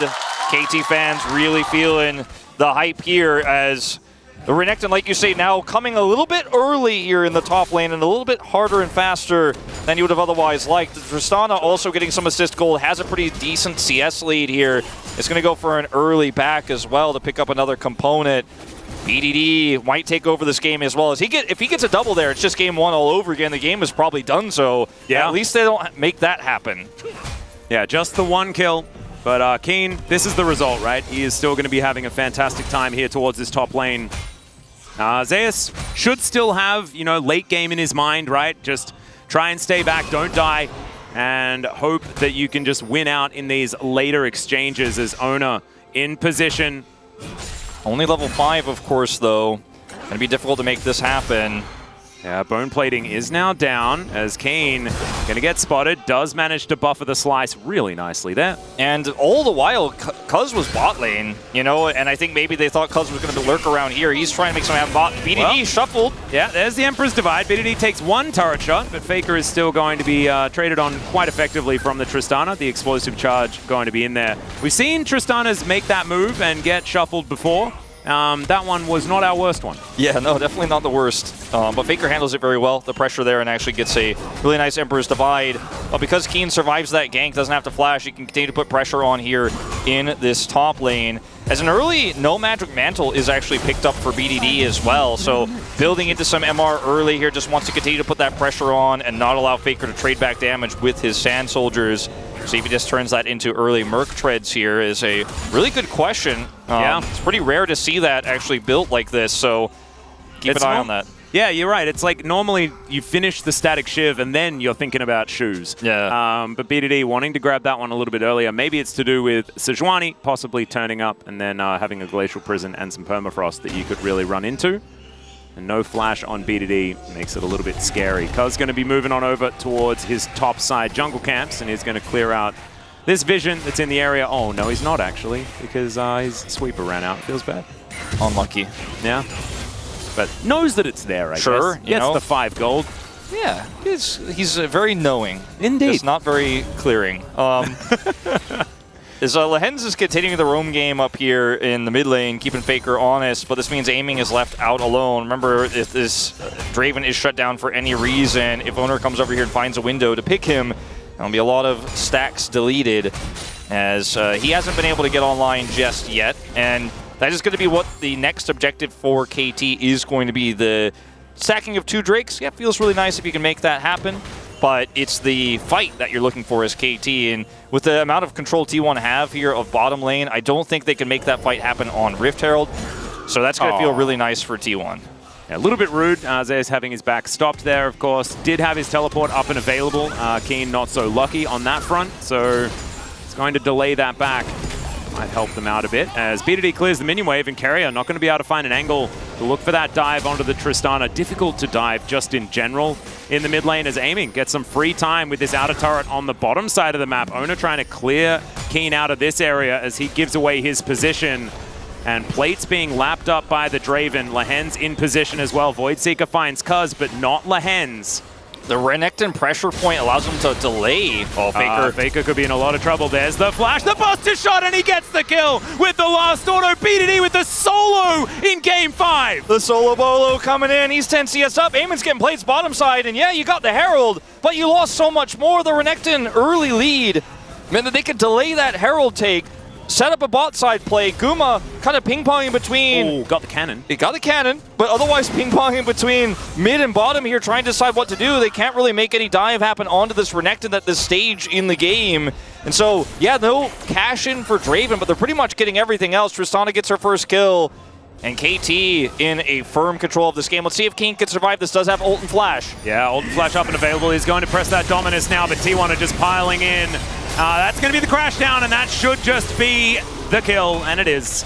Rift Herald now available also, so T1 going to take a whole bunch of money back in this play. This is huge for Zeus. He needs this money badly. They're actually going to commit the Herald as well. He's just picking up so much plate gold. They're going to vacate the premises, and Len's going to try to slow him down here, as did Aiming with that ultimate, but he is just picking up basically every single plate here. Only the final will remain. So Zeus, the early deficit, really turning on its head here with finally T1 finding a cross map. But let's watch BDD here. Flash coming back online, and he thinks he has an angle here for the play. Stacks up this charge, flashes for the Buster. Got him, he says, and that he did, as this is going to be the trigger to kill Keen here on the top side. Yeah, they're going to be able to take him down pretty comfortably. And meanwhile, in live, the Solar Flare going to come through. The immediate punishment of Zeus is, does he have it? No, he doesn't. That's the slice, that's the dice, and that is the kill for the Renekton. And this is what Aiming has done so much, by the way. He never gets credit for his laning phase, I feel like, because he's always been kind of categorized as a late-game scaling 80 carry type player. But the amount of times Lehens just leaves him on his own, and he just is totally fine, ends up finding advantages, and then Lehens just leaves, and he's like, yeah, I'm just going to sit under the turret, even if I'm Draven, don't care. Lehens goes elsewhere and makes impacts everywhere else on the map, saves the play here topside. After Keen did get dove there, he comes up here. Zeus wants to get that final plate and some additional gold, potentially. And Owner's topside, but not close enough. Lens comes in here, Solar Flare after the Zenith Blade to guarantee that Keen's going to pick this one up. And aiming, yeah, left alone, but there's no punish. No, and he just plays extraordinarily safe. Didn't even have Whirling Death, right? Because he'd used it in that top play. Can't use that to clear out minion waves, but still just stands under his turret, sacrifices a little bit of experience here and there, uses his W in order to clear out minions when they're coming in. And I actually think that you're right. It's kind of like he's the unsung hero, because often you're not looking at the fact that aiming is standing underneath this turret, but it's precisely what he needs to do. Now sitting at 265 stacks of Adoration. But this is the thing, right? Like, oftentimes you see Dravens, and especially when Gumayusi played it in the previous game in the last series, right? They were getting kills for this Draven, and they were doing it deliberately. I think that this game is going to be about BDD and Keen, and if aiming cashes in a few times, KT are like, nice. But I don't think they're playing towards it. Yeah, Keen has to sacrifice this turret here, and I think you're absolutely right. And what KT, I think, really want out of this Drake is actually the team fight. And KT are like, oh, if they come into this, we've got great setup here, we're going to get some Adoration stacks cashed in. But instead, T1 read this very well. It is going to be Cloud Soul again. It's your day, Atlas. I love it. But T1 are just like, nah, let's actually get, instead, first turret here, deny some farm from this Renekton, and then we're okay with this. We don't want to opt into this fight where this Fed Tristana gets further ahead. We don't want this Draven to get any cash-ins, and we'll trade this plate gold for aiming here for topside turret for Zeus. And I actually think this is a great macro decision here from T1. Carrier moving up, and Cousin Lehens just not able to dive the both of them, especially with Owner making his way over. And so aiming was the benefactor of that topside play, being able to get in, grab a little bit more plate money, and as you can see, he's ahead by a fair bit in that bottom lane. But Owner and Zeus making this Jack Sejuani duo do exactly what it is supposed to do. Oh, you're absolutely right. Keen's going to hold this wave over here so he can now farm safely and not worry about any potential setups with dive. Sejuani on bottom side here during this moment in time, but KT are down on gold because of this macro play. And I don't think that aiming is getting those final two plates bottom sides. Meanwhile, Guma is actually getting a lot. So KT kind of missed an opportunity for any sort of cross map here, any sort of big play during this Drake give up by T1. They just said, you can have it and we'll get way more. And KT now are kind of like, okay, we really need a team fight. And if it was Infernal Soul or even Hextech Soul here, you'd be like, okay, well, the 2 Drake lead is worth it. I think right now with Cloud, while it is impactful, isn't going to make you feel like you're winning the game just yet here as KT. Yeah, it doesn't give you damage stats, does give you the ability to control the map a lot more, but I think it is better from ahead. That is absolutely true. And now, aiming continuing to play back. They do have a ward in this brush, so Cuz is going to be given up entirely. Owner moving back towards this top lane as Carrier is alongside him.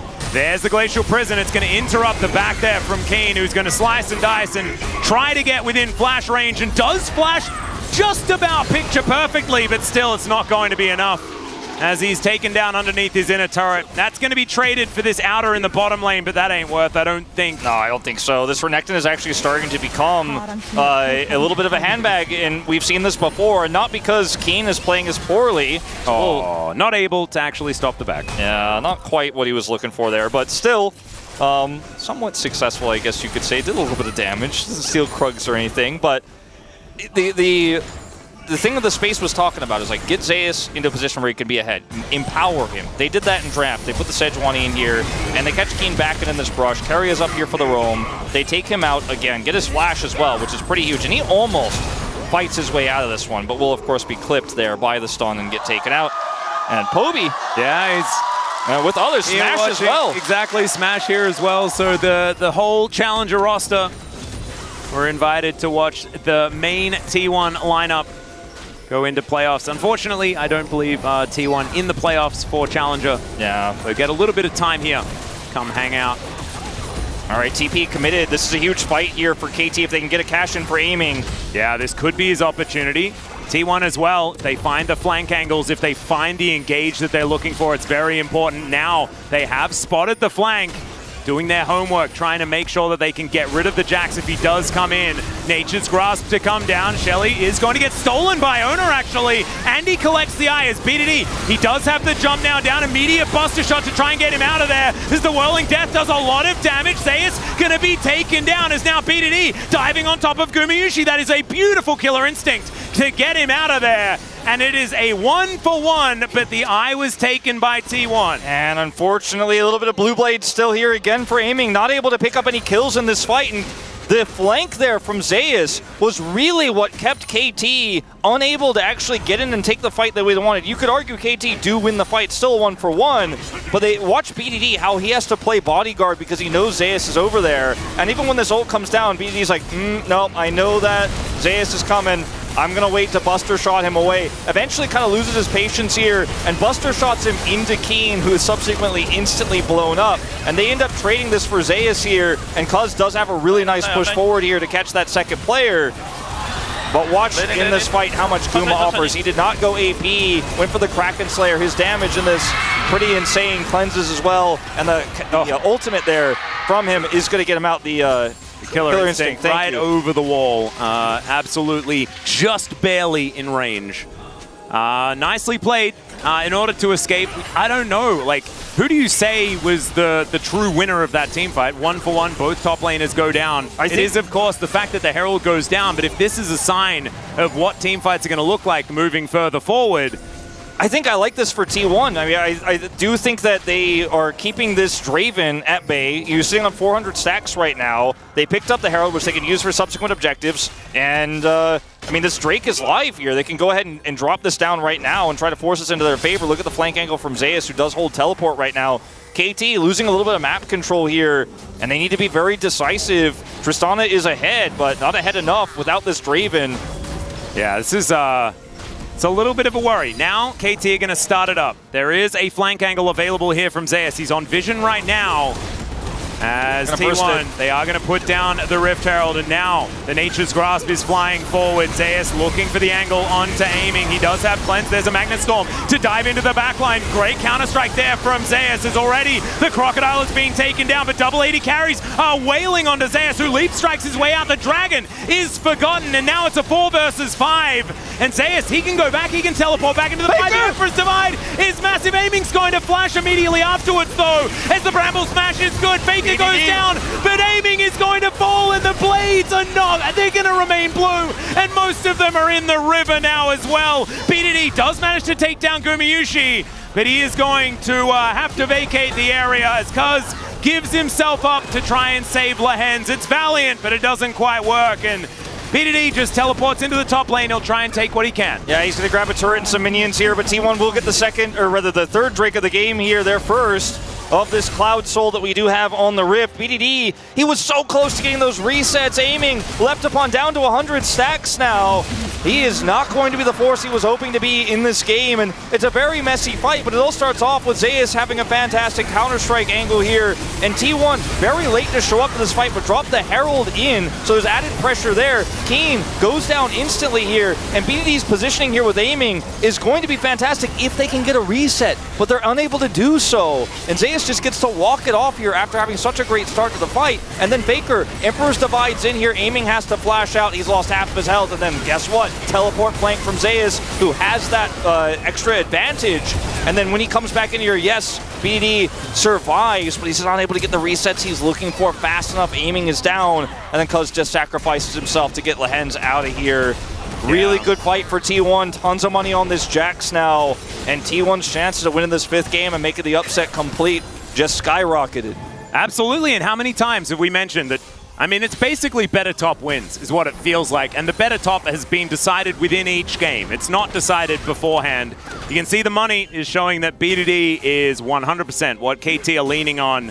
And this time, I mean, Keen is still within touching distance as far as Farm is concerned. He has a couple of those kills, but not as much money as Zeus, especially given the turrets that he has taken and the attention that he got in the early game. T1 kind of recognizing where their bread is buttered in this one, as KT are just going to move over and start off this Baron. Draven Tristana, you know, they have the Nature's Grasp. I think this is a good angle here for KT.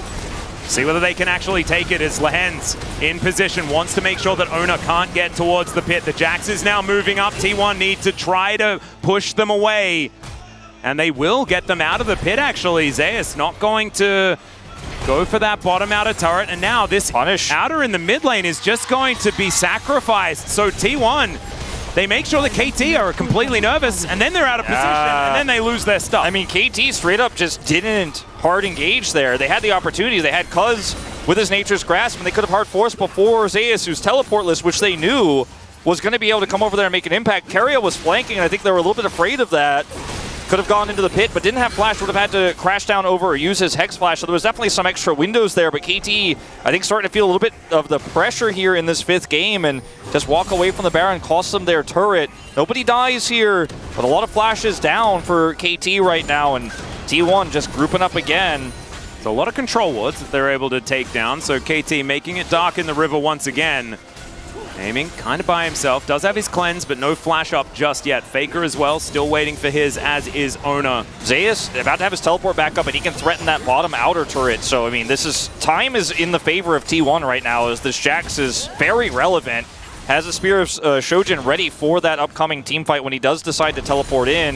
BD will at least be able to match in terms of this wave clear, but I don't think that Keen should be able to stop this turret from going down, and T1 get back control of mid and no Baron opportunity. Okay, it's a little bit healthier than I thought, so Keen will be able to save this, but ooh, man, this game is on a knife's edge right now, Atlas. Oh, it really is. It really is. Gumushi is ahead by a lot of farm, but he has gone for the more AD variety of the Kai'Sa we've seen. Even in these situations where it's an Azir in the mid lane, it's still AP just because the poke is so valuable. The poke not going to quite be there, but if Gumushi has got those hands that we know he has, then he could be able to make some magic happen in these team fights. Being able to layer those autos, doing so much work. Just not having the same sort of poke fight power in neutral.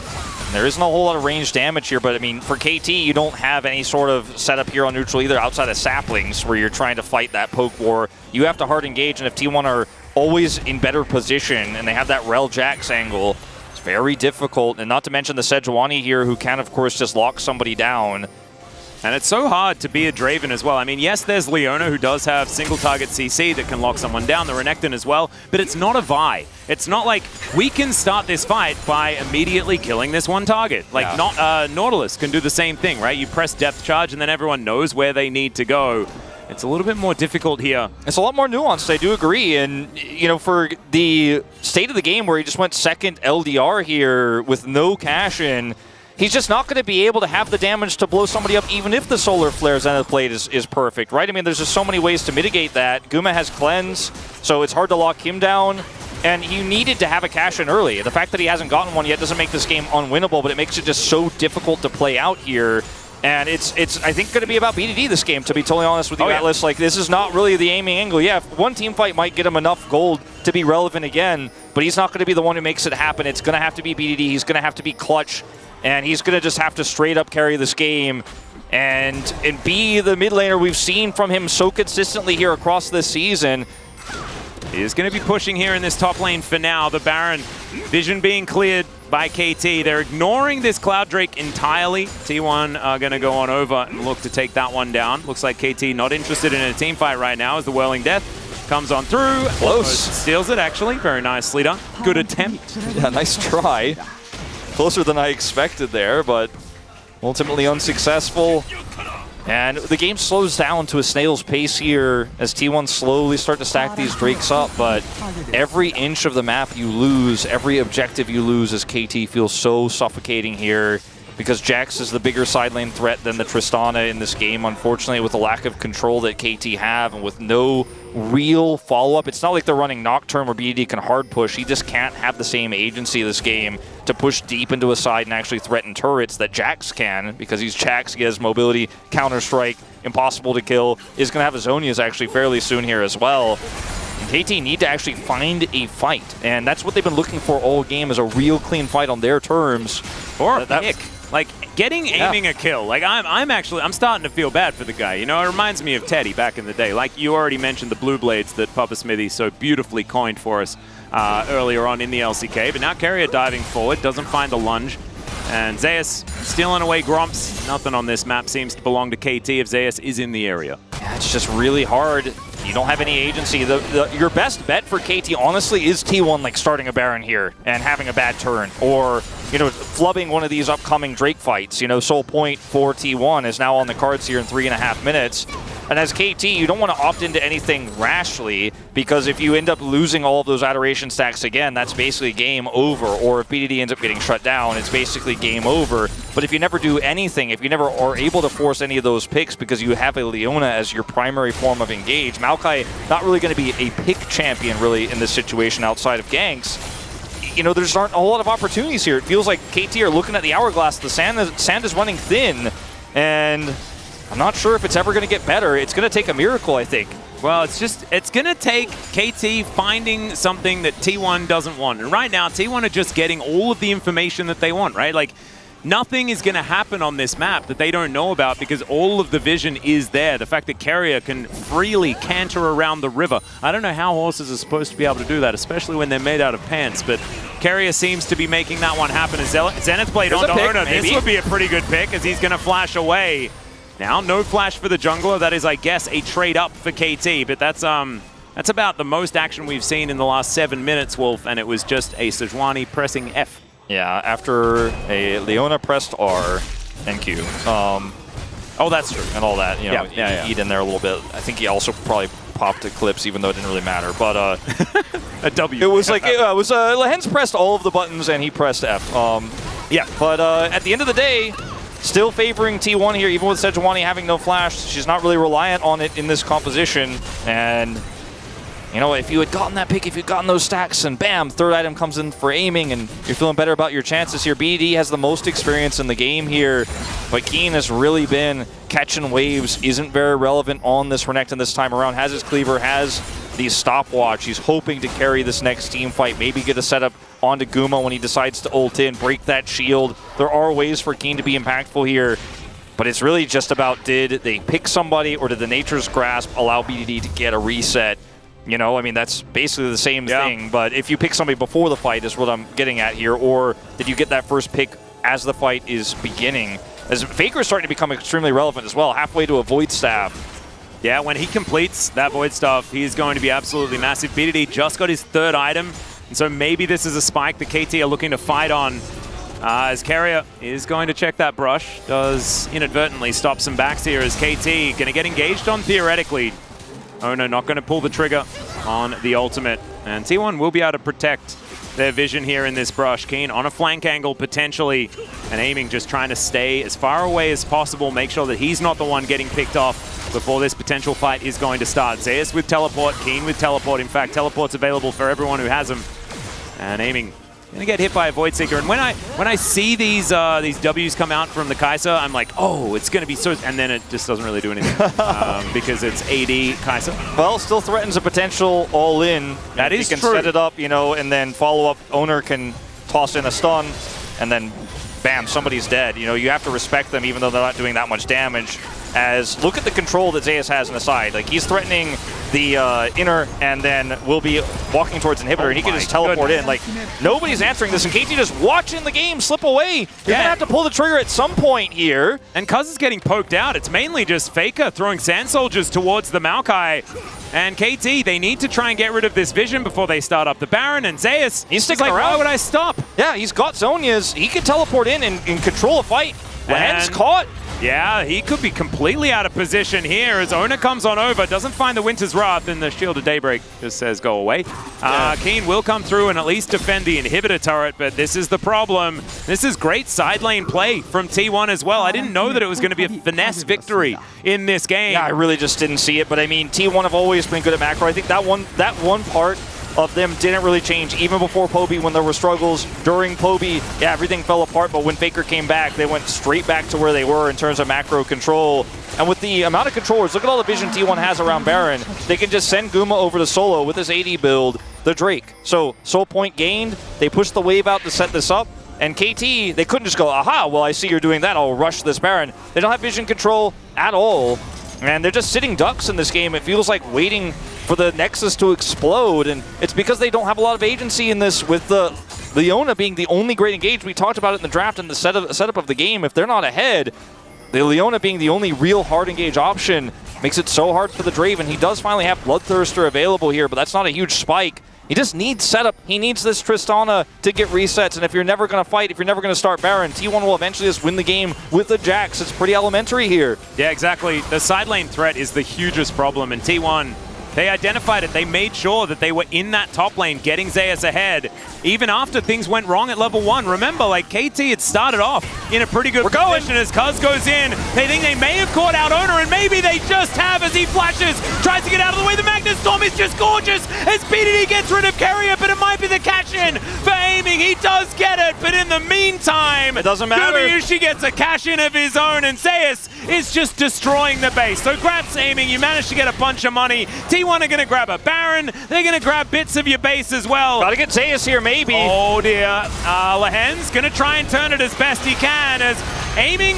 Not sure what he can do here as they put up the Emperor's Divide. Keen going to go golden. There's the flash out from aiming. He's trying to juggle these blades. And then goes Keen. He manages to find one, but it's a double for Faker. It's an ace here, and T1 may have done it. Atlas, it was a close series. It was back and forth. Each and every game felt one-sided, but this one, the slowest and longest of all. And T1, they just did not drop a beat here in this final one. They got the Jax ahead, and he is almost solo winning this. It's not over until it's over here, but it feels like this is the back-breaking moment. Finally, aiming gets a cash-in, but it's at the cost of everything. And BDD, when he decides to try to rocket jump in to that Baron fight, is actually caught by Carrier, and this is the beginning of the fight. So they go onto Owner, pull him back here. Nature's Grasp is there. Guma cleanses, and then when he goes to the follow-up, yoink!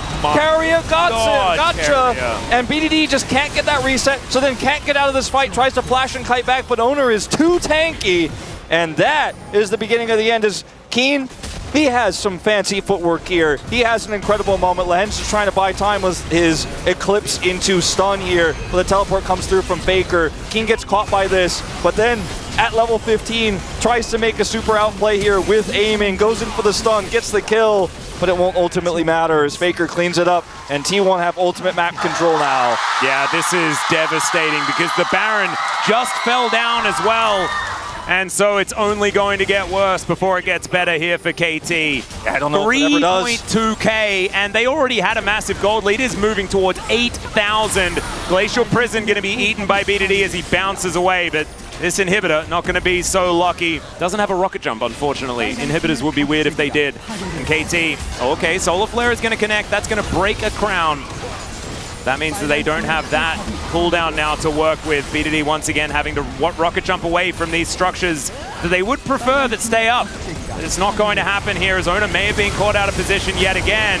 Taking a little bit of damage here as Whirling Death does fly through, and Lehen's is the one credited with that one, but he's still going to go down. A 1-for-1, I guess the trade in favor of KT. Yeah, I mean, Owner has gotten out of so many of these situations with his Aftershock. This time he's not going to. And they have the damage here, KT, to defend these Nexus turrets here, but ultimately still 2 inhibitors down. And KT, what's the next step here? I mean, you could defend the base, so you need to wipe T1 somehow, and killing the Sejuani is a good start, but it's not enough. Well, wait for T1 to take a Cloud Soul and then hope that your Nexus turrets don't fall down, and then flip for an Elder. Maybe that's it, as the Baron is still here. That is 3 inhibitors, like you say. And there is 5 minutes on that last one, 4 minutes on the one that's going to come up the soonest in the bottom lane. And KT, I mean, they are circling the drain right now. The only thing that could impress me more than T1 winning this series as massive underdogs is KT coming back to winning this 5th game now. Yeah, true. That's the only thing that could leave me more impressed. And yeah, you trade support for Sejuani here, which will, of course, limit T1's pushing power a little bit, but the 3 inhibitors down, that's double super minions going down every wave here. T1 100% get this Cloud Drake. KT can't even fight for it, and they're going to have to defend these double super minion waves for the next 3.5 minutes. And before that is done, the Baron's going to spawn. T1 get that. They could just push to end. I mean, there's nothing stopping them. So basically, KT have to set up a really bad fight and let one of these waves push if they want to win a fight before that happens. and setting up 3 waves against this Jax is impossible. Level 18 on Faker, and if they end up opting into a fight, Jax teleports into the base and ends the game. It's basically checkmate from here. I mean, we will have to see, like, literally KT turn like dust into gold here in this game if they're going to win it, because there's just no angles. It's just looking so doomed. BDD with his GA now complete. Aiming has his as well, but I don't know just pushing it. Really going to mean as Cuz down to 50% once again. They look for an angle. Glacial Prison going to connect onto Keen. He's down to his GA as the Nature's Grasp comes in. Lahen's trying to get a lockdown as there is Faker going down. Emperor's Divide already come through, and look at the raid boss. Zeus is going to go golden with his Zhonya's aiming. Still free hitting in this one, and BDD is still alive as well. It is a trade of 1-for-1 once again. Yeah, and KT have at least kept their Nexus turrets alive. They're keeping their Nexus turrets alive, and maybe Aiming gets enough gold to get that final item in this game before we have that final fight, but still, you're trading up as KT here. There's no doubt about it. You're whittling away at that gold lead, and your Nexus and your Nexus turrets are still technically alive, but you need more than this, as Keen here is going to absorb the brunt of this. The Nature's Grasp after the Solar Flare is pretty fantastic. Notice the damage coming here from Aiming is enough here to burst Faker down, and then this counter-strike here from Zeus is what really helps save T1's opportunity to continue to push this. Probably should, you know, decide to back out here, and ultimately they do. But if that counter-strike doesn't go down, KT might actually have gotten more there on the follow-up. Zeus has had such a fantastic game. He's got Sterix now, and it's just wave clear simulator. It's like a tower defense here for KT, but at the end, you know, it's not a high score you're looking for. You got to kill the enemy Nexus. But the money is actually coming in. It's going further and further into KT's favor, because there's a whole bunch of waves that they get to catch as they're heading towards these Nexus turrets. It is not going to help KT, though, when there's a Baron that is on the line. And in 10 seconds' time, that is precisely what is going to happen. Look at Zeus. He's in the bot lane, pushing it already. Yeah, and there is the Glacial Prison once again. They just sweep the floor with him. Cuz is going to go down also. Aiming going to flash immediately. And 280 carries in a Crocodile. That is all KT has to try and stop at least Zeus, but also the rest of T1 from just destroying these Nexus turrets. And I think T1 may have done it once again. It's a 5-game series, and once again, they're the team that comes out on top. Unless that Whirling Death does way more than I expect, but it does not. Aiming's doing some damage here to Gumayushi, but the Nexus is the one that's going to go down, and T1, the underdogs from 5th place, now up against 1st place. They take the win and stay in the upper bracket of playoffs. T1 were struggling to break a 50% win rate there at the end of the season. Faker massively injured. He's out. Poby comes in. The team goes on a massive losing streak. They still guarantee playoffs, but they're coming in as one of our weaker seeds against KT, who dominated them back-to-back in both telecom wars and were the massive favorites tonight.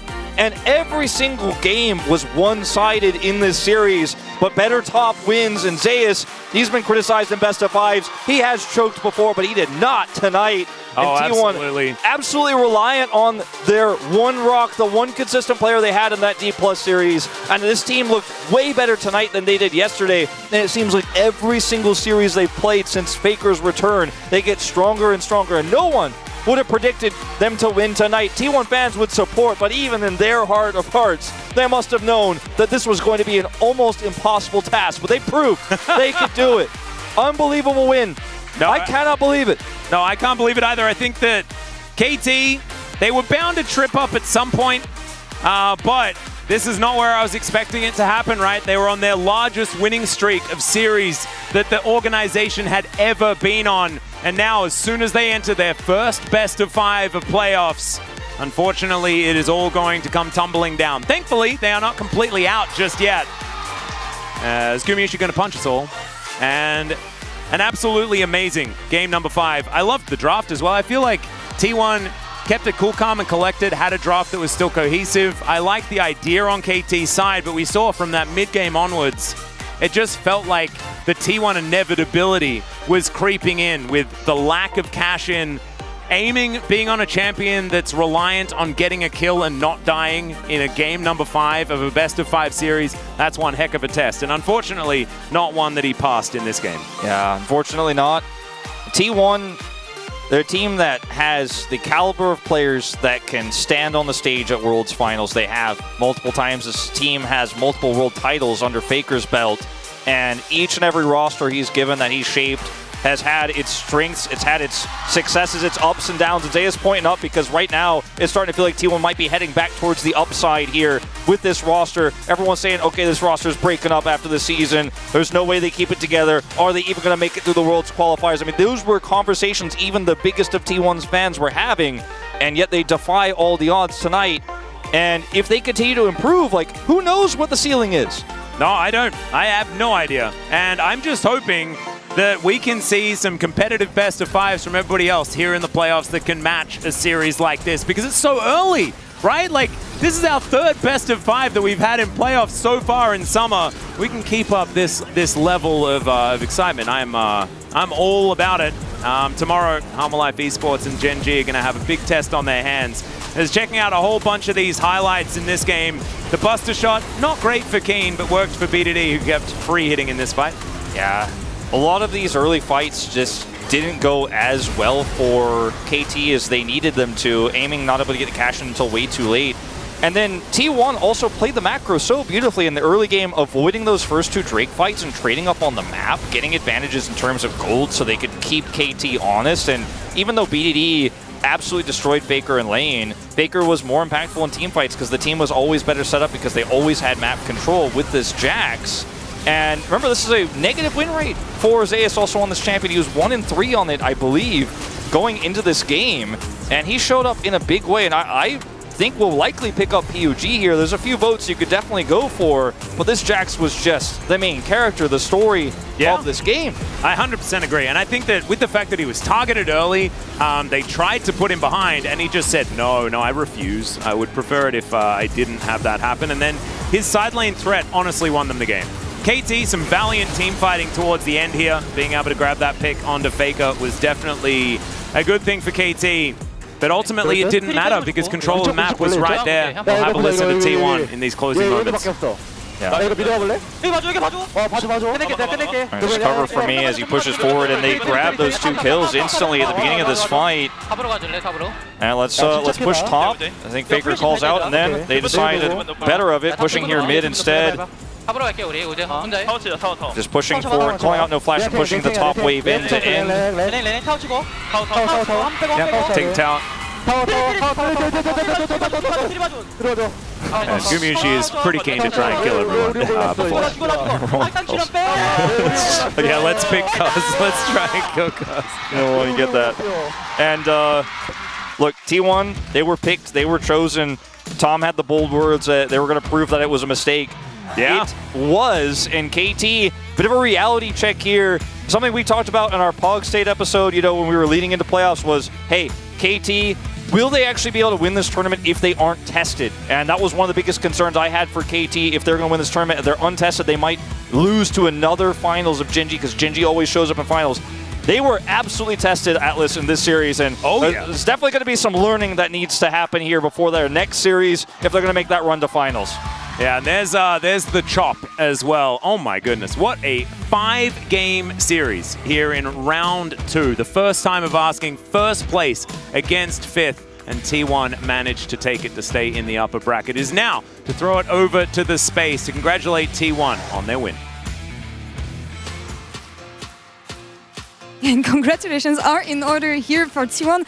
Wow, what a great comeback from the team at the right moment. I'm really happy to see them pop off in playoff. I'm just wondering to see if this is going to continue for them. But man, what a game 5 banger all the way. Yeah, I mean, what a great series. It's like actually, like, it was a game 5, but didn't feel like it was like long series. I mean, it was like short series because there was a lot of dominance, like between like game 1, the KT actually dominated, and game 2, 3, like just back to T1's just going to turn around. It was overall, like, I really enjoyed the game. Ignite Rumble effect. Wait, did they like upgrade it? It kind of got upgraded. It's getting better. Like, I'm gonna keep on. Like legit. Like, I think in game 2, if the Zeus actually didn't turn around, like that's it. Like this series would have been 3-0, 100%. No, it's good. I mean, Wolf was mentioning it at the end there. He's like, you know, KT, they get a bit of a reality check. And I think Game 2 was, right? They come in, they smash them in Game 1, and we're all like, oh, this is exactly what we expected. KT, the much better team. This is going to be an easy 3-0 for them, you know, etc. And then, you know, Ignite Rumble. And the rest of the team follows up on that, and they absolutely stomp KT in Game 2. And it's like, oh, well, KT are mortal. They can be taken down. And by no less than, you know, T1, who were in 5th place, who did not have a good season. It's a very big upset in this one. We'll see if we have time, to talk about the learnings that KT should take from this series, but also the great comeback from T1 here. A bit of follow-up on what we said before this game as to what should be the win conditions on the side of T1. Let's take a look at the draft, and guys, tell me if this is the right approach, you would say, for Game 5 on each side. I mean, like again, like the Rumble ban, like has to be there. Like from there, like the Jax and Sejuani, they couldn't consider about like from KT. Like I would 100% agree. Like they should ban Aatrox, they should ban Rumble because both champion actually did pop up previously, and it's like T1 actually decided to just bring the Sejuani and Jax in the 4-5. As a draft wise, like that's not common. Like those two picks are still really strong, especially into Renekton. It's still great answered in this meta, and it worked well. And it's like the rest of the, like Azir, like surely like all the game, it's like it's really tough against the Tristana, but like as I said, I think when you go to the 5 versus 5, the face, I think it's like Azir, no matter what, is easier to DPS like than compared to Tristana in the team fight. Tristana has a better side laning. That's why the Faker DPS was like way higher. Yeah, he's just chipping away at all these melee champs. And yeah, I mean, it really came down to the 3 target bans from the side of KT that left so much OP stuff open to... You see, like, each stage of the draft is, like, fine. You know, Zirel, that's fine. You get the Renekton for Keen, that's fine. But then, like, I feel like the only change-up that you and I were talking about, really, is, like, maybe you ban the Sejuani instead. But, you know, maybe the Aatrox alone can get through the lane anyway. But, yeah, they were able to get Jax Sejuani. It ended up being pretty critical, at least for the early stages of the game. Yeah, and to me, it came down to, as you said, early stages of the game and execution. And here, thank you, production. That's exactly what I wanted to see, because you should not let Keen end up in this situation when you're on the side of KT, and again, beautifully done by T1. Yeah, I mean, like one time, like Zeus did kind of make a mistake, but it didn't really matter because like already by the time the King got so much punished by getting Dove and like this is like already second time, and there's gonna be third one, like there's a fourth one, like all the team fight, he was actually dying. The Renekton was not have a good time this game. Yeah, you remember our how to win for T1 was get Owner and Keria in the top lane and help Zeus.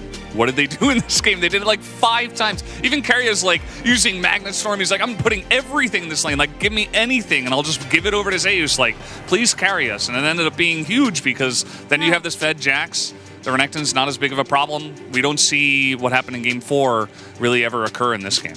And on top of that, Draven is not popping off as much as it should. And it leads us to the second highlight we have, where he completely loses his tax, actually. Yeah, I mean, you have to see like the fat, as we mentioned, the fat Jax actually just staying on the bottom side and be able to pressure on bottom. And you see like the T1 already positioning is already better. They already summoned the leaf turret on the mid, so the pressures are higher. And the Jax, he find a great flank to make sure the enemy team can't to put the DPS on it. And also the counter-strike value against a 280 carry. Everyone knows it. And it's just like, he is even better. He just go back to base and then come back with a TP. Meanwhile, Faker might just make a play make and it's just win the team fight hugely. Yeah, great patience from Faker. You know, it's pretty obvious he's not on 100%, but time and again, you know, he comes in at least once per game, makes a good play, and Keen, you know, as you mentioned, Huni comes back. We're not going to mention whatever Guma did there. Gave a free kill over to BDD, but it was still a huge team fight win for T1 and the TP back in from the Jax. And you know, you go from highlight 1 that we had over to this highlight, and it's like, well, why is Jax even in this game? Like, how did Zeus get his hands on this pick? And you were mentioning Faker being patient. I also want to praise the whole entirety of T1 just playing the map really well, being patient on every play, setting up for the position, setting up for the wards, and having the good vision control to initiate everything when they should, leading to this play as well, because again, they have been patient and they had the right target control. Like, seriously, Owner was not great. Like here. Like in this moment, like in this situation, but it doesn't matter. Look at the carrier. He's just magnetic in the middle of the air, come on, BDD right here. This is your spot. Do not kill my jungler, and the game's over. Yeah, and you know, it wasn't a great play from Owner, but also KT, they go pretty all in on trying to kill a really stacked Sejuani at the same time. So like that stage in the game, he's really tanky. You can't really focus him down. So Owner, I don't really want to give him the credit to say it was a bait. I think it was actually a mistake in this one, but Carry is able to shore it up. And at the end of the day, like KT did use a lot. They got themselves kind of out of position, stacked up to try to kill a Sejuani. And in the end, they just got carried. Ended up in desperate place, I feel, on the side of TNT throughout the end of the game. The player of the game is ready here. Who is it going to be? Keria? Zeus? Everyone popped off here today, and it is Zeus taking it once again. Like the reason why we couldn't give to Zeus, like personally me, he did make one mistake that is really was unacceptable. Basically, they put 3 people on resource on top side, and still it was like they were wired on the Tribush, and the Leona just loop around to kill him was no good. But overall was pretty good since 4. Yeah, no, absolutely. He did make the one mistake, but he turned it around big time. He got a lot of resources, and you know, can't blame anyone for voting for Zeus. He just made the game about him. He got really far ahead in all the team fights. Eventually, Keen wasn't really an issue on the Renekton as Zeus was 2 levels up, and it was a very one-sided affair. I have a mention here that I want to quote. T1 player comes. Yeah, nice. Nice vote. Nice vote here. T1 player comes saying, "Why did you choose us? How dare you?" Is it something we can watch, Jason, or is it something that we're gonna get it ready after the interview? Yeah, I guess you guys wanna see it. The interview is ready, actually. So let's watch this now, and we'll come back afterwards to talk again about this series. Thank you guys, this is Dear for the winner's interview translation. We are here joined by Zeus, Owner, Faker, Gumayushi, and Keria on the side of T1, who just advanced to the upper bracket with today's victory. Congratulations!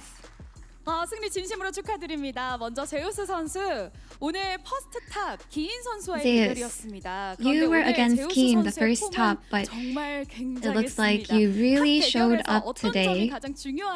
What was the most important aspect of today's top matchup? 아무래도 너무 잘하시는 탑라이너 분이라서 그냥 He's definitely a really good top laner. I feel like I didn't really have a leisure to focus on anything else, but I tried to focus on my own play the most. And you had a cool Prometheus-like Rumble play with you taking Ignite. You really added fire to fire. So were you thinking that taking Cryo in lane would win you the game? Like the standard way to play Rumble is by taking TP. 그냥 저마름블로 확실하게 하는 걸 많이 하더라고요. 그래서 그걸 보고 좀 영감을 받았던 것 같아요. But I think I was inspired by watching other matches, other pro plays, and I saw how they were trying to dominate the lane with Ignite, so I think that's why I went with that today. And so whether it's Aatrox or Jax, you make these champions look broken. So what have you been doing differently to perfect your form? I've always been working really hard. I feel like everything I play also involves in my teammates having to play very well as well. So I think that's probably why it makes my champion look so good.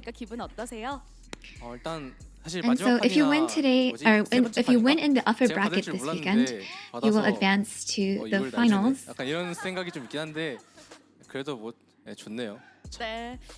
What is your resolution? I'm honestly really glad for today's match. I wasn't expecting to get POG, but I'm very happy that I got it despite the mistakes that I made in the game. And although we beat KT, there are a lot of areas that we need to reinforce, so we'll make sure that we return stronger. 자, 이어서 우너 선수와 인터뷰 나눠보겠습니다. 우너 선수 정규 시즌 Next up is Owner. KT를 상대로 승리를 오늘 거두게 되셨습니다. Owner, you defeated KT, the first place team in the regular season. And we heard that you were saying in the voice comms at the very end, why did you pick us? So how do you feel? I honestly didn't think KT would pick us. 굉장히 이기고 싶은 마음이 커져가지고 무조건 이겨야 된다는 마인드로 왔는데 이렇게 So we all came here on the stage today thinking, yeah, we're definitely gonna crush them, and I'm really glad that we were able to reach that goal. And the opponent perma-banned your Otani's Poppy today, so how did that make you feel? I feel like KT had already put that into consideration because they like playing a lot of the jungle champions that are a little tough to play against Poppy. So I think we were pretty aware of that. 뭐 특별한 것보다는 그냥 뭐 우재랑은 아카데미 때부터 알았고 굉장히 많은 So in regards to my synergy with Zeus, I feel like we have been playing with each other for a long time, so it's just something that we kind of built up over time. That's probably why it looks like our synergy is really good.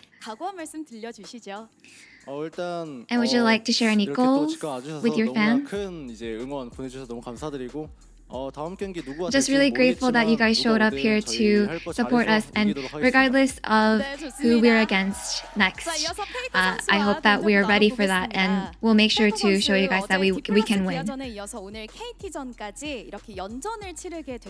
And Baker, following the match with D plus Kia, T1 played a back-to-back match against KT today, so with minimal prep time, was there any pressure? Yeah, we lack experience in playing back-to-back, but we tried to stay optimistic and we told ourselves that it would be a good experience.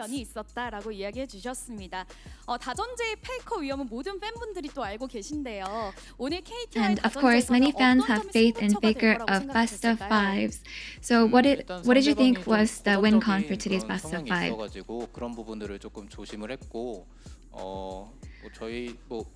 그런 부분에 조심하면서 플레이했습니다. I think we were more aware of how the opponent play and their play style, so we were just trying to watch out for that. So you came out on top with a close 5-game series. So what do you think secured the win in the last game? I think it's just because my teammates played really well. And Gumayushi, you said, I'm ready to play another one while we're warmed up. And you were full of confidence in the interview yesterday. So how did it make you feel when KT selected T1? I feel like I had made my point clear, but since they selected us regardless, I think we just showed up thinking that we were just going to teach you a lesson. So you guys were able to win back-to-back. So was there a strength of having to play back-to-back matches? I think it all really came down to how we manage our condition. But I think we did a good job. Yeah, I do believe that there is a strength for playing back-to-back, for sure. And we saw that a bunch of Tier 1 AD carries like Zaya and Kaisa got banned. So what was your approach in today's match for the draft? I think we predicted that they were going to ban those champions. So we tried to ban Zeri and Kaisa, which is something that they like to play, and try to focus on our own strengths. So you'll be up against Genji or Hanwha Life Esports. Do you think, who do you think you'll play against? Any predictions? I feel like Genji has been traditionally pretty strong, so I feel like we might go up against them. And any goals in the future then?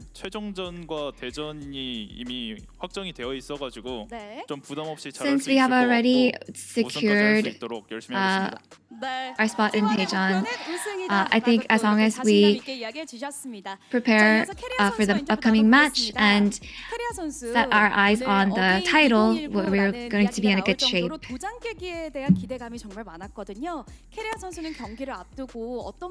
T1 of August is so incredible, and many people were looking forward to your guys' breakthrough. So what mindset did you come to the stage with today? 하면서 도전 게임 한번 해보고 싶다는 생각은 항상 있었는데 지금이 기회가 될 줄은 몰랐고. I've always wanted to break my limits as a professional player.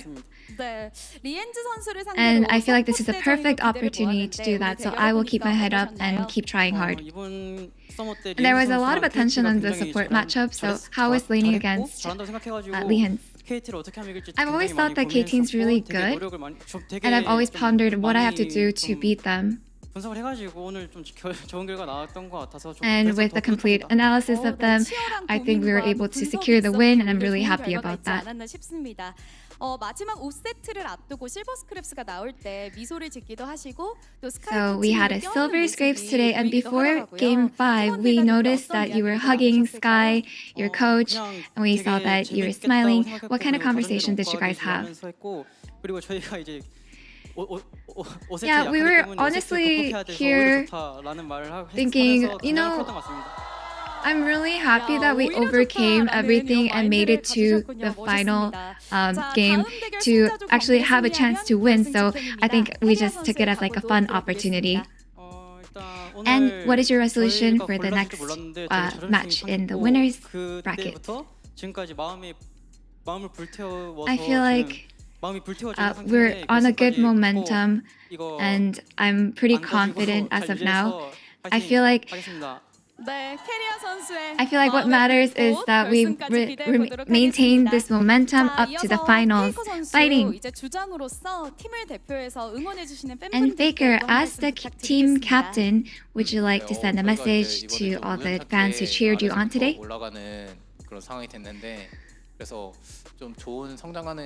So we're put in a position where we have to climb up from the bottom.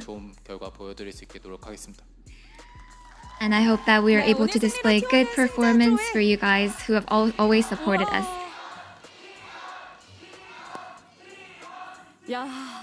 엄청난 선창과 함께 응원이 이렇게 쏟아졌습니다. 오늘 승리로 T1 What an incredible crowd. Congratulations on the win. And good luck in the upper bracket. And also congratulations for your spot in Daejeon. And this will be the end of the interview with the players of T1, and back to the space.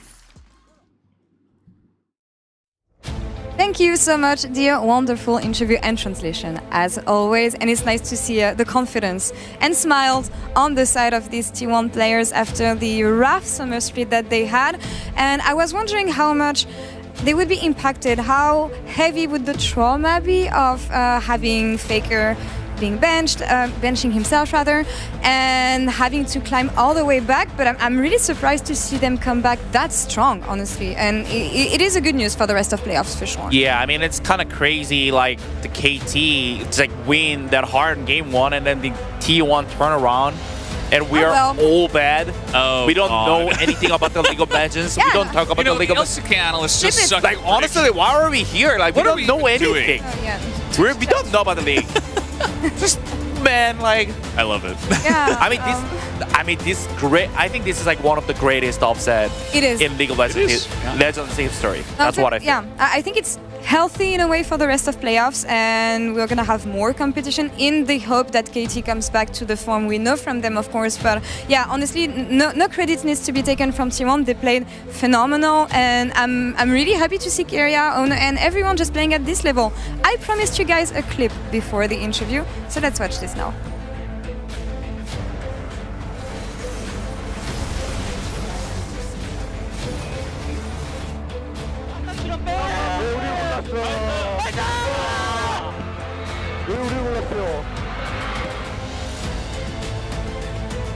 Love it.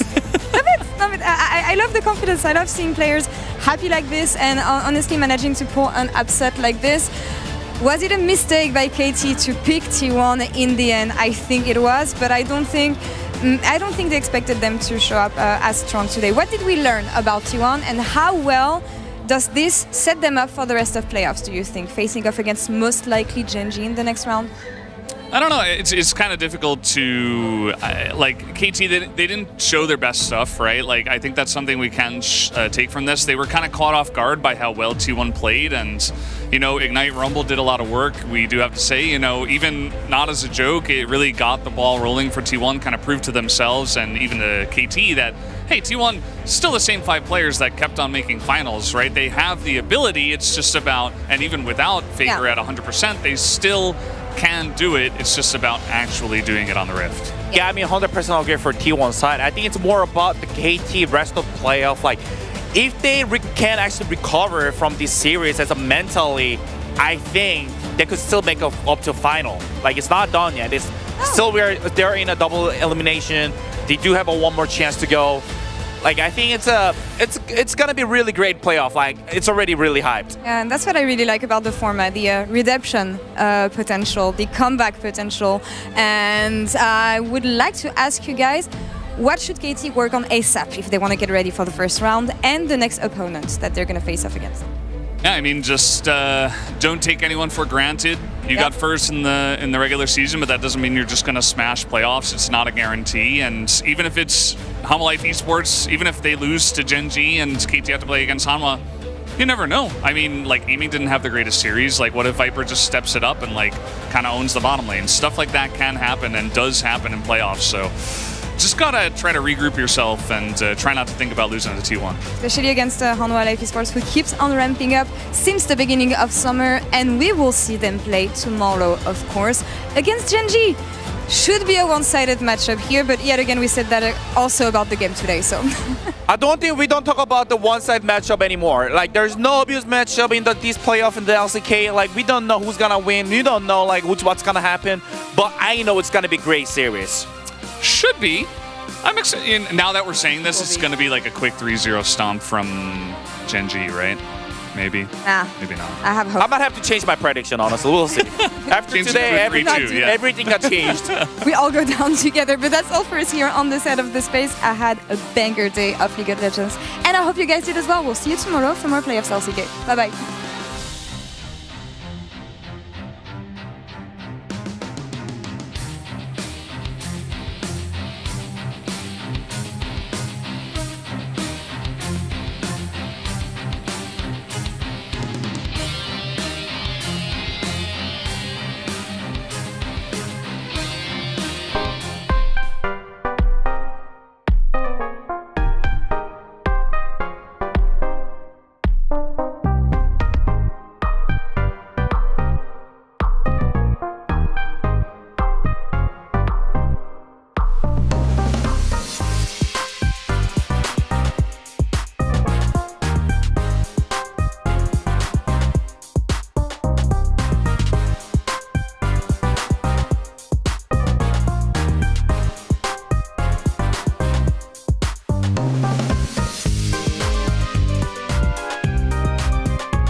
요즘 파티예요 아주. 마지막에 이기는 게 최후의 승자죠. 빅게임의 악마 모드 온.